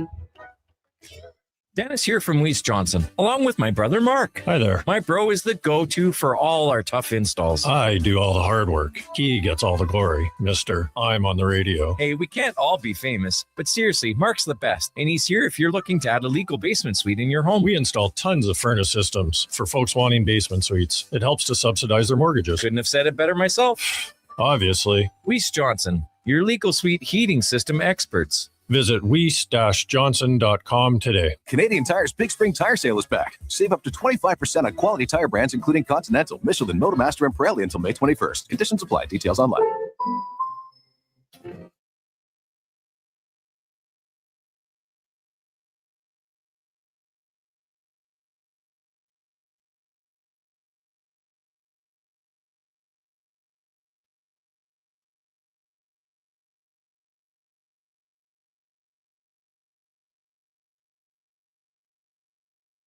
Have your sports curiosity cured with the Kevin Karius Show. This is Sports 1440.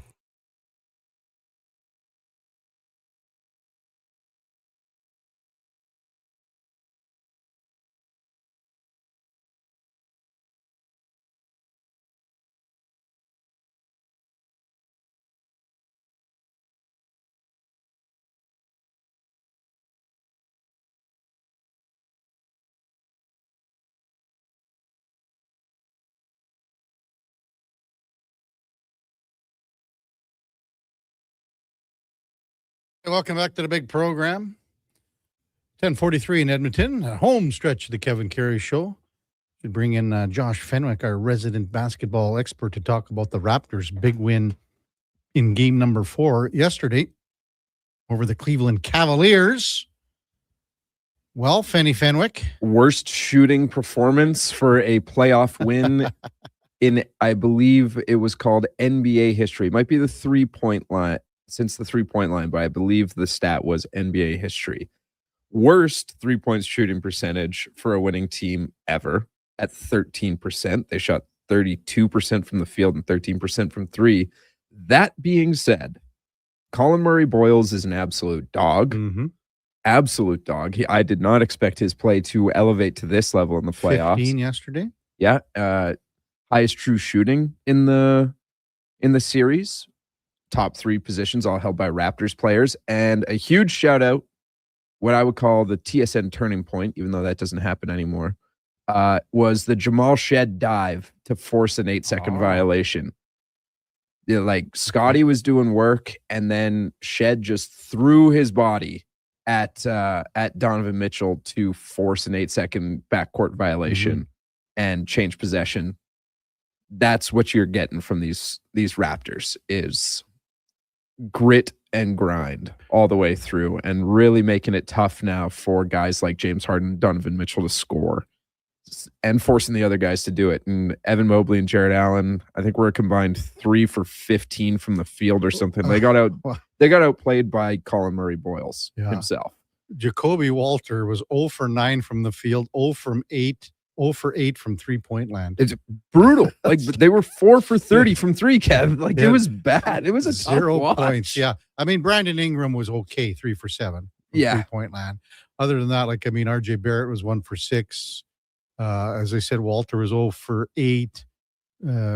Jamison Battle, the fourth quarter hero in game 3, only played 9 minutes today. He got 1 shot off. It was 1-3 and he missed. 8:37. I'm just like, when you see Walter's minutes and he played 27.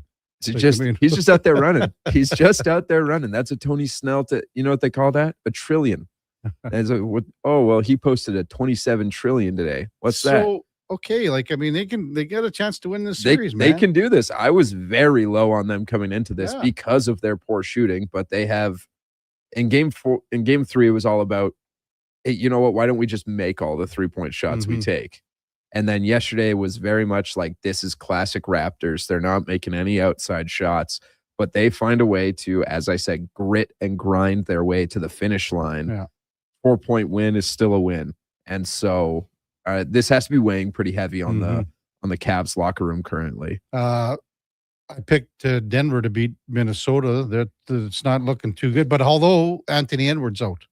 Not just Anthony Edwards, Dante DiVincenzo as well. He's out with an ACL, I believe now. And Achilles for DiVincenzo. Achilles, my apologies. And then, just a hyperextended knee for Ant, but that will keep him out of the rest of the series. Yeah. There's hope. There is hope. I think Jokic is getting played hard by Rudy Gobert. Like, this is the best defense of Rudy Gobert's career, and he's won 4 Defensive Player of the Year awards. That's game 5 tonight. Game 5 tonight. So the real question is, can Ayo Dosunmu and Jaden McDaniels keep the Minnesota Timberwolves afloat against Nikola Jokic? How about Duke's Orlando Magic? They're up I'm blown 2-1 away on Detroit. Duke knows ball. There's no question about it. Duke knows ball. Like, Duke. you know what? I have to concede. Duke knows ball. I called this, I think I said Magic or Pistons in 5. Gave the Magic 1 game. And now they're up all of a sudden. Text 833-401-1440 regarding the Oilers situation.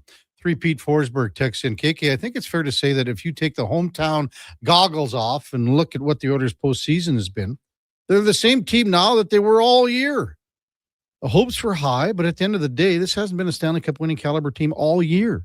Their postseason hasn't been a bust. They're playing like the same team they did all season. Not good enough. That's fair comments, man. I mean, and that's where this team is. And like, wouldn't the irony of ironies be here if the Oilers were to win tomorrow, win game 6, and then lose game 7, 3 games in a row to win? So win the next 2 and then come back. And again, as Duke mentioned, they had a 5-game winning streak and one other 3-game winning streak. That would be the irony of all ironies. The irony of all ironies, not being able to win 3 games in a row. But again, worry about the first one. I'm sure, the fans are going to be supportive tomorrow for game number 5. I would think that is going to be, it's going to be loud. People are going to be hopping. They're going to try to get the Oilers, give them some life, give them some jump. And we'll see what they do with it. The rig says that texter's bang on. The old rig pigger. Triple C in a truck. I'm going to go with they're going to win the 3 and make it to the next round. Let's go Oilers. Well, I'll be honest with you. I would you say 80-20, Duke? Like people saying, okay, the Oilers are still in it. The optimist versus or the pessimist, optimist. 80 being the less positive side of things. Is that fair? Yeah, I think that's very fair. I'll be honest, Kev, might even be more. Might be maybe more than 80, 85, 15. Mm-hmm. Yeah. Yeah. It's not been the most rosy. But I mean, hey, and I mentioned this to you during a commercial break, and I know Eddie kind of touched on it really briefly earlier too. Like, if we were having this show, forget last night's game. After Friday night's game, this would be a different conversation entirely. At least the Oilers showed up last night. Mm-hmm. They did not on Friday. Yeah, I was driving around on Saturday morning. I listened to you guys there for the Triple S. And yeah, I mean, the venom that would have been spewed today, Duke, would have been insane. So instead, those that have that type of venom wanting to be spewed, they can instead just direct it at the officiating. Yes. Today and the war room. So that's good. Jan, a longtime listener, says, has goaltending been the issue these last few games? I don't think so. Their inability to play defense, their inability to score on Dostal, and their pathetic special teams is the real issue. And they can't hold leads. 2-0, 3-2 yesterday. Got to be able to close that out. Large Farva says the boys are banged up. Take the break and get after it for the last 2 years of Devo's contract. The amount of games is showing. We've had a lot of those texts too. The fact that the team just looks dead tired.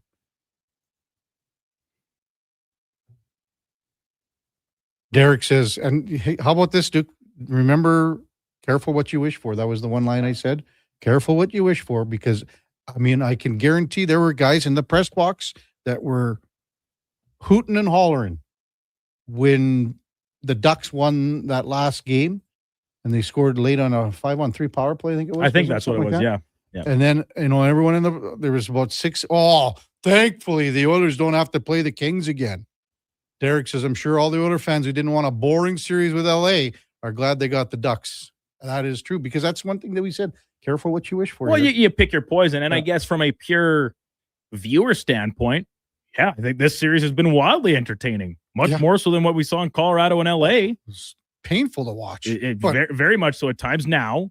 What would you rather have? The flip side, if you're an Oilers fan and obviously wanted your team to win the series, a team that you have had your way with for the past number of years. And we talked about the odds evening out and eventually a team gets one back and all those things should feel like Colorado's a good team, no doubt about it. Mm-hmm. The Kings never had a chance in this series. No. Well, the one overtime game, So Kevin, I'm just saying, Duke, that's the chance that you're going to get. Yes. You're not going to get another one. It is. And I think I said this, or we've said this about a couple other games, series, etc.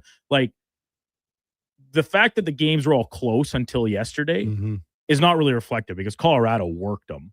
Forsberg played well. The Kings did what the Kings do, where you kind of try and lock it down. And they'd kept the best players off the score sheet for the most part. And they kind of exploded yesterday. Makar with a real beauty. Mm-hmm. You said it, Kevin. Be careful what you wish for because you would have had to try and outscore the Kings. It's tough to outscore the Ducks. Yeah.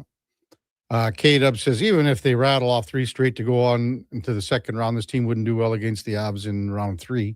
Well, first of all, the Avs got to get by Minnesota or Dallas, depending on that series. But I think by that time you'd go, okay, you can, and you got to win this series first. Never mind round 2. I think by that time, and everyone was thinking, if you can get past this Pacific Division bracket, I mean, now you've got an opportunity because you're in the Final Four, and you may have found your game. Obviously, you had to do something right to win a couple of series, but never mind a series or two. Let's just worry about, you've got to worry about one game. And it's about stacking up consecutive shifts. I mean, they have a good first period yesterday, but then they take a stupid penalty in Szymanski's penalty. Bang, it's 2-1, game on. Zach Hyman's penalty. Bang, power play goal. 2-2. You get the lead back, but it's about stacking up consecutive shifts that end up to be then a period, and then it's consecutive periods. Never mind game to game here, man. This has to be dumbed down by this team where they play consistent hockey for a period of time that results in stacking up those shifts and stacking up a period and another period. And then all of a sudden you got a game, but there's no margin for error anymore. Coming up at the top of the hour, it is Fantasy Frenzy with the former Rochep T-Bird, Connor Halley, and the Duke of Delburne. At 12 o'clock, it's the Lowdown with Alan Mitchell, 2 till 6. Jason Greger drives us home with the Jason Greger Show. We've got Fox Sports all night long. We're back with you tomorrow morning at 7 bells. Blue Jays baseball? Blue Jays baseball tonight. That's right. 6 bells, Blue Jays baseball. I messed that up on Friday, there, Duke, didn't I? We got Blue Jays baseball for an hour. We're going to have Blue Jays baseball for 1 hour. And then we'll go to the pregame show. Oh. So we got Blue Jays baseball joined in progress. 5 o'clock start tonight against Boston. So we'll probably get there around the 3rd inning or so, something like that. Before all that, time now for a Sports 1440 update brought to you by Sean Cunningham of Remax Real Estate. Get the home team advantage for your next move in the Edmonton area. If you're thinking about buying or selling a home, call or text Sean directly at 780-265-0165. Hey, thanks everyone for listening. Really appreciate it. Thanks for all the great texts and thanks for all the interaction. We could not do it without you. Hope you have a marvelous rest of your Monday. We'll see you back tomorrow at 7 o'clock. Until then, here is the Duke. This is a Sports 1440 update.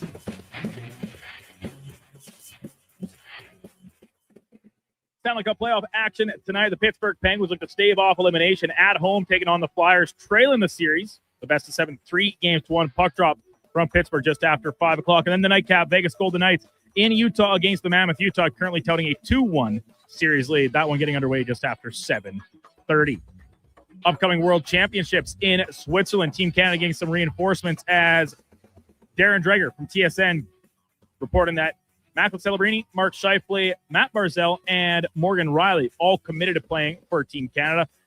Upcoming projected number 1 pick Gavin McKenna also expected to play for the team. From the U18 World Championships in Slovakia earlier this morning, Canada rounded out its group play with a 7-0 win over Finland. Sweden topped Denmark 10-1. USA beat up on Germany 11-2. Currently, the host nation Slovakia up on Latvia 2-1. In the association tonight, trio of playoff games, Orlando Magic with a 2-1 series lead back at home against the Detroit Pistons. Tip-off at 6 at 7:30. OKC looks for the sweep against Phoenix. And in the nightcap, Minnesota, without Ant Edwards and Dante DiVincenzo, head back to Denver to take on the Nuggets. Tip-off at 8:30.